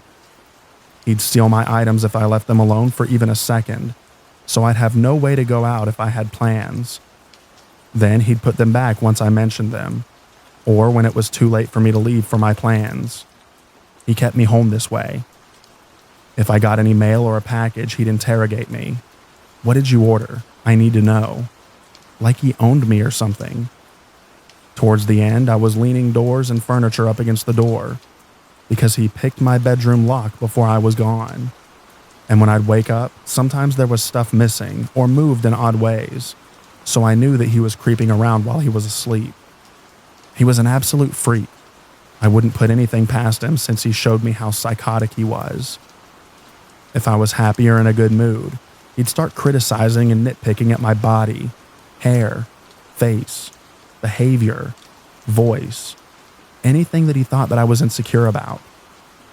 I even developed an ED because he always did this and mocked/laughed at me when I would make or eat food. Anytime I'd leave my bedroom, he would rush out of his room to stand right behind or near me like a weird little dog that follows you around panting. He'd throw out food that I just bought, steal my cash, and even use my debit cards. He even ordered 30 to 40 plus items off of my Amazon account without my knowledge or consent. It was the strangest thing. If anyone else had dealt with this, they'd go insane. I still have trouble believing this stuff happened, as it was just so crazy to even think that someone is that crazy to do something like this.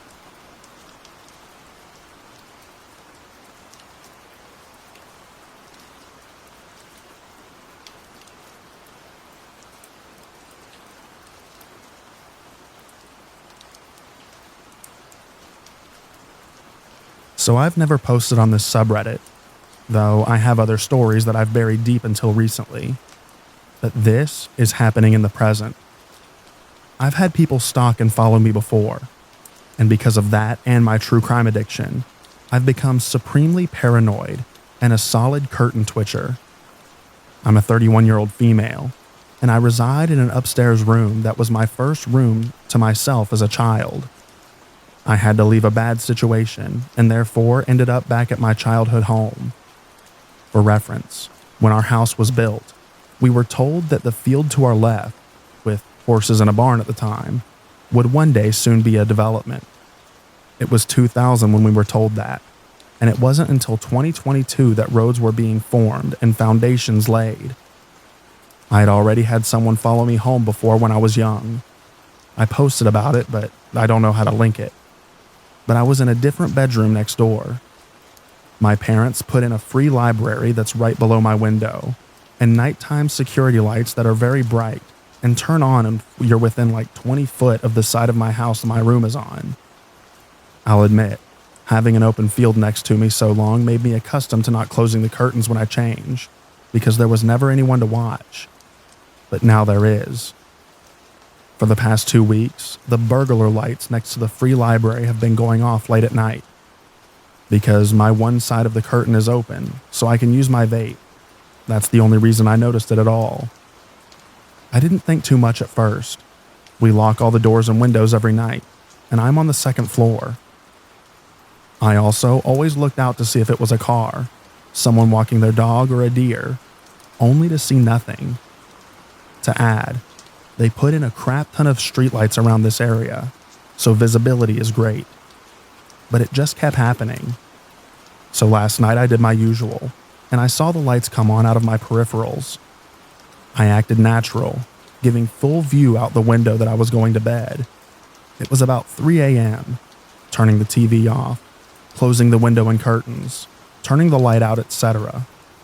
Then I ducked down, peering through the curtains to the sidewalk below. I honestly thought that I was going to pass out when after a few minutes, maybe 5, someone comes out from the side of my house, all silhouette dressed in black. They kept their back to me until the light turned off, but I swear I could still see them standing there, looking up like they could see me. I called the police, but while I was on the phone with the operator, I saw him run off. There wasn't much they could do, except say they'd drive a car around and look. My parents are asleep and I know that I have to tell them tomorrow. This scares the crap out of me. If it hadn't been happening for weeks and was a solo incident, I would probably be fine about it. But the fact that the light has been going off without me seeing activity, and what happened last night, makes me think this person has been watching me, and watching my house. To the person outside my window, let's please never meet. Small update. I did tell my parents, and at first they brushed me off, claiming I'd had a couple of drinks and it was late, so I probably just saw someone checking out the library. I then had another conversation about it with my dad, who said that there had been reports in the last couple of weeks of car break-ins, and since my car is parked on my side of the street right outside my window, maybe they were trying to break into it. I pointed out that if he was trying to get into my car, why was he pressed up against the house where he wasn't visible from my window? And why did he at no point go towards my car? I think I freaked him out enough that we are going to potentially get a camera for that area. Given all the development happening around us, I think it's smart, even without this incident. Thank you all for your advice and replies. I'll update here again if anything happens.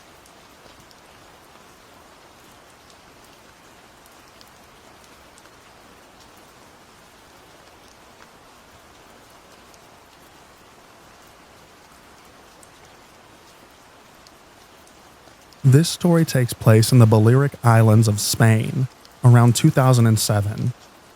As every late August, my mom, grandma, aunt, and I would book a trip to Mallorca. We are all from northeastern Spain, but love the sun just as much as Brits do. Anyway, our room overlooked the sea. It was located on the first floor. I had just turned 8 years old, and every night for a week we would enjoy the nightlife from our terrace. It was our 5th night in, and since there would be different booths at night where you could get tattoos, personalized jewelry, etc., just underneath the terrace, we would sit and watch people get stuff done like hair, tattoos, etc. There's this guy getting a tattoo. He's sitting in a weird position, so he can't really see what's going on with his girlfriend. My mom notices that some random guy starts groping her. She's obviously uncomfortable and her boyfriend doesn't know what's going on at all. He's completely oblivious. Mom doesn't know any English besides very basic words, so she starts shouting, "Hey, stop." Mallorca is filled with foreign tourists, and they all look foreign to us, the perpetrator and the couple. So that's why she started shouting in English. The guy notices and stops groping her, but gives us a deathly stare. He then starts again, and now we're all shouting stop from our terrace. People start to notice there's something wrong, and keep looking at us in a weird way. He then freaks out and tries to get in our hotel. Thankfully enough, he couldn't get in because you needed a code in order to do that. However, 2 German girls were about to use that same door to get out, so we started to shout no, no. This dude kept leaving and coming back to see if he could come up with a way to get in. We didn't know what his intentions were, but we were all pretty shaken. We went to the front desk and eventually called the police to let them know that there was a man who was desperately trying to get into our room. All I remember is crying and thinking that I was going to get kidnapped or something.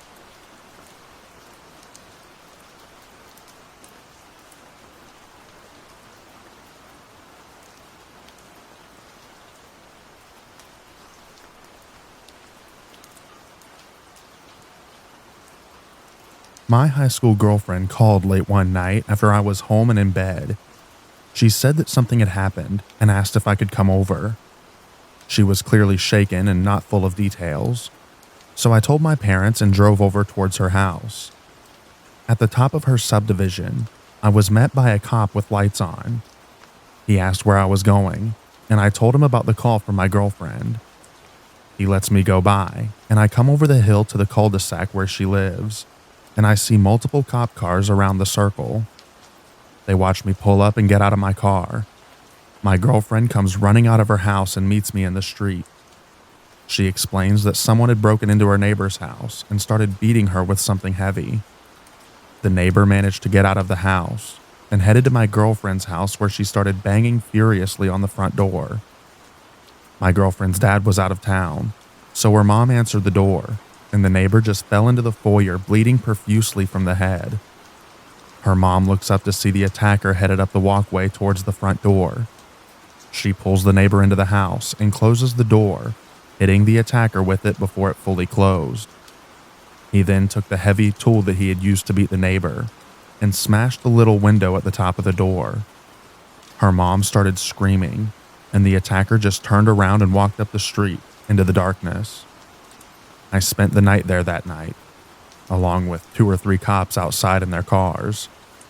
And in the morning, we could still see the blood pooled on the floor in the foyer and splattered blood above the front door from where the attacker had swung the bloody tool to smash the window. No one was ever caught or even identified. It was just completely random. The neighbor survived, and to my knowledge had no permanent physical injuries beyond scarring from having her scalp stapled shut. She moved away shortly after the incident.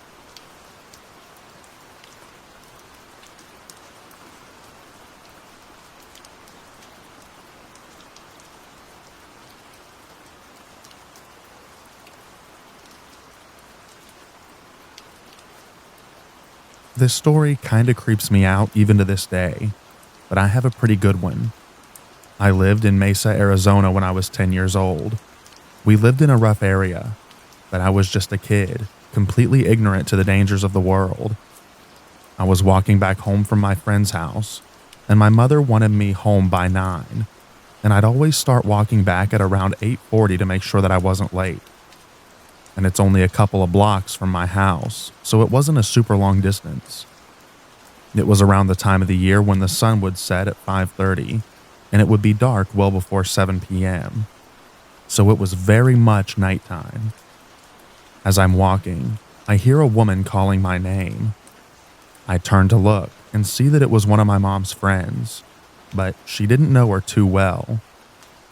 However, I just saw that she was familiar and won't say a name, but I turned around and said hello and smiled. She walked up to me and told me my mom had called her and asked her to come get me and ride me back because something happened at my house.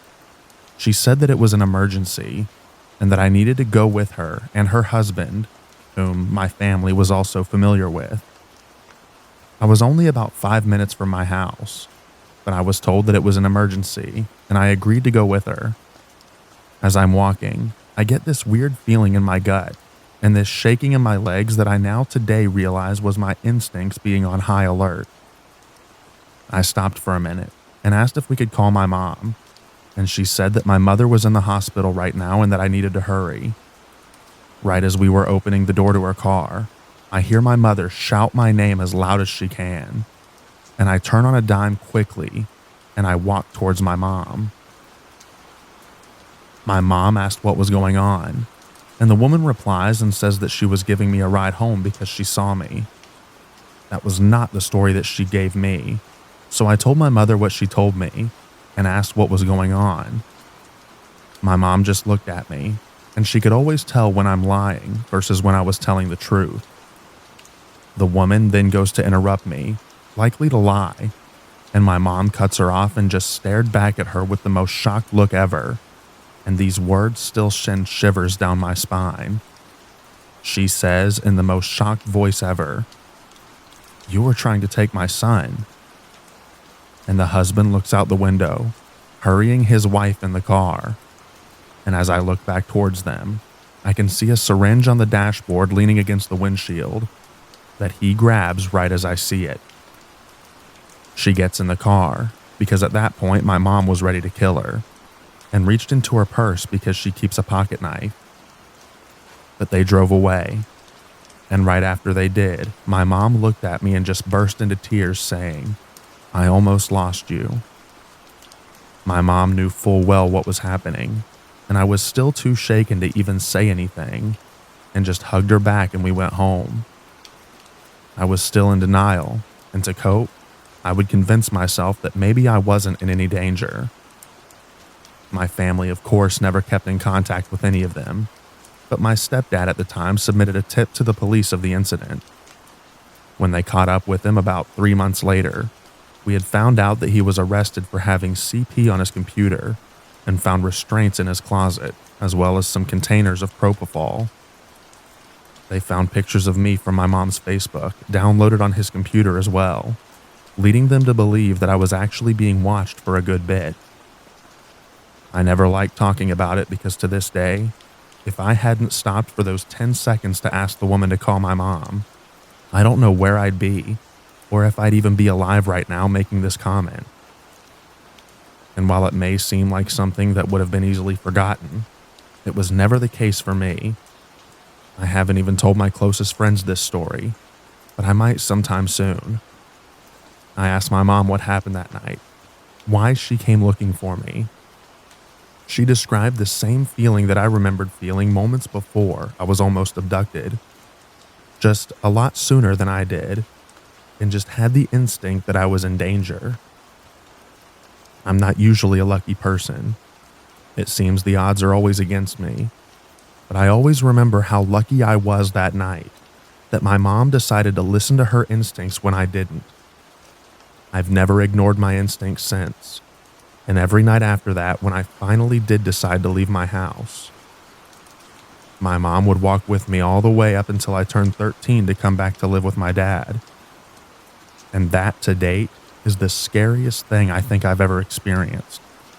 It's some stuff you only hear of on the news, and nobody ever assumed that it'll happen to them. But my life was a mere 20 seconds from being completely different.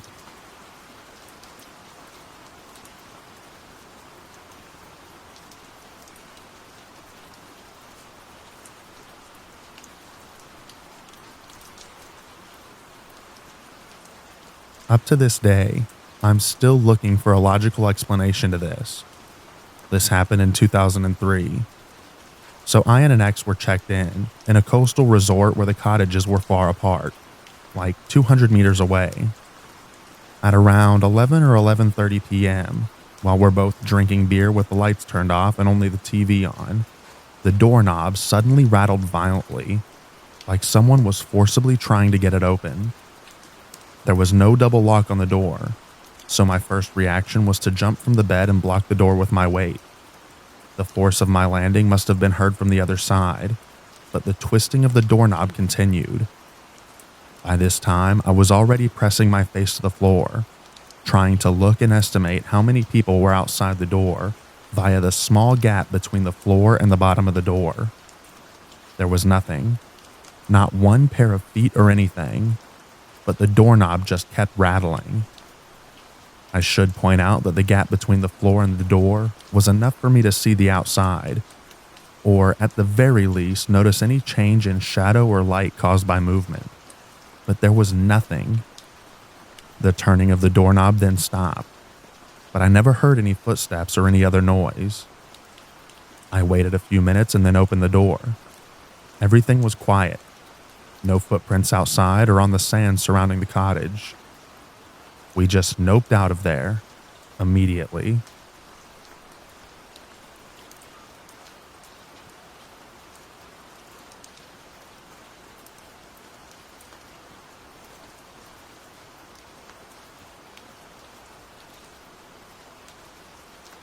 The previous story is something very similar to something that happened to me in Indonesia.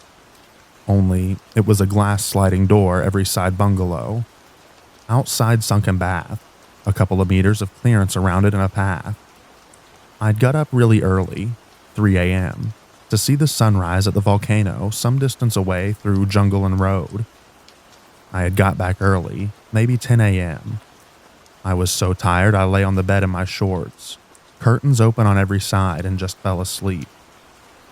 I was awoken by this absolutely insane banging on the glass sliding doors. Bear in mind, I could see all around through the glass, but for like the 4 wooden posts at the corners. But there was nothing there. I jumped. I mean, that's a really mild description for what I did, and stood in the middle of the single space, just looking for where it was coming from. And I could see the windows shaking as they banged. It was proper fast too. Not a regular banging, but bang, bang, bang, bang, bang. Just this uninterrupted salvo of something that I couldn't see hitting the window so hard that the glass was moving. And then it started going around the cabin, banging as it went. Like I say, I could see it bending the glass as it did, though it was hard to track at first, just because it was so weird and fast. I darted over to the bedside and called reception, shouting for them to come down. This was a threaded pathway away from the main hotel and its old Dutch colonial building, and they came. It stopped after a few minutes. I waited, still standing. They arrived, and when I told them what it was, the porters and butlers, yeah, it was quite a posh hotel thing, just crouched down and put their hands on their heads and began crying. A couple of them hightailed it right off the car and didn't come back to work. One of them, a lovely guy called Kinang, told me a bunch of stuff about the villagers who had been angry that these cabins had been put up. Apparently, only half of them, cabins 1 through 6, had been built. But he always gets calls on the switchboard from cabin 12, which is yet unconstructed. And when he picks it up, it's just a jumbled hiss and voices.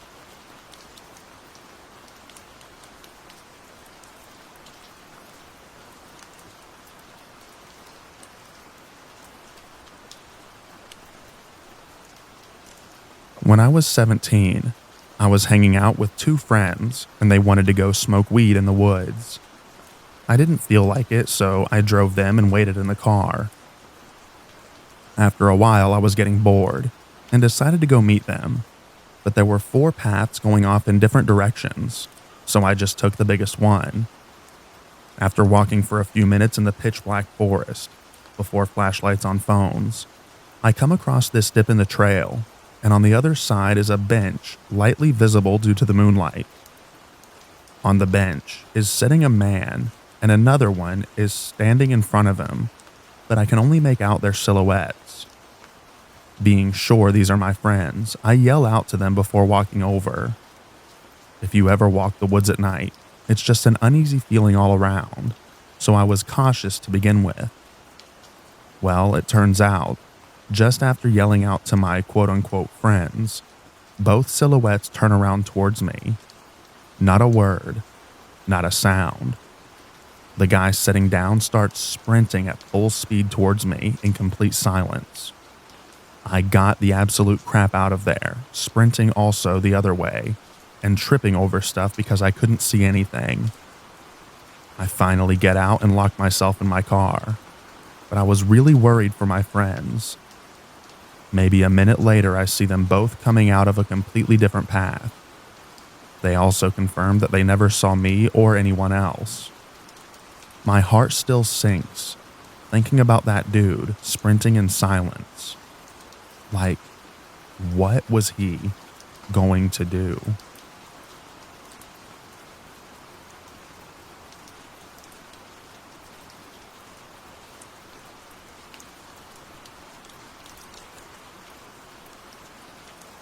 Years ago, I remember sneaking out of my friend's house at night to really do nothing but walk around the neighborhood and hide from car headlights. We were young and bored. There was a homeless camp that was down in some woods off the railroad tracks, not too far from his house. We had seen the trail and knew what was back there. One of the homeless guys that lived there was actually an old friend of my buddy's dad, and he had stopped over a few times, and my friend's dad let him shower there and everything. He could have worked if he wanted, but legit told us that he just liked living off the grid. Just wanted to give you some backstory on the reason why we thought it would be cool and safe to go check it out at night. We were a bit nervous at first, thinking what if we get there and his dad's friend isn't there? So we were sneaking up on it. It was a longer walk than we thought. We got kind of close and saw there was a fire going, lighting up the woods a bit. We start sneaking closer, but the trail seemed to continue straight, while the camp set off the trail to the left. We got, I don't know, maybe around 100 feet from the camp, and we looked down the trail and saw a faint silhouette of what we thought was a person. The silhouette looked like it was coming from deeper in the woods towards the camp. We froze and ducked slightly to the side of the trail. I told my friend that I didn't like it, and we should just sneak out. He said he had the same feeling. As I said, the fire at the camp was going just enough to light the area well enough to see. We end up slowly creeping slightly off the trail, back to the railroad tracks. We get probably 30 or 40 or so feet, and I told him that I would rather just hit the trail and slowly walk back, because the bushes and trees and everything were hard to navigate, and I would rather be able to see something coming so we could book it out. We played football, and were both pretty fast. We slid out of the brush, and see the silhouette has gotten closer. However, moving further from the fire, the light was dimmer, but we could still make out someone or something was standing there moving closer. My first thought was that maybe they saw us duck into the bushes and were coming to check, but it just felt off. My friend and I looked at each other, and both mutually and silently decided to pick up the pace. Almost on cue, we both looked back, and the silhouette was now booking it towards us absolutely silently. No noise, just fast movement. We hightail it out of there as fast as we can. Thankfully, the trail was wide, so we weren't bumping into each other or anything. Neither of us looked back until we hit the railroad tracks, then hit the railroad track bridge and we're on the other side. I looked back as I was slowing down, past the bridge, and didn't see anyone. We got back to his house pretty fast, and luckily, that was the end of it.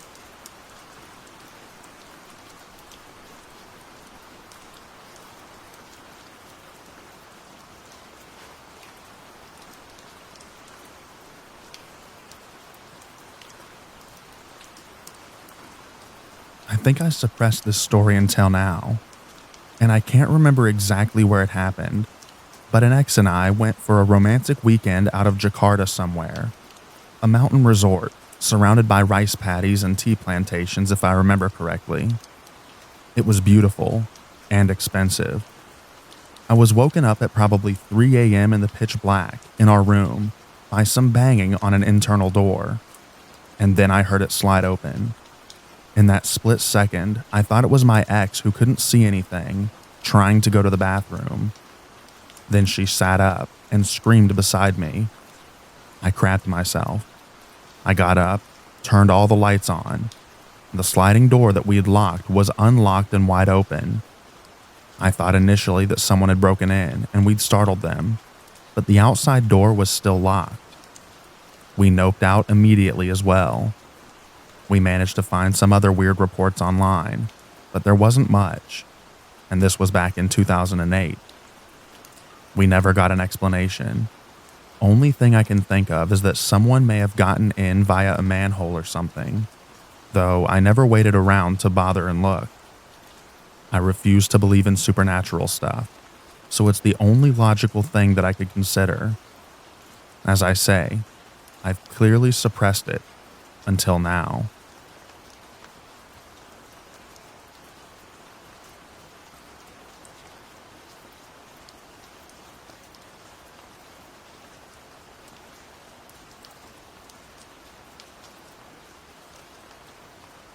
Yeah, Indonesia is no joke. I had an experience there as well. I stayed at one of the biggest hotels in Surakarta. Our room was directly in front of the prayer room. I found it odd that unlike other places where prayers were recited only during prayer times, the verses were ongoing on a loop throughout a day and continued on even at night. I started to get suspicious when we heard things crawling in the ceiling and the air conditioner turning on and off on its own. But hey, these can always be explained by faulty wiring or critters in the ceiling. Although whatever it was sounded much too large for the plaster ceiling. It got worse when it got somewhat rhythmic with the noises in the ceiling, like it was timing its movements with the verses. But whatever, I was tired and decided to just sleep. I woke up at 3 a.m. to see a wispy, shadowy creature hunched over the table with its back to me, eating. When we checked out, I delved deeper into the Google reviews. Half the reviews made reference to spooky things and encounters in the hotel.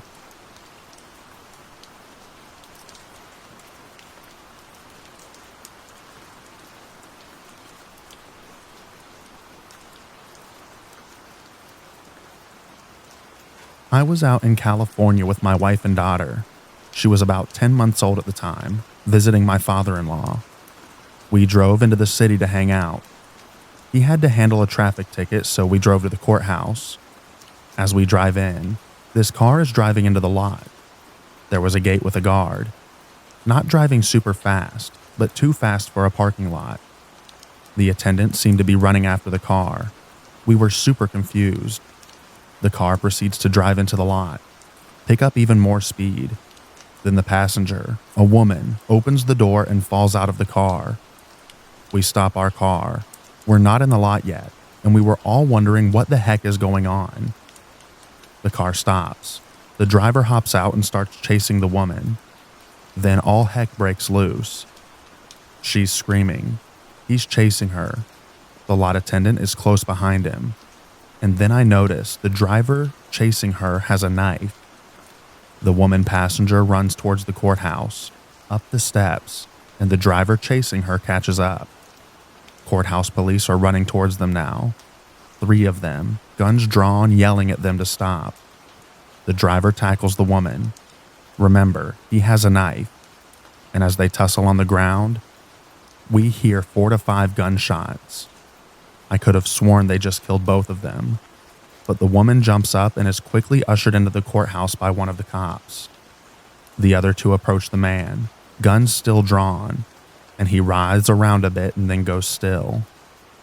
My wife didn't think they were real gunshots. She thought that they were beanbags or something.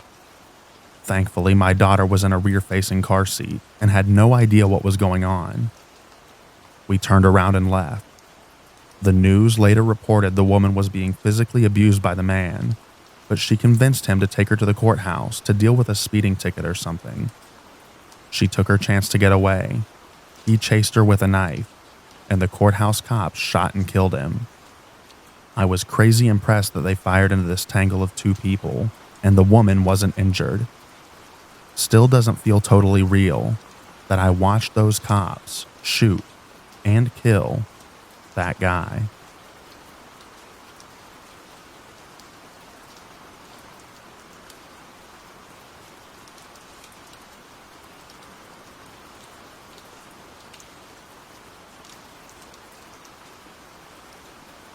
My friend was asleep in her bed when the window next to her was broken open by a burglar. She ran out the door while the burglar was climbing through her window, but he cut himself on the broken glass of the window. He then proceeded to bleed all over her apartment and pass out in her hallway.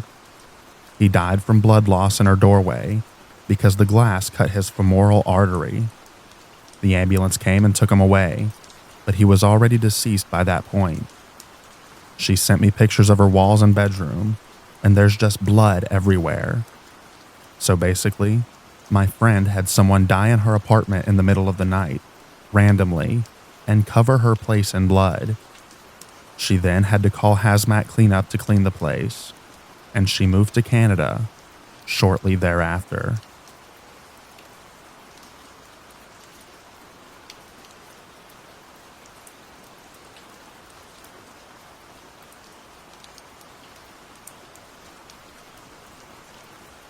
My girl and I were flying into her hometown after being out perusing around the country for Thanksgiving.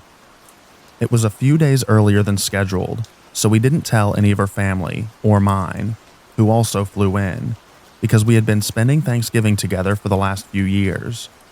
We honestly didn't utter a word.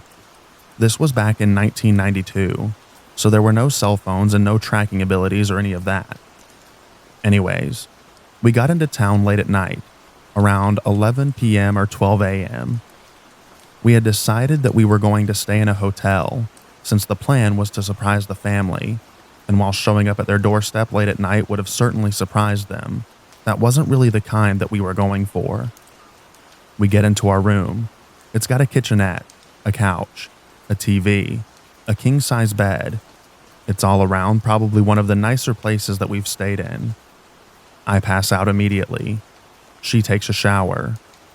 From what she's told me, she lays in bed, unable to sleep until about 2 a.m. For context, we were in an extended stay hotel with a door that led right out into the parking lot.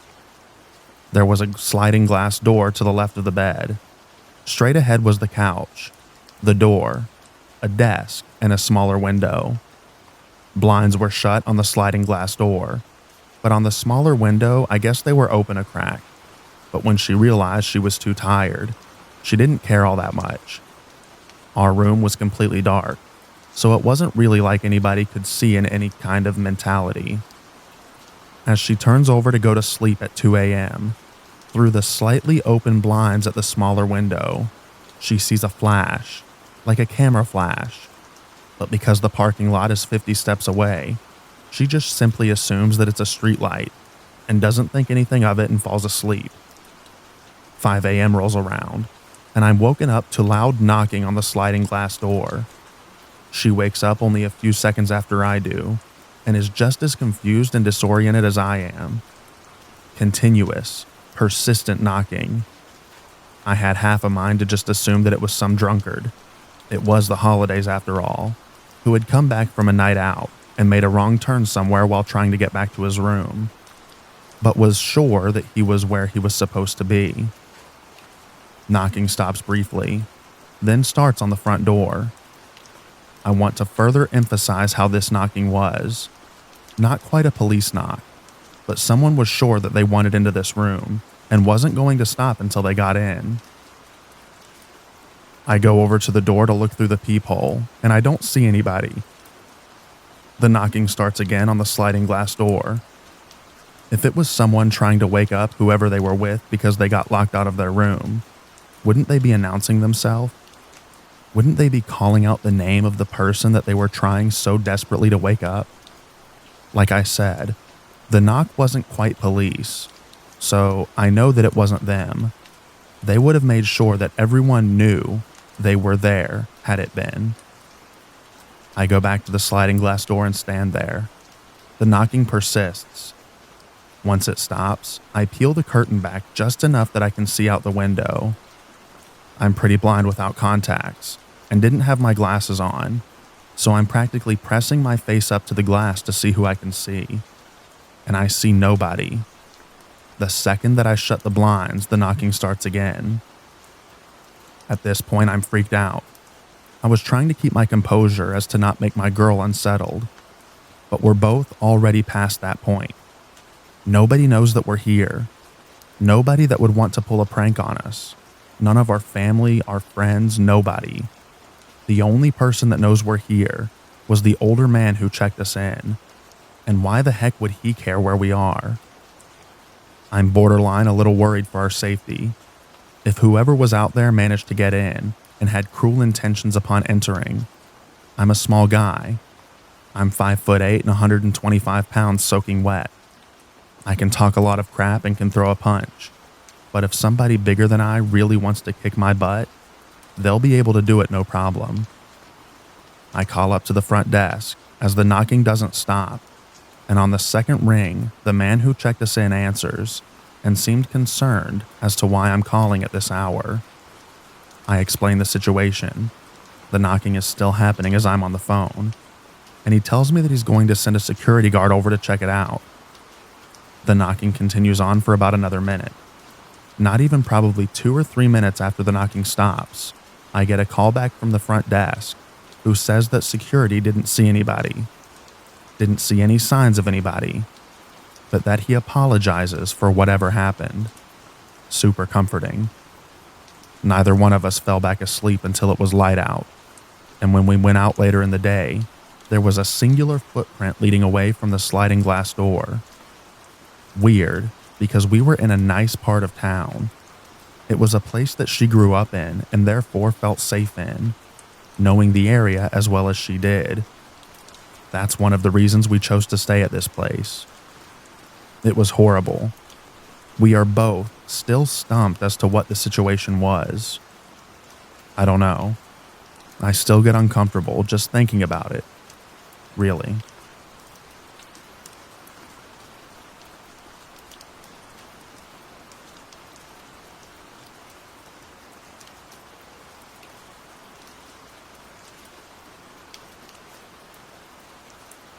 This is a story my mom tells me all the time. When I wasn't even 6 months old, my dad was out of town on a work trip, and my mom was home alone with me and my older brother. The house was kind of isolated and had a gravel driveway with one of those doorbell things where it would ring the doorbell whenever someone drove or walked close enough to the garage. At 11:30 p.m., my mom hears the chime and wakes up. She knows that my dad isn't due home for 2 more days, so she's positive that it isn't him. She grabs a shotgun and sets in the hallway that leads to the front door. Someone jiggles the handle, and my mom makes a point to loudly pump the shotgun and tells the person that she's aiming it at the door. Then she heard the chime go off again and hears them running down the driveway. That was it. The next day, she heard sirens whiz past the house towards the neighbor's place. They'd been found stabbed to death in their bed. The police assumed that the murderer had either come by my house either before or after they'd killed our neighbors.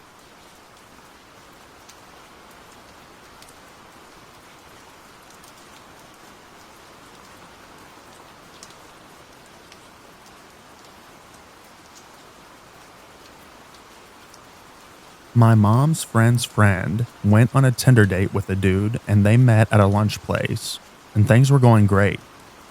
After the date, the guy asks if she wanted to have coffee at his place, and the date had been going great, so she said yes.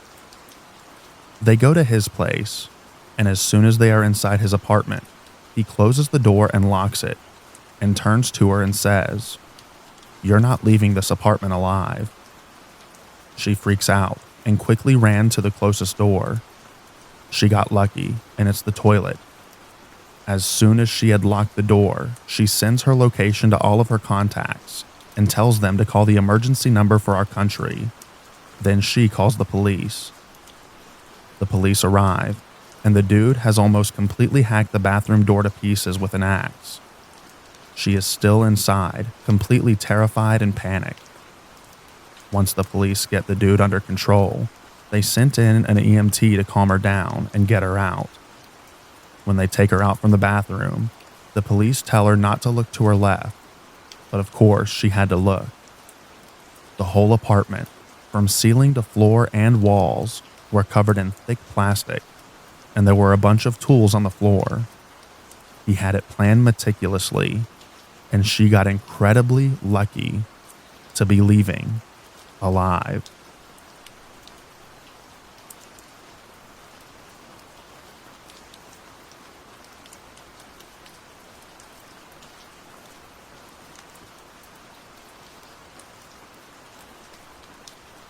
This is going to be a somewhat long and controversial story, but it happened to me. I was driving home from visiting a friend who lives several hours away from me, 6 hours to be exact. I hadn't seen my friend in a very long time, and instead of leaving early from my visit like I should have, I left their place at like 8 p.m. I messaged my husband when I left and told him not to wait up for me, as I wouldn't be home until almost 3 a.m. We said goodnight, and he told me to drive safely. The highways that I would take to get home aren't major thoroughfares. I live in rural Canada, so 90% of my drive would be on small 2-lane highways. It's actually a beautiful drive through gorgeous countryside. So I'm into my drive about 4 hours when things get weird. I'm literally in the middle of nowhere when my GPS starts acting up. After about 5 minutes, the thing literally just dies on me. No problem though, I'll just use my phone. No sooner did I load the directions on my phone, and it starts acting up. The screen flashing on and off, the coordinates started spinning. Really weird stuff. Then, just like the GPS, it just died. Still not a huge deal. I'm only a couple of hours from home. I can find my way. So I turn on the radio. I had been listening to music on my phone, but it died. Normally, at this distance from the city, you can still pick up a station or two. But nothing. Just this really weird static. It was the most beautiful, calm, clear summer night, and the stars were so vivid when you're out of the city. But literally, out of nowhere, this weird green fog started to appear. As I continued driving, the fog got thicker, to the point where I'm only driving like 40 kilometers per hour on a highway that I was literally doing 120 on. Then, literally out of nowhere, my car died while driving. I drove a standard, so I just threw it in neutral to coast as far as possible. When I finally came to a complete stop, the fog was so thick that it was actually in the car. I could barely see my hands on the steering wheel, and it had a terrible taste. Next thing I know, it's daylight out, and I'm being yelled at by 2 CN workers. I was still in a daze. It was almost like I was frozen. The workers are screaming at me. I guess my car is parked on private railroad property. They ask how I got past security with my car, why I'm there. I couldn't answer. I literally had no idea where I was. They told me to get out before they call the cops and file trespassing charges. I tried to explain what happened. I told them that the car died on the side of the highway. I went to start my car to show them that it was dead, and after some heavy hesitation, it finally started. I couldn't believe where I was. I was literally inside of a CN rail yard. How did I get here? There was a 9-foot fence surrounding the compound and a locked security gate at the front. I asked the worker where I was, and when he told me, I was in disbelief. I was at least 100 kilometers from where I last remembered. As I'm driving out, I instantly remembered my husband. He must be worried sick. What time is it even? How the heck did I get here? My phone was still completely dead, so I couldn't message him. When I finally got home, it was 3 p.m. I tried to explain what happened to my husband, and he was in total disbelief. We both were. The next day, I went to the phone store to see if my phone could be fixed. They said it might take a week or so, but it was repairable. The very next day, I noticed something was wrong. I felt like crap. My hair seemed to be falling out, and I started to get a really bad rash. So we went to the hospital. I told the hospital what happened to me a couple days earlier, and they thought that I was joking. It wasn't until my blood work came back an hour later that they took me seriously. I had radiation poisoning. They immediately put me in an isolated room. I spent a total of 21 days in the hospital before I was deemed non-radioactive. And when I got my phone back from the cell phone company, the last time my GPS pinged, it said I was 4,000 feet in the air. I don't know, but I think I may have been abducted.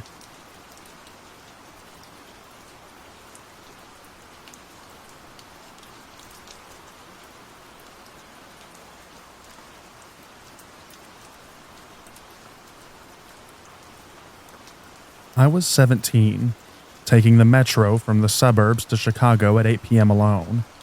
So this was like 2011. I was reading my book and heard a loud sound behind me. I turned around, and a man about 40 was looking at me with his bag on the ground in front of him. He picked it up and sat next to me, blocking me from exiting and sort of pushing me into the window. I was alone in the car except for the conductor, who left within a few minutes. The man began talking to me, saying that when I turned around, I was more beautiful than he thought I'd be. He said we could have a life together, but it'd be hard, since people would talk about our age difference. I said I wasn't interested. As we pulled into the station, he grabbed my arm hard and said, "Don't scream, I have a weapon."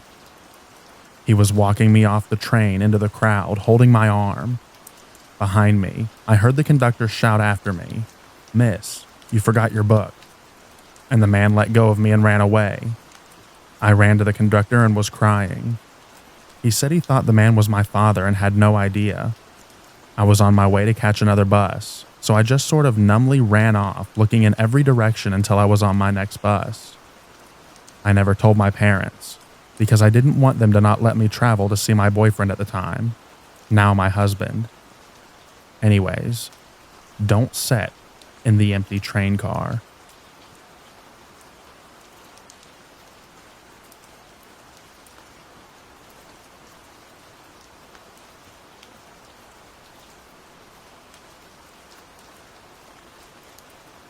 I used to sleepwalk when I was a child. We lived in a rough neighborhood, Decatur, Georgia, and I would wake up outside in the middle of the night, not knowing how I got there, and would have to walk home and walk into the darkened doorway I had left wide open for whoever might be lurking around. However, the time that scared me the most was when I was about 9 years old. I woke up and found myself with the bedroom curtains drawn, back, and staring out the window. As I came awake, I noticed a very large and completely hairless man, no hair, eyebrows, etc., staring at me, and slowly inching closer to the window and closer to my face. He was looking bewildered, like he wasn't sure what he was seeing. At that moment, I realized what was going on and started screaming uncontrollably, frozen in place and peeing down my leg. The man freaked out and screamed, did a tumbling move, and then ran off in a weird zigzag like he was trying to dodge bullets. My mom woke up and thought I probably had a nightmare. The next morning, we found a screwdriver on the front porch and damage to the door jamb and door handle.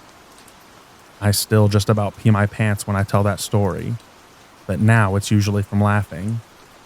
I will never forget the look on his face when I started coming to life and screaming, or his high-pitched scream and his duck and roll, dodging and bobbing all the way down the street.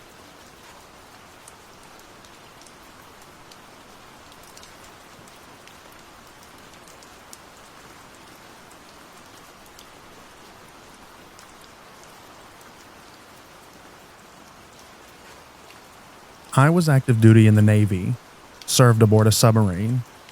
We were in port one day. Most of the crew had left. The guys on duty for the night were given permission to bring our kids on board for dinner. Halfway through the meal, someone makes an 4MC announcement. 4MC is the emergency announcement intercom thing. Says there's light smoke in the engine room, quickly followed by fire in the engine room. We train for this stuff religiously, so everyone is immediately in action. The commanding officer is still there but topside. One of our senior enlisted guys apparently ran the kids up front to a hatch where he was quite literally throwing them through the hatch as our CO caught them and sat them on the deck topside. The rest of us ran toward the fire, and I see no one grabbing a mask, not one person. So I grab a big handful of breathing masks and follow through the hatch where we're greeted by what appeared to be light smoke filling the entire engine room. But it didn't smell like smoke. It was sweet and tasted sweet. An oil pump had blown and filled the entire back half of the boat with atomized hydraulic fluid. A guy was moments from lighting a torch in the engine room as the casualty was called. Had it been called just a moment later, we'd have walked into an inferno. Had he, for some reason, not heard it called and lit the torch after we had run in, we'd have been on fire before we could react. It all turned out perfectly fine. Cleaned the oil that clung to the surfaces and fixed the pump. But it was somewhat surreal, understanding just how close we were to a wildly different result.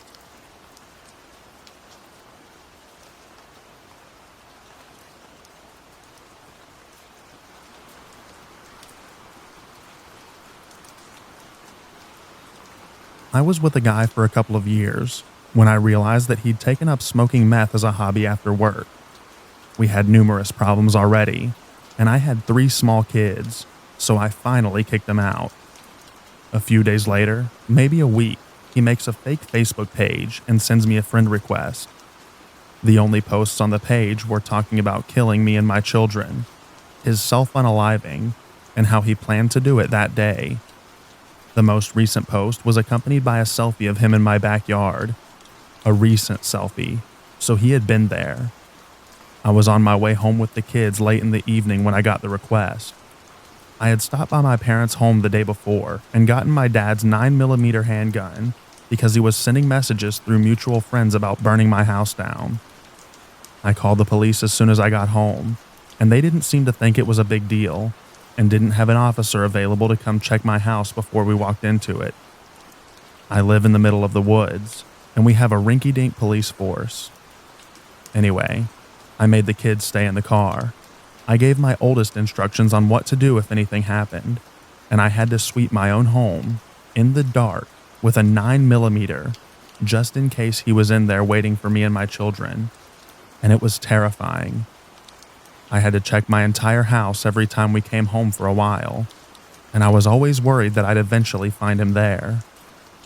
Police were called numerous times, and I was eventually granted a restraining order a couple of weeks later, when the death threats continued. He died about a year ago, and all I felt was relief.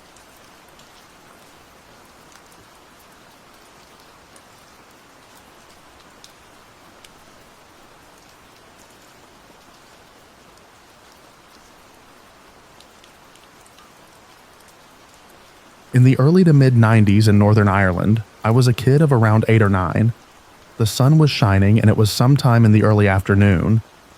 My dad needed to return a library book in the Crumlin Road, a Protestant loyalist area in Belfast. We were Catholics, and the Crumlin Road was notoriously dangerous at the time, still is to a lesser extent. So I was already a little on edge, just knowing the reputation of the place. My dad was cool though. Didn't seem worried or anything. It's not like we have Catholic printed on our foreheads. He did say, however, that I had to pretend to have a different name if anyone asked me. My name is one which marks you as a Catholic, so I adopted a Protestant name for the trip. We came to a road which led to an intersection, across which was a predominantly Catholic Republican enclave called the Ardoyne Road. We were headed to the right, down a long, winding path, but further up the road ahead, towards the intersection, we could see a group of men. One of them was running back and forth across the road, relaying information between two pockets of people. Some were staring across the road towards the Catholic area. Some were talking to a man in a parked but running car. One in particular stuck out. He had long hair and a leather jacket and was very tall, at least compared to the other men. It all looked suspicious even to me as a child, although I didn't know why. But my dad's demeanor changed to a more serious and quiet one, and I took it as confirmation that we weren't safe. He was from Belfast. We were living in a town outside of Belfast at the time, and grew up when things were at their worst here, so he knew the ropes and knew the signs that something was happening. We weren't walking towards the men, so it wasn't a problem. We crossed to the right and started walking away. This is when a woman approached us. She was middle-aged with short red hair. She saw us coming and made a purposeful beeline towards us. She seemed preoccupied, nervous. She started grilling my dad immediately, asking who he was and where he was coming from. She was talking in a, "I'm trying my best to sound casual, but I'm failing" manner. I could feel my entire body beginning to boil with fear, and I felt as though I was mere moments away from being discovered. It was like a horror movie where someone finds themselves in a small town where everyone is in a cult or something, and they're trying to blend in but are drawing suspicion and are losing themselves in an ever-increasing paranoia. I suddenly had visions of my dad getting shot and me screaming over his corpse, maybe even getting shot myself despite being a child. The longer my dad and the woman talked, the more I was starting to lose the ability to hear, as though my head was underwater.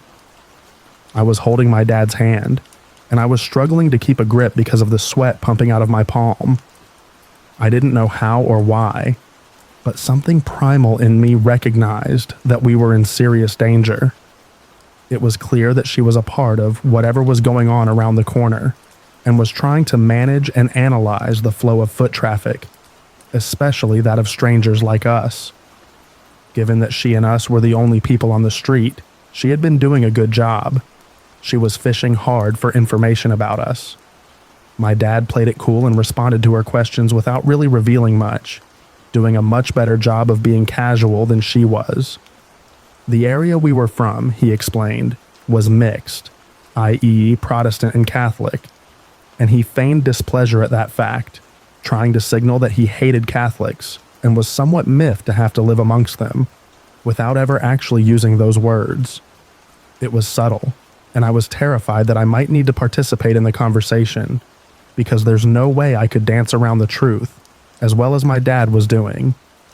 He explained that he was just here to return a book, which he showed her as proof. She asked about me, my name, and I gave her the fake name. She surely read the terror in my face and could hear it in my voice. My dad decided that that was the time to break off and say, "Nice to meet you, all the best," and started walking away with me. I could sense that the woman didn't budge and just stood and stared at us as we walked away. I glanced over my shoulder after about 30 seconds and just caught a glimpse of her turning and walking towards the road where the men were gathered. We rounded a corner and were now at the top of a very long and steep road path, with the library at the very bottom of it. The path was fenced on one side, and on the other side was a row of houses. It felt like we were walking deeper into danger, and that we had only two routes of escape: keep going or turn back the way we came. About partway down the road, we realized we were being followed. My dad told me to run ahead and check that the library was opened, and I hesitated. He said it was okay and to just go and check. I glanced over my shoulder. It was the man in the leather jacket with the long hair. I did what my dad wanted and ran ahead, heart pounding and ears pricked, awaiting the crack of gunfire. I checked the door was opened, and I ran back up. As I was coming back, I saw that the man in the leather jacket had turned and was making his way back up the road. My dad looked unfazed, but was walking with a certain rigidity, like something had happened in the time it took me to run to the library and back again, and he hadn't quite unclenched his fists yet. He said it was okay and we were safe. I asked about the man following us. He said he sent me ahead, and when I was a safe distance away, he stopped and turned around to face him, ready for whatever happened. He said he was expecting violence, but as he turned around, the leather jacket dude immediately put his head down, turned, and walked back the way he came. My dad watched him for a few seconds, and then started making his way back towards me. That afternoon, within the hour we were there, a Catholic taxi driver was murdered in that street. The vibes that something terrible was going to happen were justified, and I've never felt as terrified as I did that day. When the news about the taxi driver was on TV that night, I knew I had seen the planning of a murder, and I knew we had walked into the middle of it.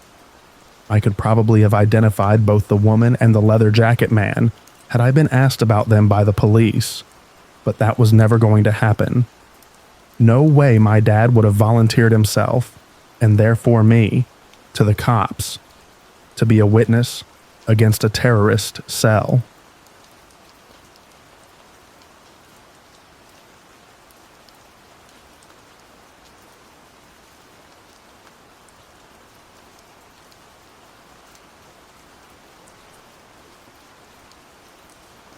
Something weird happened to me. It was more scary in a what could have been kind of way, so not on the same scale as some of the other people in the comments. I was a 17-year-old and I'm male, and I was walking home from a nightclub, quite drunk and stoned at about 2 a.m. I'm in a lonely part of my walk. No people and very few cars. Just a road and some large shops. A barbecue and a carpet showroom.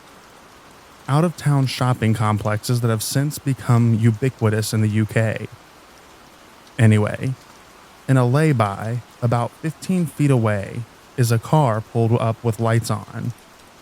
As I stumble past, 2 men step out and call me over. Something about the situation immediately sobers me up. I keep walking, and one of them shouts, "It's fine, we're the police. We'll drive you home." I stop for a moment and reply with a smart comment along the lines of how police would never do this and that they were dodgy. Calling them dodgy always sticks in my mind. He insists that I'm too drunk and it's not safe for a young man like me, and I should let them take me home. I say no, and he then calls me to come over here and listen to the police radio in the car to prove that they are real police. It's weird the guy is almost begging me, desperation in his voice. I repeat a firm no, tell them I'm fine and keep walking. The minute I'm out of sight, I run as fast as I can and don't relax until the 30 minutes later that I'm home. I can only assume that they didn't manhandle me into the car because there was the very occasional taxi passing by. I'm 45 now, and occasionally think about how that could have ended for me. None of the scenarios seem good. Sadly, stories like this are probably more routine for women, but at the time, it really shook me up.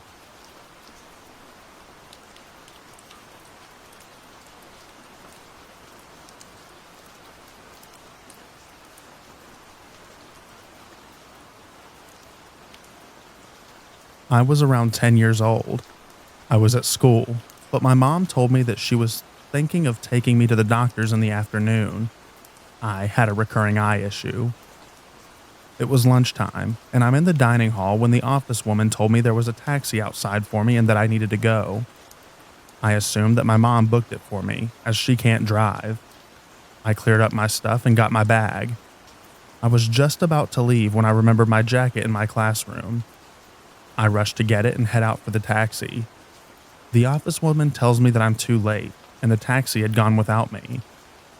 I just went back to class, but I was panicking that my mom would be angry at me. School finishes and my mom is waiting for me at the gates. I burst into tears, apologizing for missing the taxi and thinking that I was in big trouble. She never ordered a taxi and had no clue what I was thinking about. She ended up not making the doctor appointment. No one ever found out who ordered the taxi or who the driver was. My mom doesn't like to think what would have happened if I hadn't forgotten my jacket and got in that taxi.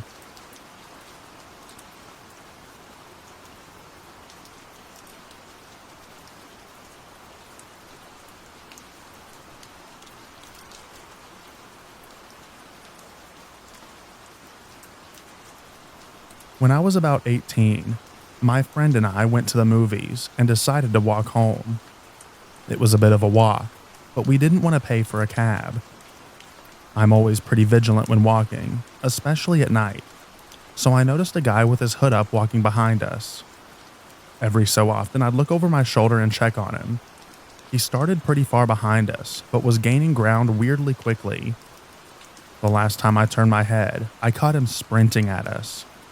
I panicked and tell my friend to run for it.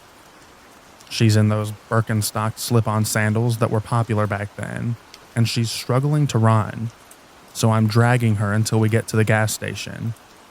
I bang on the window and beg the clerk to let us in, but he says he can't because it's past a certain time at night, but he promises if the guy comes near us that he'll call the cops. The guy comes down the hill, through the gas station, staring at us the entire time.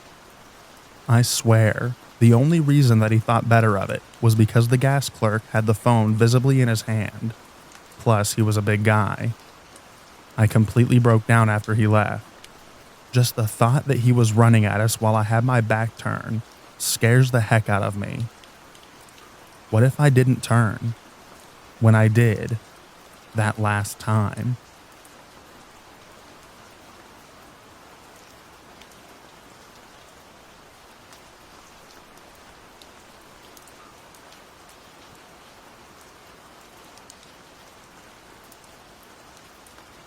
I was camping with my family and our family friends. The parents get toasted during the night, and my friend, her cousin, and I get to camp out in a tent while everyone else is in campers. After the parents are passed out and the fires died off, we're just talking and slowly calming down for sleep. It was probably around midnight or so. We hear the crunch of some shoes on gravel and the jingle of a collar on a leash. A soft shadow of a tall man stops by the side of our tent, facing closest to the gravel road. We are all stone silent, and a man's soft voice says, "Hey there, girlies." We say nothing, in the stillest silence I've ever experienced. "What are you girls up to so late?" Silence. We're looking at each other with wide eyes, thinking we're essentially on our own, because the campers, while being close by, are filled with our smaller siblings and our intoxicated, snoring parents. He hums something to himself, like he's mulling something over, and then his shadow moves and he continues on down the road. Was he probably just some drunk guy walking his dog? Likely. But was that the scariest experience of my young life, and the first time that I realized that in a situation like that, I didn't have the right instinct? Yes, it was. 2 hours later, the cousin had to use the bathroom, and by then we'd calmed down a little bit. But it was the most paranoid sprinting to the outhouses up the road that I'd ever had.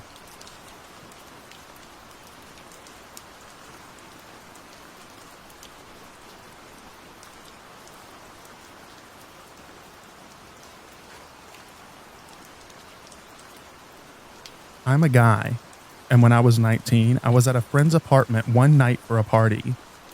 Things were starting to wrap up. It was very late, and we were all standing around in the parking lot, talking as we got ready to leave. Then this beat-up old Ford Bronco pulls into the lot, and a tall, lanky guy in Western garb, hat, boots, belt buckle, gets out. That in itself wasn't unusual. I'm in New Mexico, and you see people dressed like that all the time. But instead of going into an apartment, He walks up to our group and just stands there, never says a word. He wasn't acting in a threatening way. It was just really weird and awkward. So we all decided this would be a good time to leave. We got in our cars.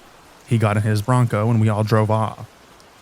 When I got onto the street, he pulled out right behind me, which I didn't think too much of at first.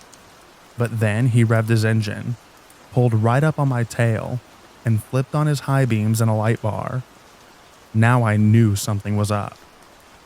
At the time, I was driving a little 1985 Dodge Omni that could maybe do 75 if you dropped it off a cliff. So there was no way in heck that I was going to outrun a V8 Ford Bronco, even if I was crazy enough to try. This guy could easily keep up with me. I didn't know what to do. In retrospect, I probably should have driven to a police station, but that never occurred to me. And even if it did, I don't know if I would have known where the nearest police station was. This was the early 90s, no smartphones or Google Maps. So I did the only thing that I could think of. I swerved onto a side street into a poorly lit residential neighborhood.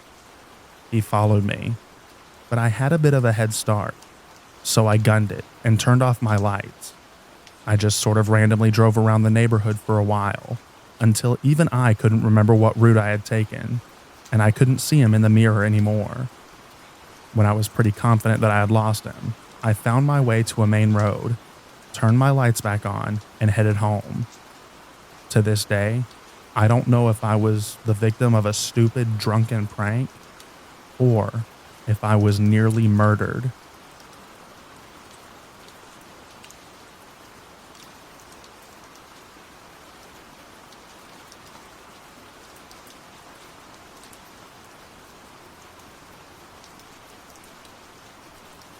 My younger sister had a similar experience when I was 12.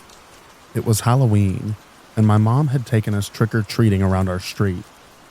When we got back home, we asked if we could stay out a bit longer riding our bikes. We lived in a cul-de-sac, so it was normally only neighbors and their visitors driving by. After a short ride around, just as we had stopped in our driveway, a car stopped, and a man told us, "Get in the car." My sister and I froze out of fear and didn't respond. He repeated the demand before driving away. I guess he was worried an adult would see or come outside. We rushed inside, locked the garage behind us. The police were called and came to our house to take the details. We even spotted a car that looked very similar after the incident at the nearby shops, and my mom informed the police. A few months later, we came to find out that the man who approached us had been arrested for luring a young child away and assaulting the child during Christmas carols at a local botanical park, which my family and I had also attended. I remember being shocked and disturbed when I first found out about the assault, and even more so when I realized that what could have happened to me or my sister that Halloween night, when we found out that it was the same man that was responsible.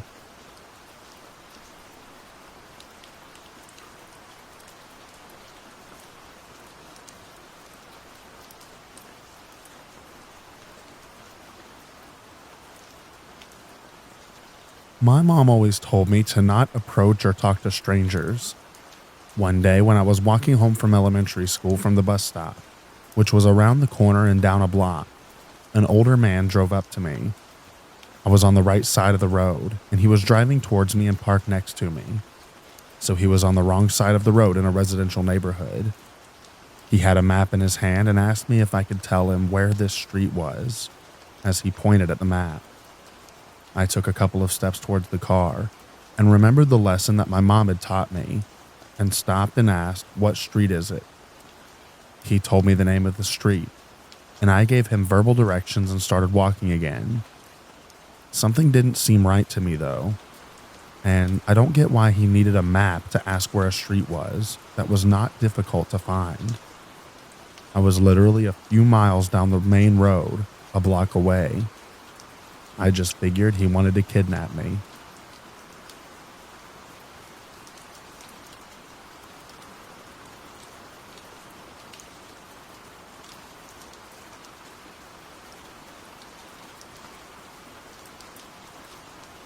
This happened when I was little, around 6 or 7.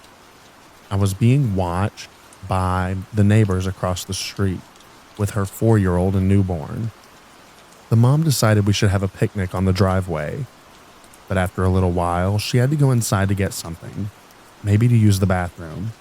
I can't really remember. But as soon as she left, this old couple rolls up to the driveway and asks me and the 4-year-old for directions. I tried to tell her the street was a few streets over, but she said that she couldn't hear me over the car, so could we come closer? I wasn't sure what to do, because I already knew about stranger danger but didn't want to be rude to elders. Luckily, right then, the neighbor's mom came sprinting out and talked to them. I overheard the ladies say that I was helpful, telling them that they were on the wrong street, and the neighbor told her the same thing I did. It was only when I was older, thinking back on it, that I realized that it was weird that they asked such a small child for directions, and that she had heard what I said, but lied, trying to get me to come closer. Definitely, probably, would have been kidnapped.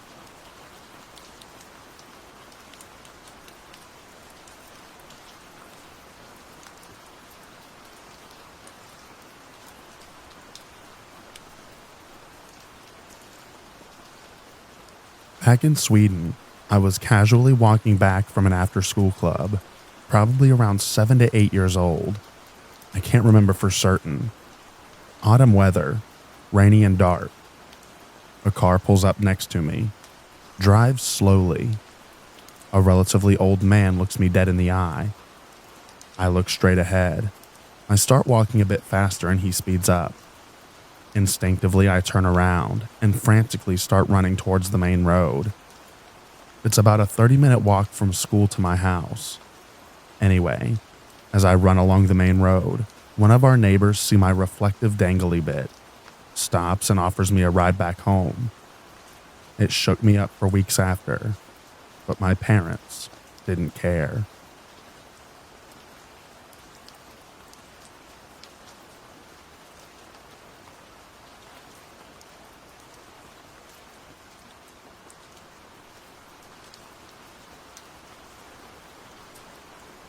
I was in Walmart with my dad, probably around 6 years old, and I had just walked to the door while he was checking out. I was an impatient child and had trouble simply waiting for any length of time.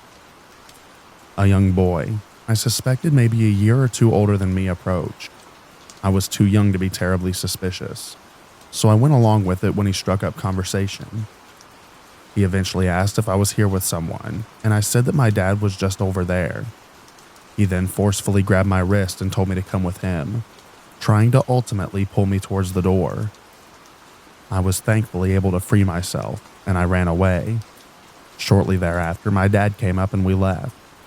It could have been nothing, just some kid being stupid.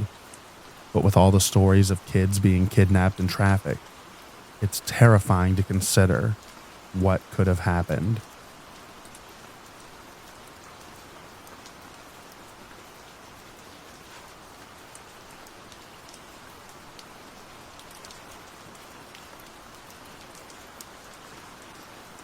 I remember when I was 11, I was walking across the road to grab some candy with my friend.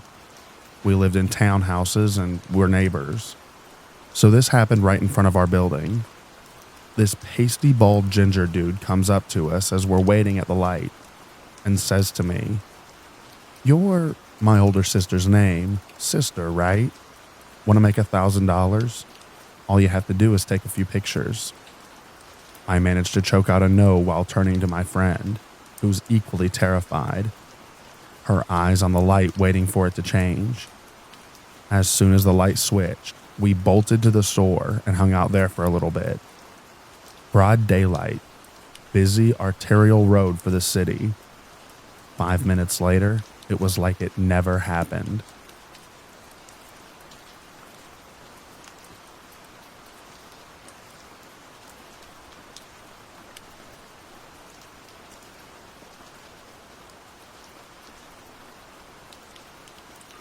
Around August of 1978, I was in my late teens hitchhiking from Illinois to Michigan.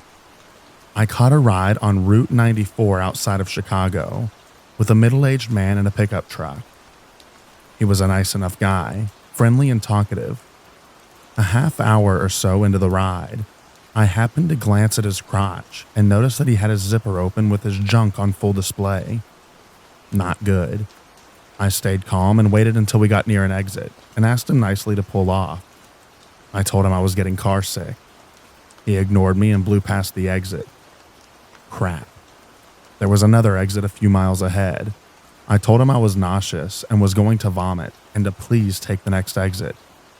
He blew past that one too, and I instantly recognized the danger that I was in. I knew I had to get out of the truck. All I could do was bluff. I'd seen it once in a movie. I reached into my backpack and pretended to grab something and hold it in my hand inside the backpack. I told him that it was in his best interest to drop me off. I told him that if he didn't drop me off, I would use the thing in my hand, and that would be very bad for both of us. It worked. He must have figured I wasn't worth the trouble.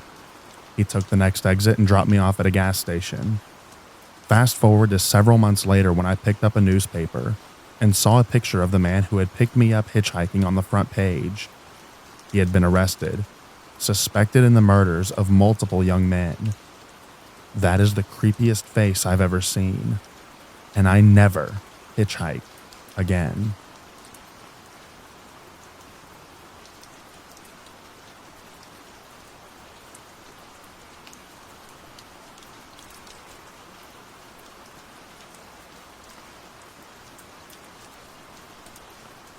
I've had a few, but due to my age at the time, this one sticks out. I was 20 and heading back to my car from buying groceries. This weird guy in this van beside me starts leaning out of his driver's side window and starts asking me about the books in my back seat. You must be in college. I saw the books. I remember taking those classes. I hate causing a scene, so I just said, "Yeah, I just started not too long ago." I try and get to my car, but he's leaning half out the window to get as close to me as he possibly can. I'm trying to get around him, but there's nowhere to go without having to walk by him. He then sees my t-shirt and starts talking about the band on it. He likes this band. It's really cool, etc., etc. I say thanks for the chat, but I really must be going. He says something about knowing which school I go to and that he likes my bumper stickers. They really stand out. I finally finagle myself around him, get to my car, and drive off. He follows me for a bit, so I just drive in random circles in the area until he disappears. That messed with me for a little bit. My neighbor at the time told me next time to get his description and his license plate. There's been a creep in the area making attempted kidnappings that they're trying to catch. Thankfully, I was overweight, so he'd have a hard time wrangling me.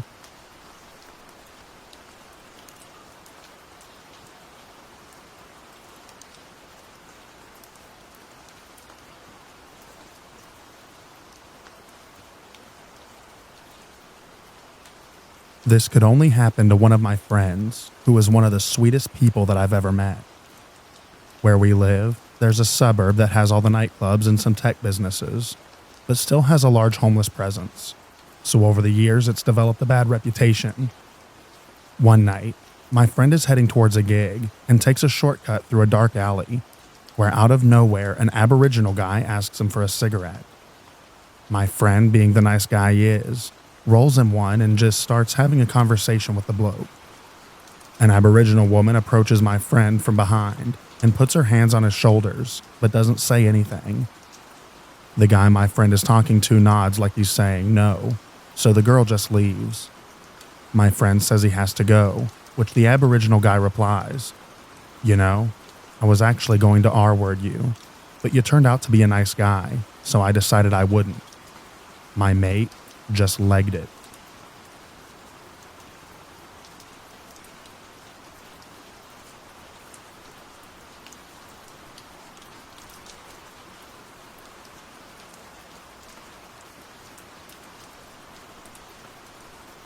When I was 10 years old, I was watching television in the living room, around 11 to 12 noon. The door was open, and suddenly, a guy with somewhat long and curly hair, and really tall too, stands right at our door. I asked him, "Do you need anything, sir? Are you looking for my mom?" He didn't say anything. He just stared at me and shook his head a little. I keep asking. He stayed silent. My brother, who is 11 or 12 years old, is in the living room too, so I go to our kitchen where my mom is doing something. "Mom, there's a guy at our door," I said to her. When my mom turned her head towards me, she got startled. I turned around to see the guy standing right behind me, and I didn't even hear his footsteps. Mom then started yelling things like, "Who are you?" and other stuff that I couldn't remember. My brother was standing frozen in the living room. Our neighbor's house is just beside our house, so my mother runs towards the exit at the kitchen and shouts for help. The guy leaves before our neighbors arrive. He was fast, and he wasn't even running. My neighbor, who was probably 20 plus years old at the time, even tried looking for him and tried to scan the streets, but no one saw him. That was the creepiest guy I've ever encountered.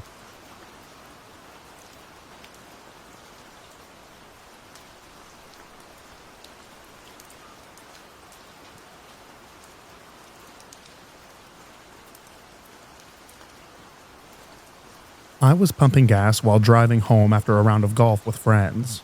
I wasn't particularly aware of my surroundings because I'd been to this gas station many times. All of a sudden, and out of nowhere, a middle-aged man asked if I know where the church is from the pump across the aisle. Puzzled because there are so many churches in this area, I asked for clarification. He then starts asking me with increasing angst if I accept Jesus and whether I know Jesus. My hair is standing on end at this point, so I start babbling about how I love Jesus. Then he says, "Come on over here and let me show you something." Then I finally get a good look at this situation. This crazy person is driving a 1980s to 1990s faux wood station wagon with curtains all around the rear windows. I had a car with a V8 at the time, so when the guy turned around, I threw the gas handle on the hook, jumped in my car, and got out as quickly as I could. I took a circuitous route home at fairly high speed just in case. So I'm pretty sure he was either going to help me meet Jesus that day or show off the body of someone who already did. Either way, not a good situation to be in.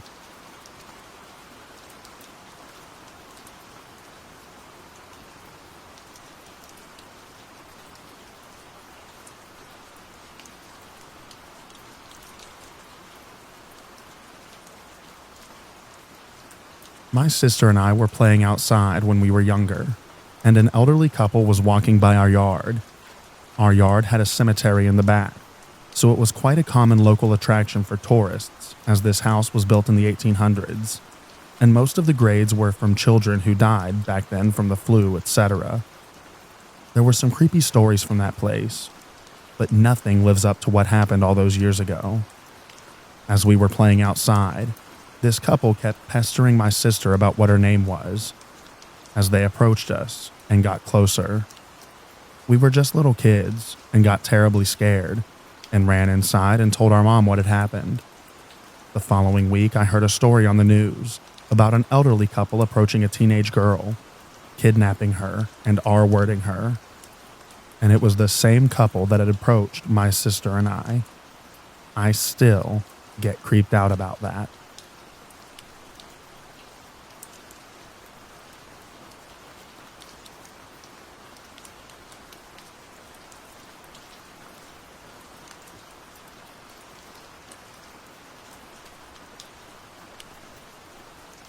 In college, one of my friends, Matt, really wanted this cheap IKEA cabinet thing for his gamer setup that someone was advertising in one of the campus apartments near his place.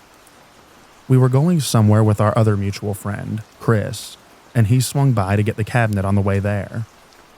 We get to the apartment, and the guys go in and I'm in the car. They come back out after viewing the cabinet and brought the seller with them. My friends were clearing out the trunk, and the seller was hanging around my window trying to talk to me. He was really weird. so I was just giving one-worded answers. He kept asking if I wanted to come upstairs to see his fish tank. No. And I politely declined several times. He had these shifty black eyes that creeped me out. Like, I'm sure his eyes were brown, but they were super dark and beady. I'm pretty sure he might have been tweaking off of something. Then he kept showing off his sinewy arms and bragging about weightlifting. Dude looked like a shaved bird, so I don't know why he thought I'd believe that he regularly lifted 300 pounds or whatever. They all eventually go back inside to get the cabinet, and a while later I see Chris holding the door to the apartment building open and waiting for Matt in the cellar to bring it downstairs. All of a sudden, I see Chris freak out and run inside. I got out of the car and ran over. Matt was at the bottom of the stairs with the cabinet on his leg. It was lightweight, so at best the fall hurt him the most. The seller was standing in the middle of the stairs nonchalantly. We were fussing over our friend when the seller realized that the appropriate human emotion he should be displaying was concern. It was creepy seeing him just stand there all blank-faced, and then having this light bulb moment like, all right, look concerned, say something nice. The seller was like, oh no, are you okay? Matt said that he was fine, and then him and Chris just took the cabinet outside and put it in the car. I was picking up a piece of the cabinet that broke off on the stairs when the creepy guy basically teleported behind me and stroked my arm. He said that I absolutely super totally needed to see his fish tank collection now. And I said, no sir, goodbye. Matt didn't mention being shoved until later, but I was obviously already getting sketchy vibes from the seller, so I fully believe him. Apparently, they were both holding the cabinet and going down the stairs. Matt was walking backwards down the stairs, while Weirdo Guy was at the other end. Matt swears to this day that the man looked at him in the eye and shoved the cabinet into his chest and watched him fall backwards with it. He said that the shove happened after the seller asked if he partied, and Matt said not really. He refers to him as the party pusher and thinks the story is hilarious in hindsight. I still think it's terrifying.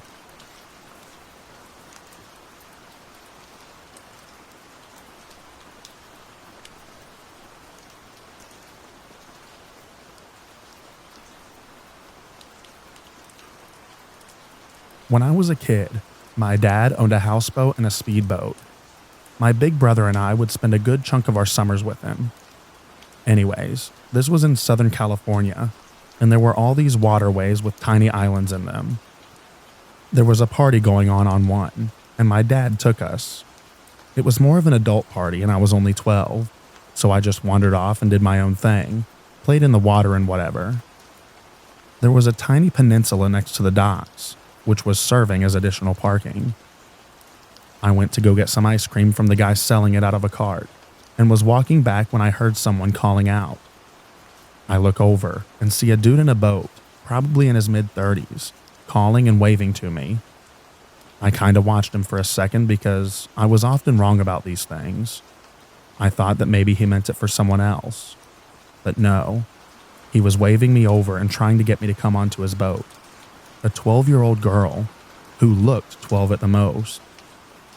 By the time I had fetched my dad and my brother to confront the guy, he was gone. Wish I had maybe hustled more. I have very little doubts as to what would have happened to me had I gotten onto the boat. Anyways, this was also around the time, unbeknownst to me at the time, that they had pulled a mummified lady out of an old refrigerator. Scary things happened in that area.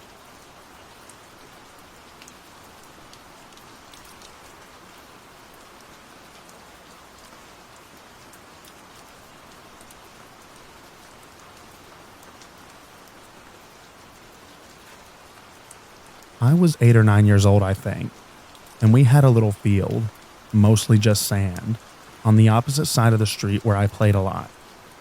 One day I was sitting there with a friend, building some sand castles or whatever, and suddenly an old guy came towards us.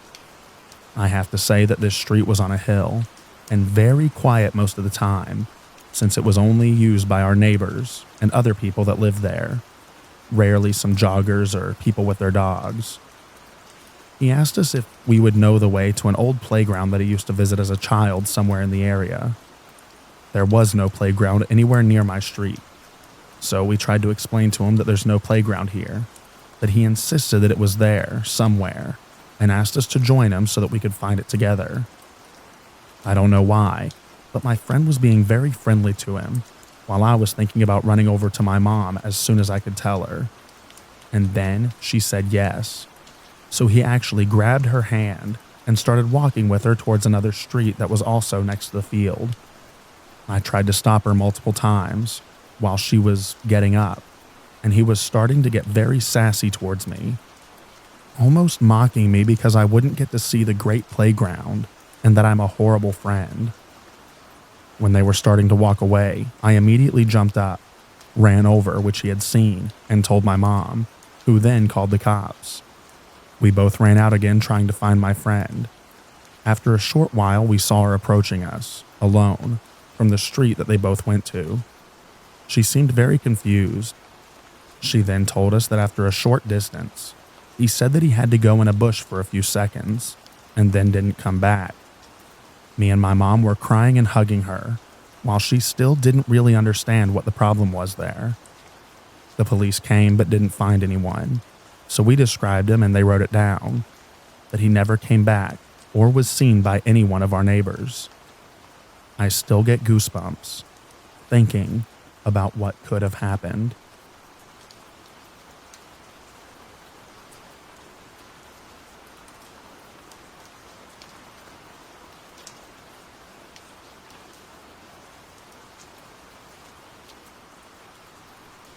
This actually happened to me, so I'm going to be a little vague for the sake of privacy. I've never wanted to give much of a crap about things, so I used to give hitchhikers and strangers rides if it looked like they could use it. One day I'm in my driveway washing my car before I leave for class at college, and I see a sketchy-looking guy walking down my street. I don't live in the best neighborhood, and there are several bad neighborhoods pretty close by, so being wary isn't unwarranted. He's wearing weird clothes. They look like cheap, badly cleaned dress clothes. A white button-up shirt, sleeves unbuttoned, black wrinkled slacks, and a scuffed, old battered black briefcase. He had a shaved head and looked scrawny, like he had been starving somewhere. When he got nearby, he asked if I could give him a lift, and I got a weird vibe from him, but I said sure. I asked where he needed to go, and he said somewhere vague and told me that he would give me the directions and it wasn't far. Asked me if I would stop at a local liquor store. I do, and he gets a beer and some cigarettes and offers me both, but I decline, then take him to his destination. On the way there, he explains that today was his first day out of jail after having served 3 years. I didn't know what to say, so I congratulated him, and he thanked me and swigged on his beer. Destination was a well-known hangout for gang members, right on the edge of an especially bad neighborhood. I pull in and drop him off, and he thanks me and leaves. Now, about 5 years later, I see him again. Same guy, impossible to mistake him. He still looked the same, only like he had been fed better, less scrawny. He was on the witness stand at a murder trial. A murder that took place at the very place that I dropped him off about 3 weeks later. Chances are good that he stayed there from the time that I dropped him off and never left. He testified against the people who did the murder. They were gang members, part of a gang that he was a member of before he went to jail. He's lived in hiding since the trial. The person murdered would have been a member of my family through marriage if he hadn't been murdered. He was the only person to testify against them. I had goosebumps during the entire trial, the day that he testified.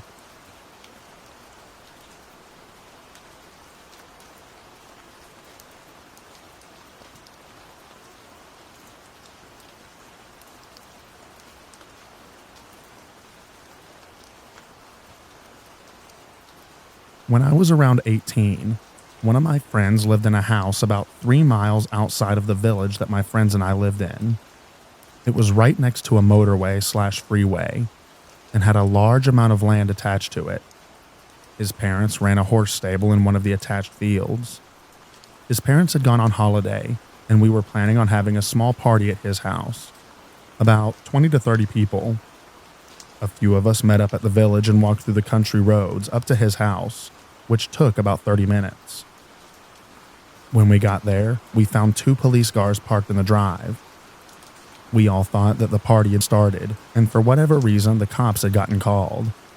Turns out that the friend who lived there had been eating dinner, waiting for people to turn up, when he noticed someone standing at the bottom of the garden, just out of range of the porch light, watching him. Thinking that it was just one of us messing with him, he slipped out the side door in an attempt to get behind whoever it was and surprise them instead.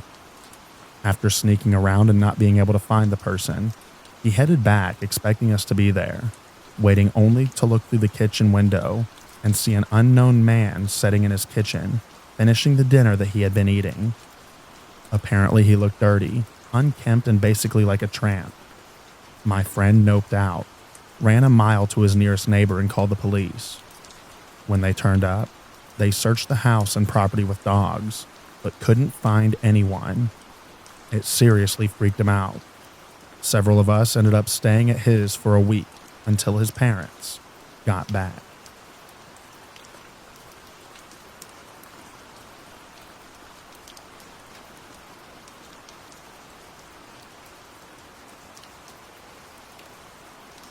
I'm sure I'll sound crazy, but I'm super creeped out from a recent interaction at a grocery store. I was shopping with my toddler, and an older lady, maybe 70-ish, who was by herself just came up and said, "Ma'am, do you know all the canned veggies are in sale for 50 cents this week?" And went on about how it's a great deal and they don't run it often. I said, "Thanks, I appreciate the heads up, and I'll definitely grab a few on my way out." Then she begins to walk away, and it's almost out of sight when she stopped and looked back and smiled at my son. She then asked how old he was. I said, "Oh, just over a year." She then asked if he was my only child, and some other random questions about him. Then she goes, "Hey, I just remembered, I have some clothes in my trunk, all boy stuff in the 2T to 3T range," and asked if I wanted it. I politely declined. I said we'll be shopping a while and I didn't want to hold her up. She then proceeds to say, "Oh, not a problem. I'll just wait outside and then I can come back and find you before you leave. Are you a single mom? Would you need them?" I got this gut feeling that something was off about this lady, and I just said, "Nope, not a single mom, and we have all the clothes that we need," and then thanked her for the offer. She tried a few more times, saying things like, "I just don't know what to do with them. If you could use them, I'd be happy to give them all to you."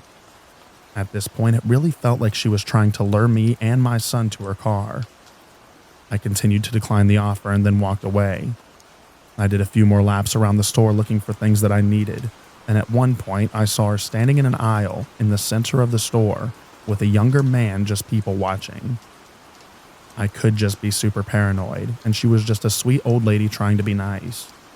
But something in my head just told me to get out of the conversation as quickly as possible.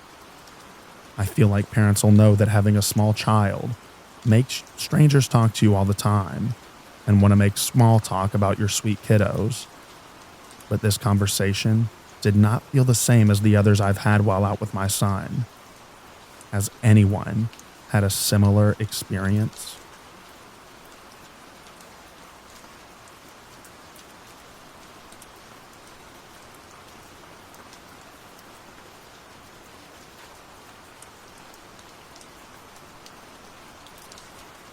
Two years ago, I lived near a big city while taking care of my great-grandma. One day, me and my mom decided to get some groceries, but we didn't have a car, so we had to walk. When we were almost to the local King Soopers, I heard my first name being shouted. I ignored it at first, thinking I was hearing things, but then this random lady, who looked pretty disheveled and scared, ran up to me and grabbed my arms and kept repeating my name. My name is not a common name, and everyone that I know calls me by a completely unrelated nickname. So there was no way she heard someone else say my name. She looked so frightened, and I will never be able to get her face out of my mind. She was holding onto my arms with this really tight grip, and I remember being surprised because she was very skinny and frail looking. Her grip left bruises on my arms for a while. My mom ended up grabbing my arm and dragging me away. She was freaked out too, but didn't say anything. She just kept praying. When I got home, she prayed a lot and blessed me. I was not scared of her, just more confused. How did she know my name? And why did she look so scared?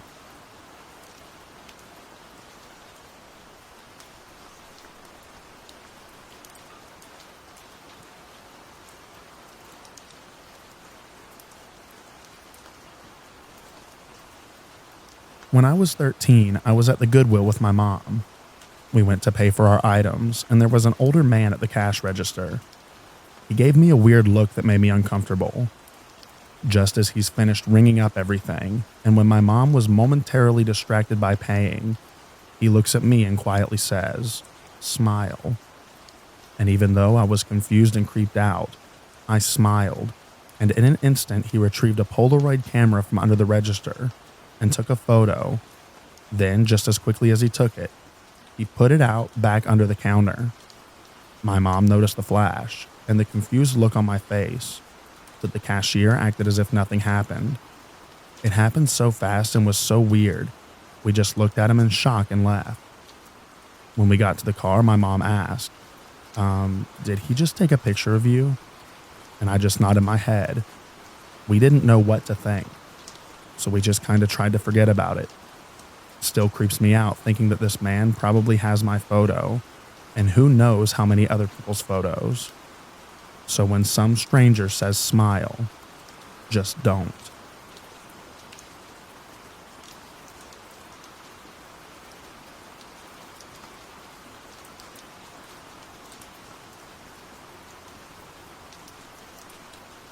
This happened a few days ago, whilst I was on my way home from visiting my friend's house.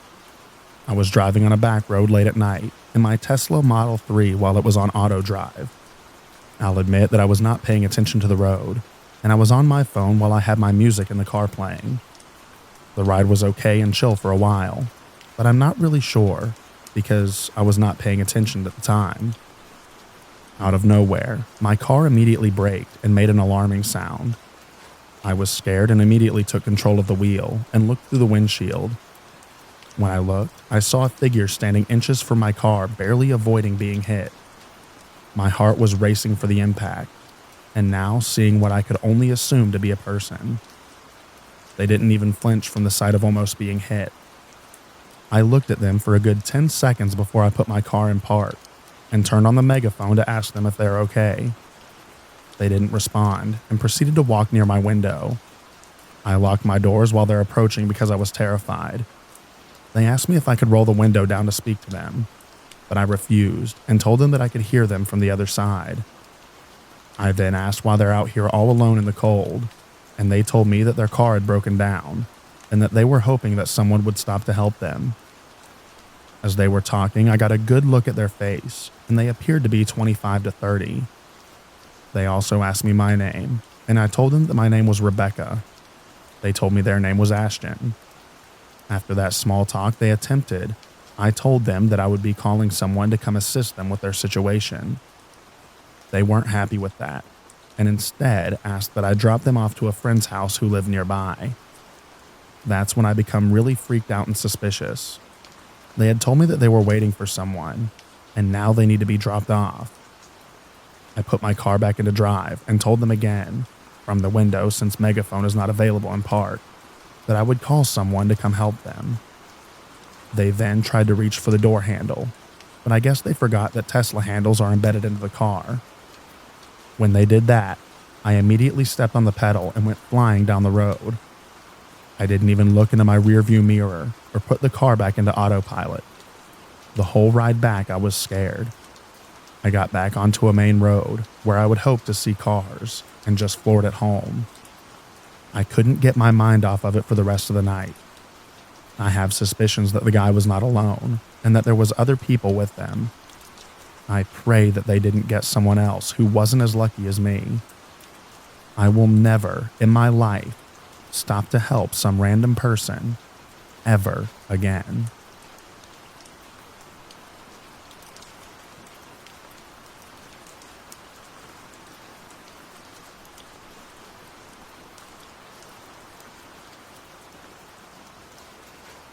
I was in a different city for placement.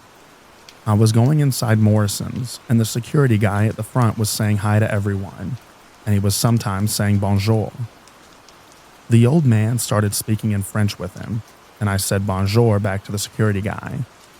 The old man heard, then asked me if I could speak French, and I said yes. He started asking me some questions like, "What's your name? And what are you doing in this city?" Stupid as I am, I gave him my real name and said that I was here for placement in this hospital. We said bye to each other and didn't think about it anymore. This happened on a Wednesday.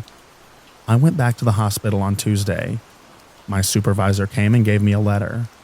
The letter had my name and what I do in the hospital. I opened it, and it was a letter from the old man. By the way, when I say old, I mean old. He looked older than my granddad. The old man was saying that he had a good conversation and wanted to meet up with me to have a drink, and it was his number and email address. I was a bit freaked out to go back to Morrison's from that day, and from that day I tend to give fake names to strangers. I thank God he wasn't like a mad person, because he basically knew where to find me if he wanted to. So guys, don't be stupid like me, and never give your name and what you do or where you work or live to strangers. Stay safe, everyone.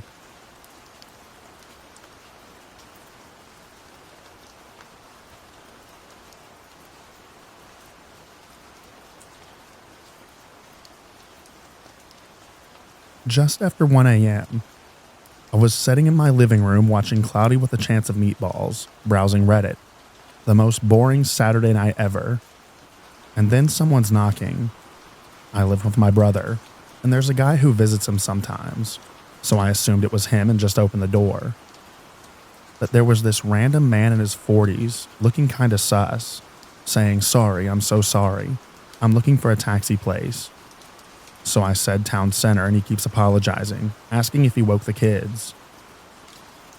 He's also very close to my door. I don't have any kids, but I said yes, hoping that he'd leave. I was scared that if I tried to close the door, he'd push in. I got so anxious I started shaking, and he goes about that taxi again and says, "Can I ask you a question? I got divorced yesterday. You're beautiful." And a car was coming up, so I said thanks. You know, I tried to be polite so he wouldn't get angry and aggressive. And I shut the door and I just stood by the window to make sure that he was gone. Jesus, how was I so stupid? It could have ended badly, especially that I live in a really crappy area and my brother wears headphones all the time. Why was he asking about kids? To see if I was alone? And he went in the direction the car was coming, so I don't know if it was a random car or someone picking him up. I don't know if he was a thief or just drunk, and I had the lights on, so he knocked. I really hope it's just that. I really hope that I start thinking before doing anything else. Also, I wish I could get a gun. It's just not an option where I live. Also, it was nice to get it off my chest, even though y'all did not make me feel any safer. Thank you for the kind comments and tips.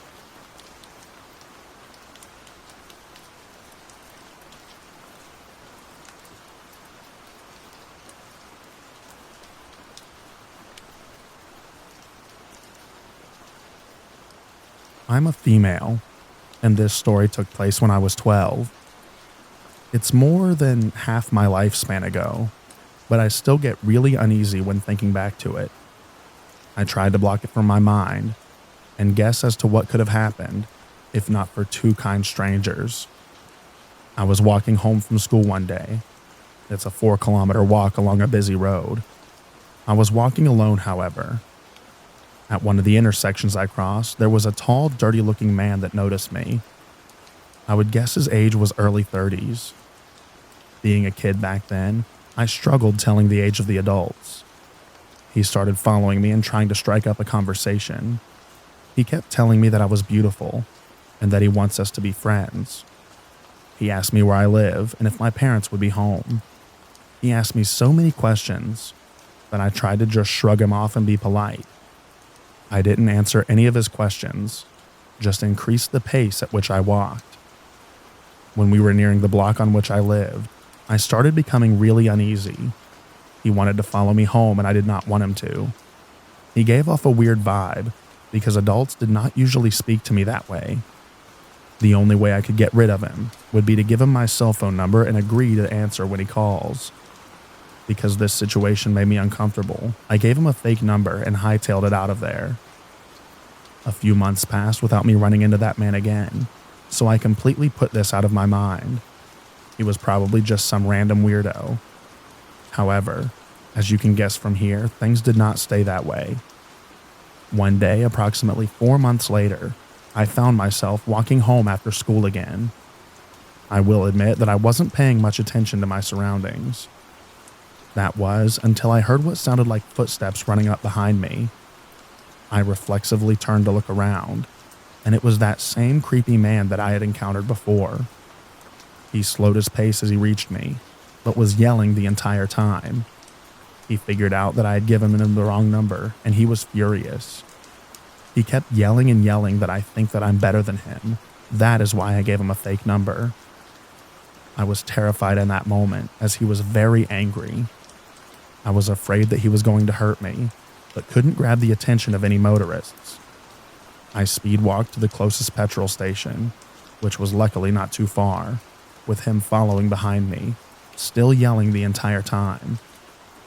When I got to the petrol station, I immediately got the attention of two burly men standing next to their pickup truck. They must have seen the terrified look on my face, plus the man following me, as they immediately ran over to ask if I was all right. I was too scared to speak, just shook my head frantically as I tried to get behind them. They immediately demanded to know why the man was following me. He fed them some crap line about being my brother. I just silently kept shaking my head. I guess they figured out what was happening at this point, as they started yelling at the man, accusing him of something. I didn't stay to find out. I took the opportunity of him being distracted to start running away. The man noticed that I was leaving and tried to take off after me. The burly men really took offense to this, as they immediately tackled him and threw him in the back of their pickup. He was screaming at this point. They sped off with the guy at an inconceivable speed right past me and just kept going. I was happy that they took him away, but I did not stop running until I reached home. I had no idea what to make of this entire exchange, but it really shook me. I do not know where they took the creepy guy or what they did with him after. In all honesty, I don't want to know. I told my parents and altered the route that I walked home from school. I never saw him again, and I'm thankful for that. Even though I could not say what I needed in the moment, those two kind strangers saw that I was in distress and dealt with it for me. Even after all these years, I still remember the sheer terror and then relief when they took him away.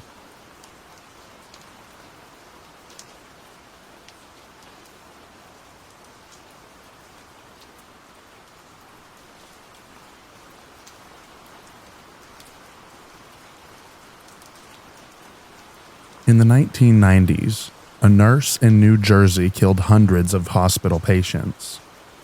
Sometimes he would sneak into patients' room at night and inject them with fatal medication doses. Other times, he would put the medication into IV bags in the supply room, so they would kill whatever random patient they were given to later. He was accused several times.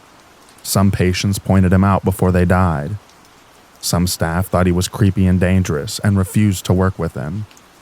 He kept getting fired from hospitals, but the hospital managers knew that if he got arrested, they would be sued by the families of the patients he murdered. So they just fired him and didn't call the police. That happened at 12 different hospitals over the course of 16 years. Investigators believe that he killed as many as 400 people. After he was arrested, he confessed to 40 murders. In 29 of them, he gave enough detail to be charged and plead guilty. He is linked to 300 plus more deaths than that, but details of those will probably never be known because so much information was lost over time or destroyed by the hospitals.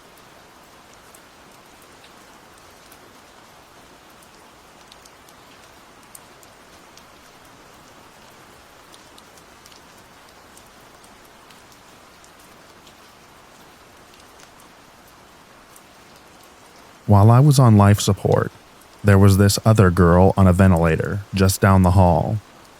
Like me, she'd had all of the right symptoms: headaches upon waking, vomiting without nausea, and getting lost in the house where she'd lived for years. Like me, she researched them extensively. Unlike me, she reached the right conclusion and asked her parents for a scan. But they had a bunch of other kids and money was tight, and she was at the right age to see symptoms as unduly catastrophic. So they said no. Meanwhile, I was treating my symptoms with the gym. My mother had begged me to get a scan and I'd said no. Until I had health insurance of my own, I couldn't afford it, as it would show a pre-existing condition that would destroy my future insurability. The other patient took up 3 jobs to save the money for a scan. She made the rounds of several neurologists, begging. Each responded dismissively. She was too young and looked so well that she had to be hypochondriac. Finally, one took pity on her and gave her a scan, telling her outright that it was only so that she'd stop asking and that she'd hear results in some weeks. I kept going to the gym until the day that I collapsed, vomiting blood, bursting a pupil. She went in for her first craniotomy, walking, talking, fine. My parents and boyfriend would sit beside me through my coma, holding my hand, telling me how much they loved me.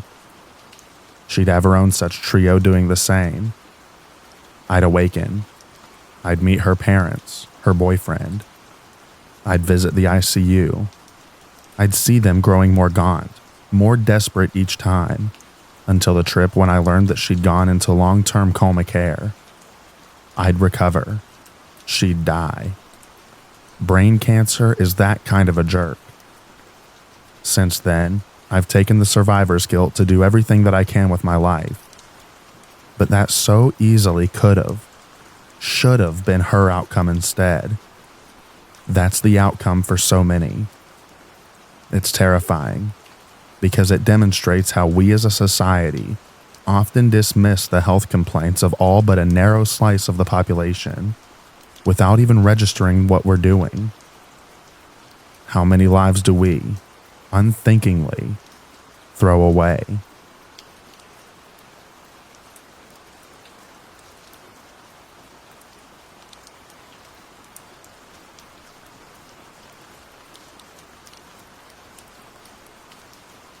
My father had his spine severely fractured in an assault when I was an infant. He had a real jerk of a doctor that was super dismissive of him. One day he was at an appointment and she left the room, at which point he took a peek at his chart. She'd recorded him as a hypochondriac. She'd never examined him. He was so furious that when she came back, he ripped his button up open, turned around, and demanded to know if that looked like hypochondria. For the record, a 0 of his spine was rotated almost 90 degrees by the assault, and it was very visible. It's a miracle that he regained the ability to walk at all. Mom says that the doctor went pale and ran out of the room, never to be seen by them again. The sheer arrogance of some doctors infuriates me beyond words.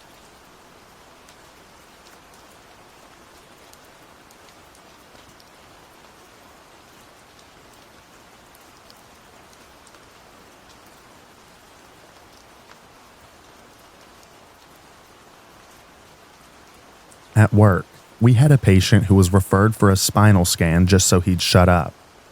His general practitioner was trying to wean him off of his pain meds, but the patient was fighting this tooth and nail. It was clear from the referral that the doc thought that he was a drug seeker and wanted to shut him down. The first radiologist looks at the scan, sees nothing wrong, but his spidey senses are tingling, so he dumped the case in my lap and refused to do it because he's terrified that he's going to get sued. I'm not a doctor, I'm an administrator. I spend an entire week basically medically stalking the patient and digging up previous scans from the most obscure locations so that the doctors are satisfied. And then I give it to our best doctor. All that work ended up being unnecessary because the better doctor spotted what the lesser doctor's instincts only hinted at. His spine was riddled with cancer. Bone cancer is one of the most agonizing cancers you can get, and this guy had it all up his back.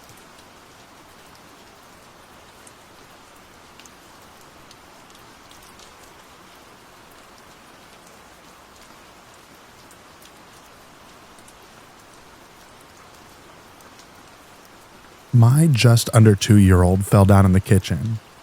He had just started talking, and 5 minutes before he fell, he said, "I hurt," and fell over.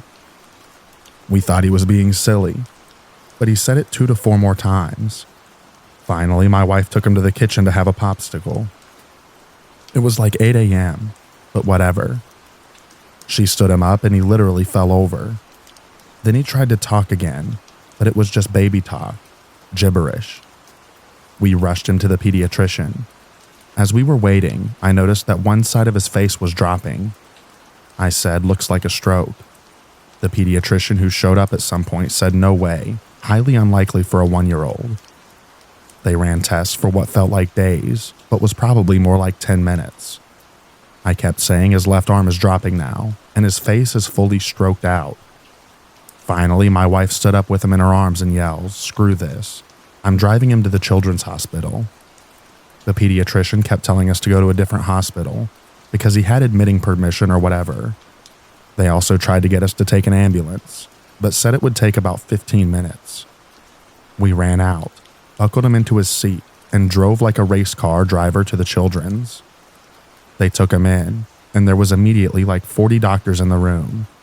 They ran all kinds of tests in seconds. Guess what? Stroke. He was having a hemorrhagic stroke from a burst capillary in his brainstem. He was dying, like for real. If we had stayed at the pediatrician's, he would have died. It was terrifying. Those ER doctors at Children's Hospital saved his life. They were brilliant. I barely remember the day, but at some point the doctors at the Children's asked questions like, "Was he struck? Did you hit him?" etc.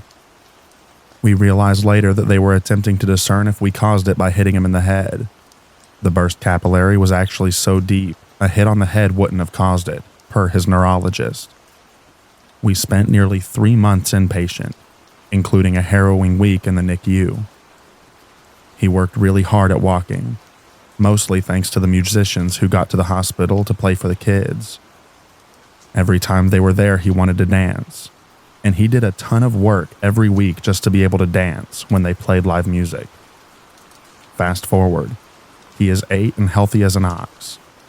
He has drop foot and a very weak left hand, but he is so good. Many of the outcomes that were possible were much, much, much worse than his slightly weak left hand and slight drop foot. The neurologist told us one time that they were fairly confident that he was going to be left-handed because of where the stroke happened. Apparently, if he had been right-handed, his speech could have been affected much worse. Anyway, that was terrifying. We had a 2-month-old baby with us as well.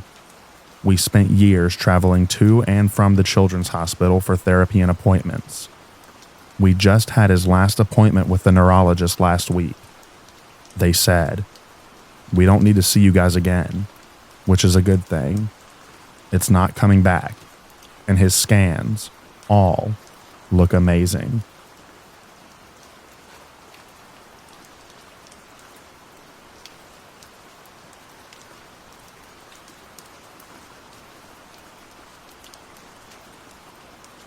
One of my friends had a job in the hospital looking after patients, making beds, etc.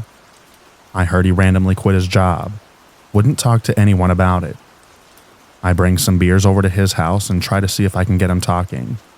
He's a total emotional wreck. finally get him to talk, and he says that he was working one night in the hospital when he heard a nurse shouting for help because someone was going into cardiac arrest. So he runs down a hallway, and some man runs toward him. They almost bump into each other, and the man shouts, "Where's the exit?" My friend points to the exit, then runs into the room with the man going into cardiac arrest, only to see that it's the exact same person who ran past him in the hallway. He died in front of his eyes.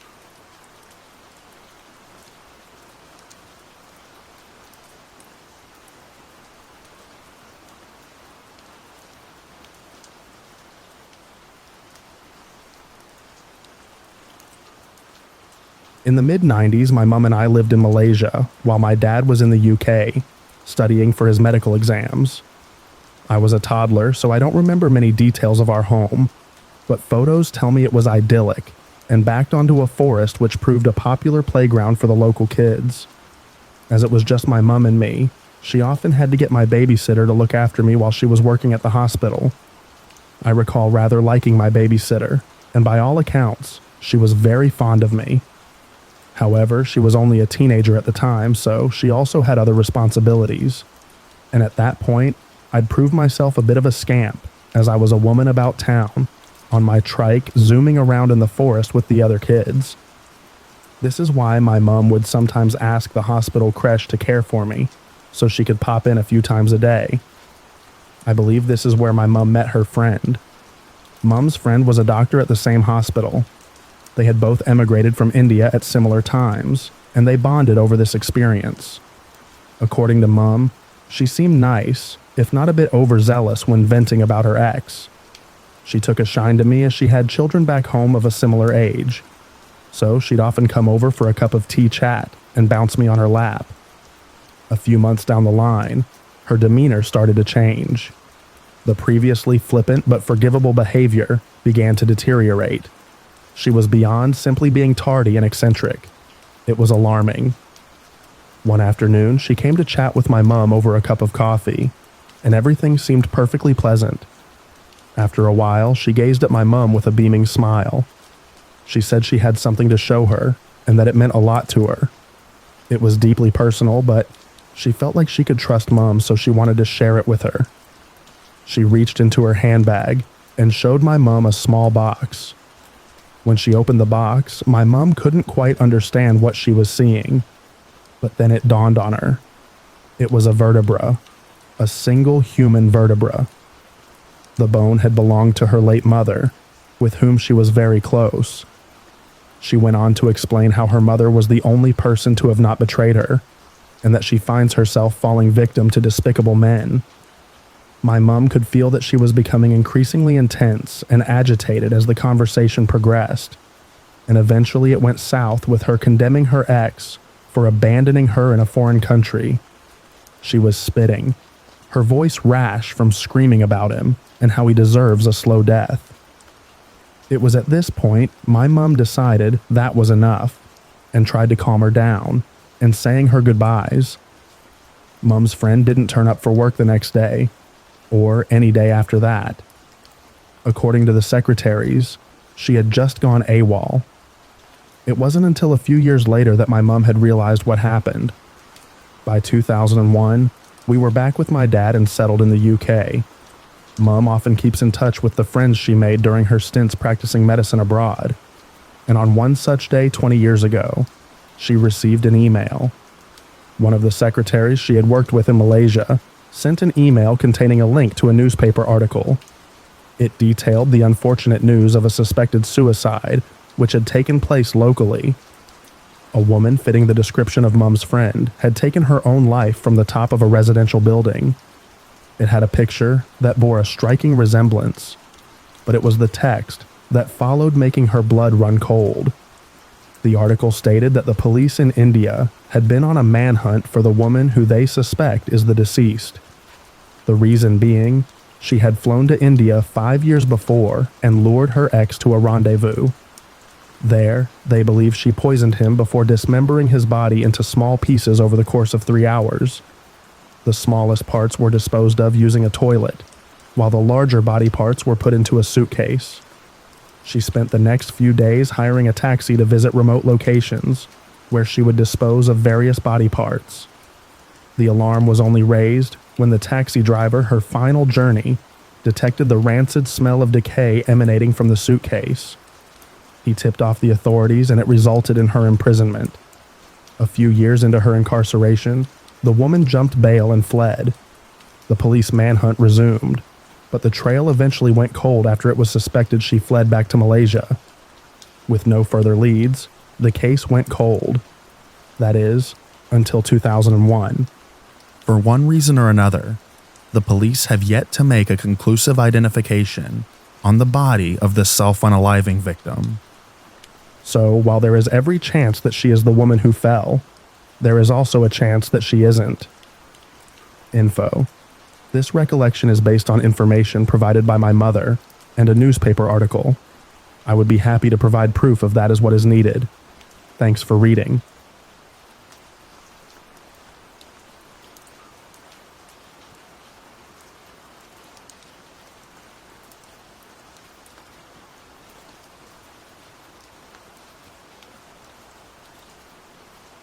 This happened in 1989. I had given birth to my son early in the morning the day before. I'd lost a fair bit of blood, but had been up walking at least once by then, so I wasn't too dopey. My son was sleeping in his bassinet next to my bed. A nurse that I hadn't seen before came into my room and grabbed a hold of one end of the bassinet and started to pull it away. I grabbed the other end and said, "What are you doing?" She said that she was taking him away for his blood tests. Now, I happen to be a registered nurse, and I knew what sorts of things were done to newborns, and he had already done his tests. I pointed to the Band-Aid on his heel and said, "He's already done his tests. So what sort of tests are you talking about?" And she muttered something about not being sure, but there was some test that he needed. I maintained my fast hold on his bassinet and told her to find out what test and then let me know. She went away and never came back. And honestly, I was so out of it that I never even thought to mention it to anyone. But the fact is, several babies had been taken that summer by imposters dressed in uniforms. So I will never know for sure, but I felt like we'd dodged a bullet.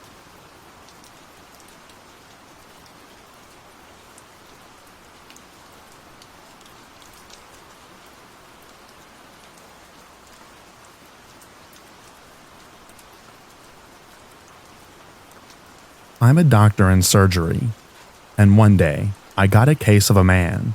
No big deal. Some cut to sew. I won't give details, but he was around his 30s and had a wound, 4 stitches on his arm. When I start to clean the wound, strange and creepy compliments had already started. How I got a beautiful doctor. You have beautiful pupils. You are beautiful. You have a nice smell. I just ignored him until he grabbed me by the hips and pulled me to him. I watched him. What the heck? And asked him to take his hands off of me or I'd call security. He laughed and said why I'm dramatizing. I asked him to leave, or I was going to report him, and then he got up. And he said, "You know, girls like you shouldn't turn down such offers. Your time is gone. Beauty is transient." I was in shock all day. I told my colleagues about it, and the second time at the checkpoint, my dear colleague took it and warned him. I've never seen him since, and I hope I didn't. I don't speak English, so I wrote this story via Google Translate. So I apologize for any mistakes.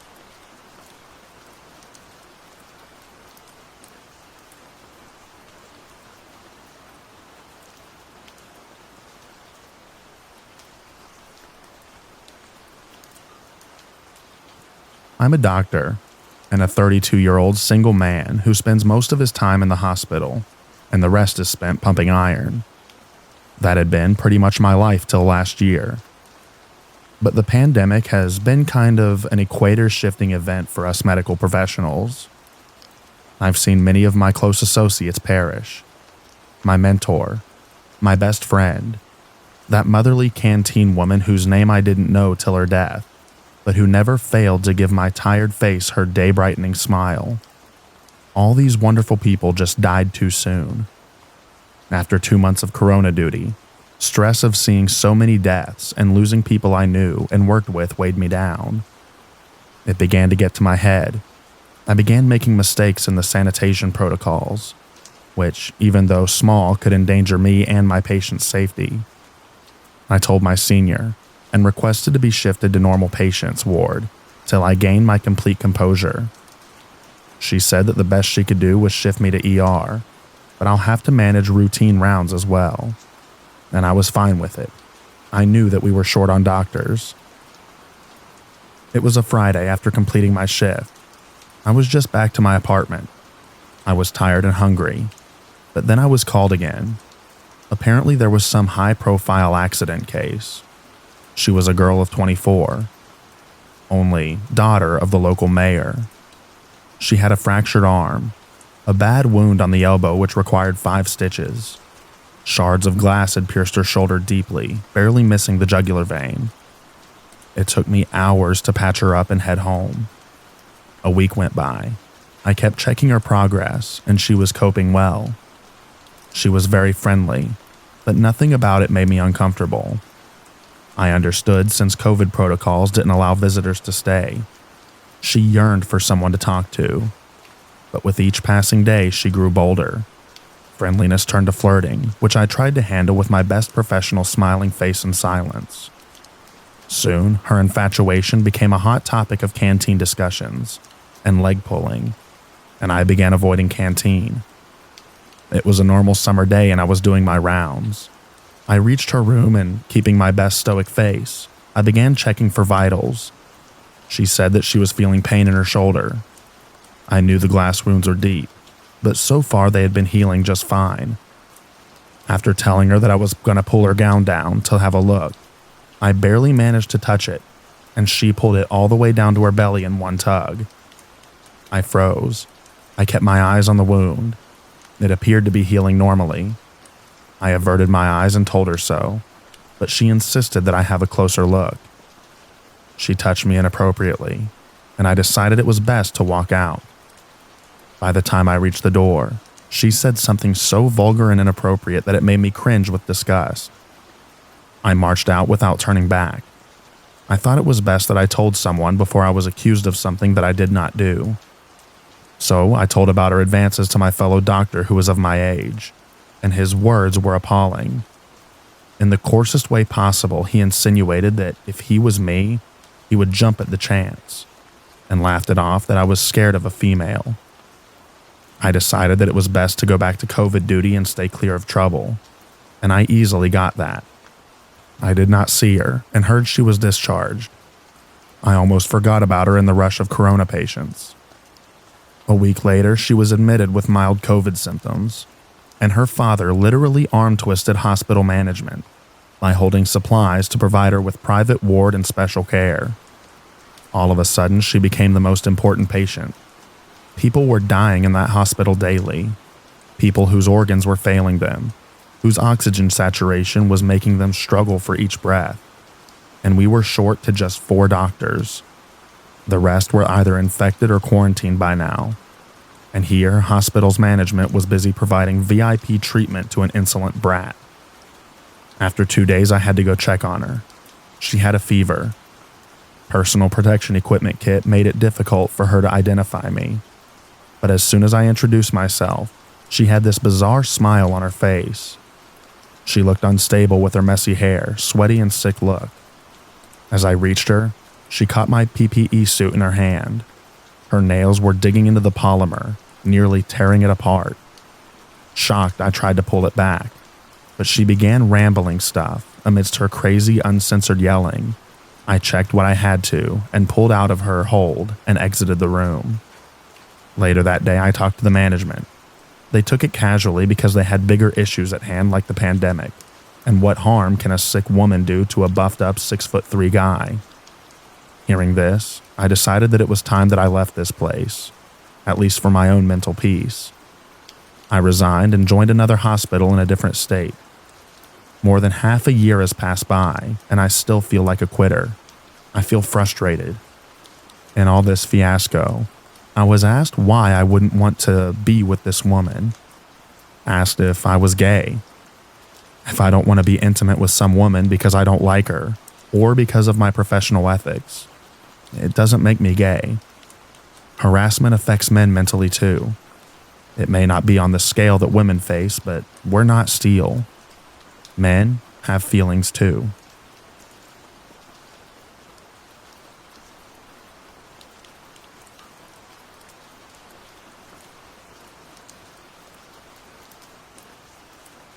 This story comes from a time in my life when I was in a really bad place. I had been misdiagnosed with BPD since I was a teenager, when I was actually bipolar. So, when my first full-on manic episode came along, no one in my family knew what was happening. They thought that I was on some sort of drug or something, because I went long enough without treatment that the mania developed into psychosis. I was really, really delusional and sick, like completely out of my mind. So a few of the details here are fuzzy, but I definitely have a very clear memory of this moment. Ever since I was a teenager, I had experienced psychogenic seizures. For those of you who don't know what that is, it's basically a pseudo-seizure caused by extreme distress or anxiety. It's basically how my body reacts in crisis mode, instead of the fight or flight instinct in really high-stakes situations. So my parents called an ambulance, since they had never seen me have so many consecutive episodes at a time. And the EMTs show up while my brain is pretty much on fire with mental illness. It was the most vulnerable I've ever been. A couple of EMTs put me in the ambulance, where 2 other EMTs were sitting in the back. One of them was really nice to me, and tried to do the best he could to soothe me. The other guy was this white, frat-looking dude, with a buzz cut, and he was just frowning, staring at me and not saying or doing anything. I guess he was more like glaring. Whatever. He was the last thing on my mind. We arrive at the hospital, and the nice guy and the frat guy pushed me into a holding room in the hospital, while one of the others went off into the hospital, I guess to figure out what to do with me. The frat guy finally speaks and says to the nice guy that he can go ahead. He can handle this. The nice guy looked unsure, but he seemed younger and more inexperienced than the fratty EMT, so he just nodded and left. The guy then turned his attention back to me, and I felt eyes shooting daggers at me. He gets up close and grabs my wrists, which caused a huge spike in anxiety, so I started convulsing again. He tightened his grip by a lot. Like, it left red marks, and I tried to tell the first person I saw after this event what he had done, but he insisted that I did it to myself. And who's gonna trust the crazy chick, right? But he held my arms down. Then he got all up in my face, and his voice got real low, but really firm and commanding. He said, "Listen, I know you're faking it. Everybody knows. You aren't doing your parents any favors by causing a scene, so just stop it. Stop it." I literally felt his spit on my face. I didn't know what to do, so I screamed, "You need to work on your bedside manner," as loud as I could. And shortly after, a nurse and my dad came in, and the guy backed up and speed walked out. I remember someone at the door trying to stop him, but he just kind of shouldered him off and stormed away like he was angry or something. I never saw him again after that. I had a few more freaky experiences at the hospital's psych ward, but that was the one that I remember most vividly.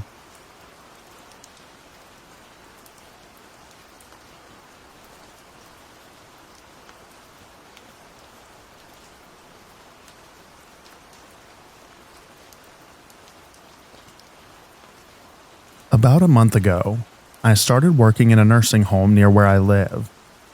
I gotta say, it's not a bad job if strong smells and putrid sights don't bother you. The residents here are usually sweet and lovable, although there is rude, grumpy people here as well. Who can really blame them though? They don't have many years left, and many of them don't get visitors anymore. It fulfills me to talk with them and give them someone to talk to since their families are no longer around. All was going well here with this job, until they put me in the dementia wing. I always knew that I'd have to work this wing. They bounce me around the floors, pretty much wherever they need me. At first, it was just another normal day. Put together my cart and clean the floor. However, after I came back from the first 15-minute break, I started getting very unsettled. I'm not sure what caused this trigger, but if I had to guess, it was because I was too tired to really take in how creepy this side of the facility is. The rooms are strewn about almost randomly, as if they were trying to pack in as many people in here as possible. The residents here are often gray and gloomy, missing hair and teeth. I walked along the crowded halls, cleaning room by room, really taking in these people's lives and trying to piece together some story. What unnerved me more was the rooms without a lot of possessions, as if someone simply said, "They're so far gone, why would they need a lot of stuff?" Broken clocks that no longer work, or were set to a very wrong time, as if to really pound into my head the most of these men and women have no concept of time anymore. The overhead lights that drone on, the rectangular boxes that house a remainder of the back rooms in a vague sense. This reminder was greatly heightened in the residents' bathrooms, where the buzzing was harsher, louder, and more vivid. I turned off I don't know how many lights in these bathrooms to ease myself a bit more. The walls were a pinkish tan color.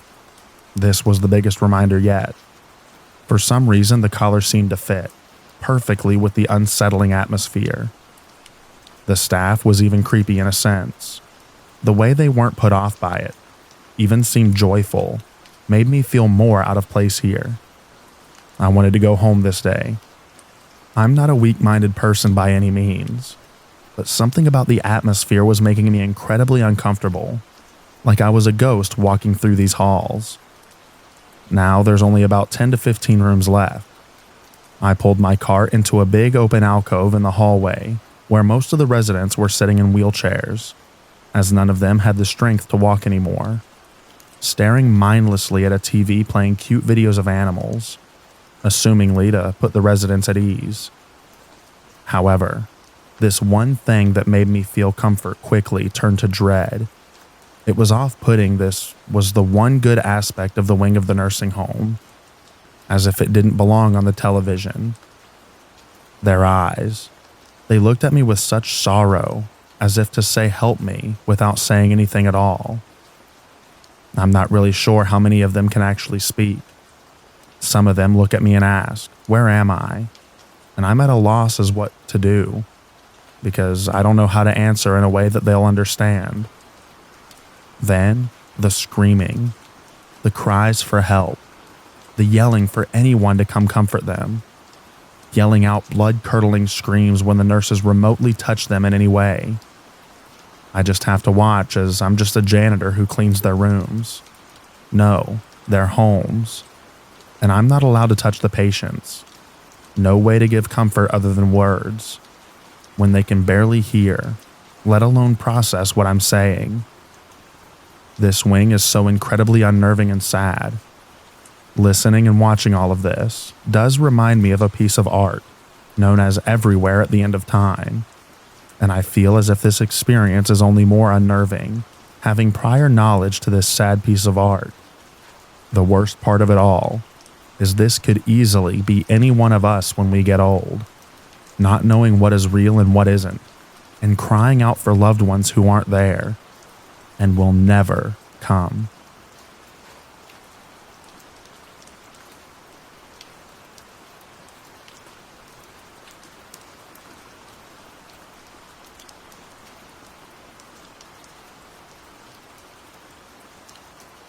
I'm an EMT basic for a private ambulance company in the Midwest.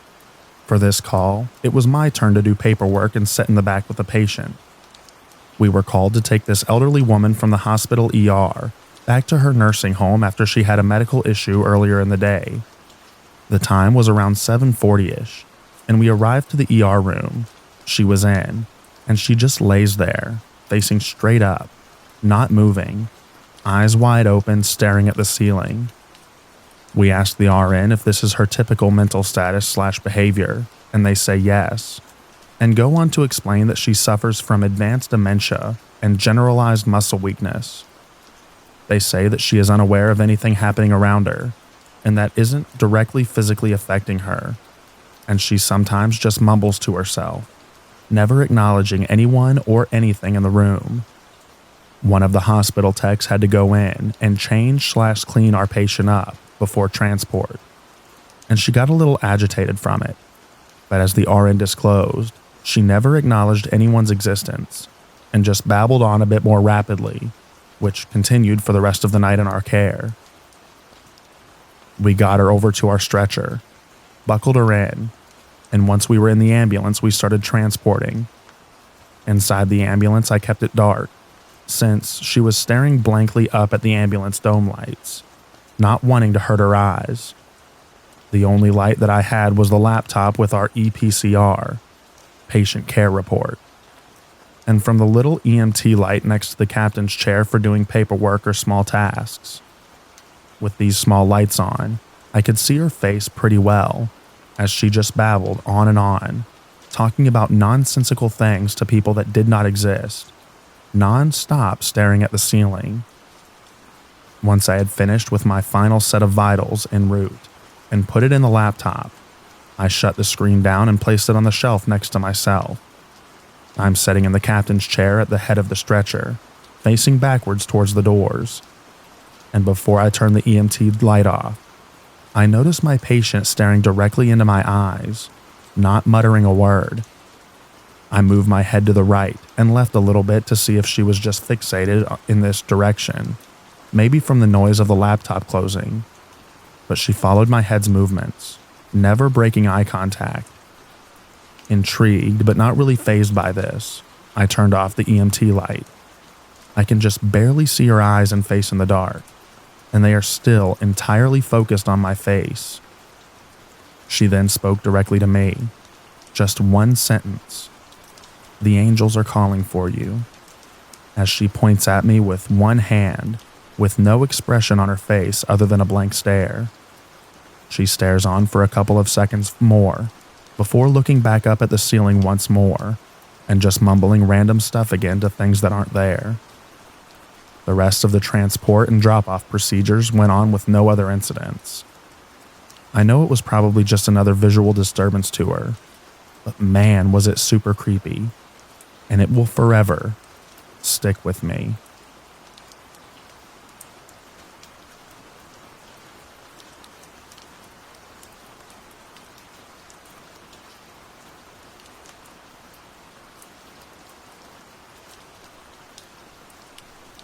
I am and have been a paramedic for about 10 years. My entire career has been spent in emergency medicine, responding to 911 calls and providing advanced life support for life-threatening illness and injuries. The calls we respond to range from inappropriate use of an ambulance to minutes away from death, and oftentimes it's already too late. If you've read my other stories here, then you know the background. But in 2014, I moved to another city a couple of hours away from home to work. The city was smallish, less than 100,000 people, but the ambulance serviced the entire county where the city resides. At the time, there was a significant oil boom in the area, so thousands of people flooded the city and county to work in the oil fields nearby. This caused the city to get a little rougher, as you had people from all over the country moving there to work. And that many people in a small place increased the cost of living, and we saw a large increase in violent crimes as well as traumatic injuries. We worked 24-hour shifts, which weren't too bad. The days were usually somewhat busy, and at night the ambulance station had rooms with twin beds that allowed you to get some fairly decent sleep at night. Most of the calls that would classify as crazy, creepy, or scary always tend to come at night. The day that this story takes place was a little different than normal. Normally, I get an EMT basic partner, which means since I'm an advanced provider on the truck, I get all of the patients. But today, I had another paramedic partner because we were training in a new hire paramedic. It was her first day in field training orientation. This means that we generally let her take the calls and sit back and evaluate her performance to ensure that she is capable and doesn't kill anyone. This was her first job after graduation, so she was still pretty green. I could see that she was very nervous and trying very hard to do her best. So as per usual, the day was pretty busy, but as it began to wind down, I was getting ready to attempt to take a nap. I kick off my boots and lay down on the bed, on top of the covers. Easier to get up and going that way if a call comes in. I put my radio up to my head, full volume like always, so I can be sure to wake up if we get a call. Sure enough, midnight starts to roll around and I hear a call go out. Dispatch says, "Man who has been stabbed to death is not breathing." Luckily, it's not my call, and another ambulance responds. So I go back to bed, or at least try to. About 30 minutes later, another call goes out, and this time it is for me. Dispatch information: man with a knife wound on his hands. Police are on scene. I get my boots on, wake up the new girl and my partner, and walk out to the ambulance. The rest of the call was right smack dab in the middle of downtown. We responded non-emergent, as it was not a life-threatening injury. As we arrive on scene, there's probably 6 police cars on scene, all with their lights on. The area itself was through an alleyway and behind a building just off the main street. As we pull up, there are a number of officers, a couple of sheriff's deputies, and a detective all standing around this man with a rag on his hand. As I got closer, I could see that the man was bald, middle-aged, and had almost a homeless look to him. He also had a big dark spot in the middle of his forehead. One of the officers approached me to fill me in on what's going on before I talk to the guy and start to treat him. The officer tells me the man has a large laceration on the back of his hand that he received from a knife. At this point, I was still a bit groggy and didn't put 2 and 2 together. The officer says that the man said that he was attacked by another man and that he is probably going to need stitches. So, as it's not serious, I have my FTO approach first to begin her assessment and give me her treatment plan. I stay close behind her, and we both walk up to the man who is in handcuffs. As we approach, the dark spot on the guy's forehead is now clear.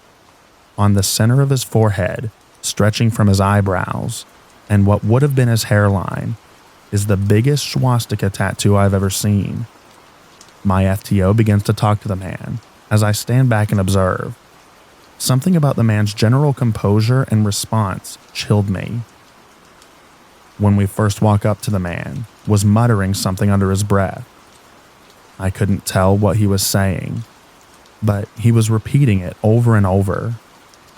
My FTO asked the police to uncuff him to see the cut on his hand more clearly. At this point, one of the other officers produced the knife he believed to be the weapon that caused the injury. The knife was in an evidence baggie, and it was covered in blood. It was nothing special. It just looked like a cheap plastic pocket knife, like you would buy at some cheesy gift shop. It was a folding knife with a black plastic handle and a blade that was maybe 3 inches long, with a bit of serration towards the handle. The man showed us his hand. On the back, cutting right through another large swastika tattoo, was a laceration that went from the base of his pinky finger to the lower fleshy part of his thumb. It was quite wide also, approximately 3 centimeters, exposing the bones of his metacarpals as well as his tendons. The bleeding had mostly stopped with pressure from the towel he was holding on to. When my partner asked the man what had happened, the man then repeated to us what he had been repeatedly muttering to himself. "I killed him, man. He's dead, man. I had to have killed him. He's gotta be dead." At this point, I'm starting to put it together and understanding the larger picture. We get the man into the ambulance so that we can assess for any other injuries that may not be visible under his clothing. After a thorough search, we realize that there are no other injuries, so we begin to transport him to the hospital. My FTO bandaged the man's hand, and as we were driving, I start to ask questions to try and figure out the details. The man told me everything I wanted to know, and never lost that chilling vibe, staring distantly as he recounted what happened. The The man told me that he's homeless and was wandering around when a friend offered him a ride. He says that he was leery of the man, but decided to get in anyway and accept the offer. The man said the friend began asking him if he ate it N-words. The man said that he didn't and that he wasn't racist. He tells me that this is when his friend became upset with him and tried to stab him with a pocket knife. The man said that he attempted to defend himself, managed to wrestle the knife away from his friend, and stabbed him back before jumping out of the car and running. So with this shocking telling of the tale, we continue to transport the man in silence. Also, as a ride note, an officer rode in the ambulance with us the whole way. After we dropped the man off at the ER, we all kind of sat there shocked, leaving the hospital. We returned to the station and tried to get some sleep. However, we were not destined for sleep this night. An hour later, we get another call for a body removal from downtown, less than 3 blocks away from our last call. We pull up to the area, which is in the middle of the street. The street itself is blocked off 100 feet on both sides by a fire truck and police officers. The fire truck was equipped with a double stack of 4 halogen lights, risen up on the ladder, shining down to illuminate the area. Walking up with the stretcher and body bag, the detective on scene tells us that they're done with the investigation and they are ready for us to take the body to the medical examiner's office. At this point, we're still about 50 feet away from where the body lay, from where I can see the person laying in the middle of the street. We get closer and take a few minutes to examine the body. What I see, and putting together what I was told, is astonishing to say the least. The man, another middle-aged man, appears white, possibly Mexican, lays in the middle of the street on his back, with his arms spread eagle and his legs straight. There is a vehicle parked on the side of the road, with its driver door still open. I figured that must be the guy's vehicle. It was parked neatly, not haphazardly or incorrectly. The deceased man has streaks of blood coming from his nose and mouth, with several small puncture wounds on his face and cheeks. Looking at his torso, there are about a dozen more knife-shaped puncture wounds in this chest and abdomen. Most of the wounds were so jagged and barbaric looking, you could see adipose tissue pushing out of them. There wasn't much of a blood puddle under the man, but a very large trail of blood ran from the man to the side of the street where the curb is. The blood then continues its flow another 10 feet along the curb before spilling into a storm drain. With that much blood, the man was exsanguinated and bled out there in the middle of the street. We packaged the man into the body bag and transported him to the ME's office. When we got back to the station, my charge medic told me the officer that rode with the first patient requested that we fill out a report on what we heard the man say. Thankfully, the rest of the shift was uneventful. Fast forward to a couple of years ago, I received a call from the state's attorney. He asked if I remembered the call, to which I informed him I do. He told me that this person is going to trial for murder, is pleading not guilty, and he would like to go over my statement with me as I would be a key witness and require my testimony in court. We went over my statement and then we talked about it a bit. Then he told me he would be in touch and wished me a good day. A few days later, he calls me up again and informs me that the man changed his plea to self-defense and that I was needed in court in a week. Literally, one day before the trial, he calls me up again. He tells me this time the man changed his plea to guilty and that I was no longer needed. I don't know what happened after that. I never really looked into it. It's just another brick in the wall, so to speak. A story filed away in my brain, probably never to be forgotten. Thanks for reading, and I hope you enjoyed.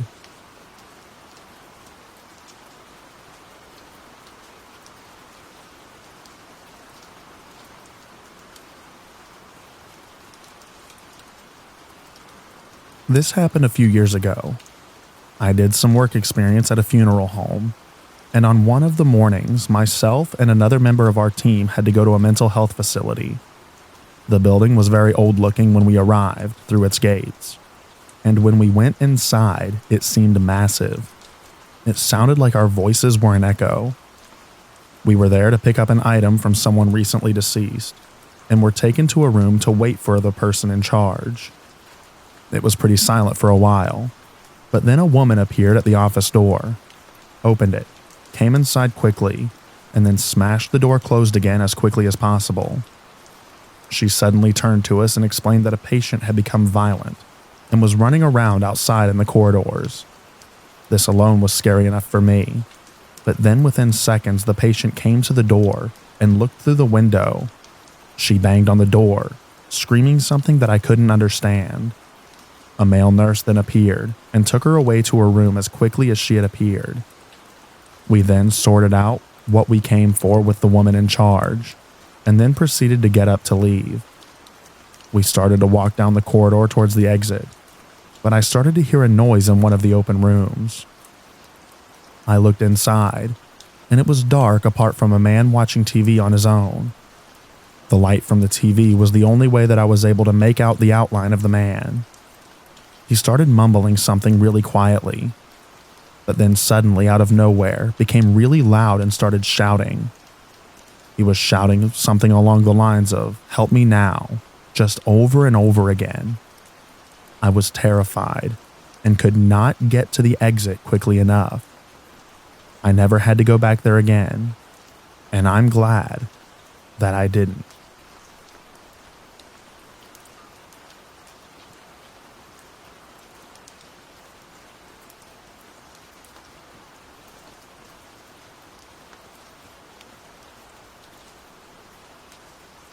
At the beginning of August, I overdosed on my sedatives. I was rushed to the hospital and stayed in the psychiatric section for 2 weeks until I was moved to another psych ward. There were many units, each had its own building, and mine was next to alcoholics, drug addicts, and some people who were there because of violating the law. Since I was in an open section of my unit, I was allowed to walk around the hospital area. Then, like after a week of being there, I started going to the cafeteria area to buy cigarettes and cocoa. Ever since then, one of the dudes from the alcoholics section started to hit on me, basically saying some nasty stuff, asking how old I was, etc. It was bearable at times because my roommate always called him out. But then, when I was there already for some time, he started making really creepy comments. Firstly, he asked if I was taken, to which I replied that I am. And then it started, making comments about how I broke his heart, then how he cannot stop thinking about me. Once I was discharged, I was so relieved that I wouldn't ever meet him again. But I also sometimes visited my friends there, and when he noticed me waiting near the cafeteria, he always came up to me, trying to touch me, asking where I live, that he'll find out where I live and that he's going to mess with me, how I broke his heart because I'm taken, and how I'm not only breaking his heart, which is bleeding, but also it breaking his spirit, because he can't stop thinking about me, and how every single night he once again thinks about me. One time he even tried to kiss me. This all happened in one of the many times that I visited my friends. I don't know if it could be considered stalking or just a creepy, disgusting behavior, but because of him, I stopped visiting my friends and have been even more scared to go anywhere by myself.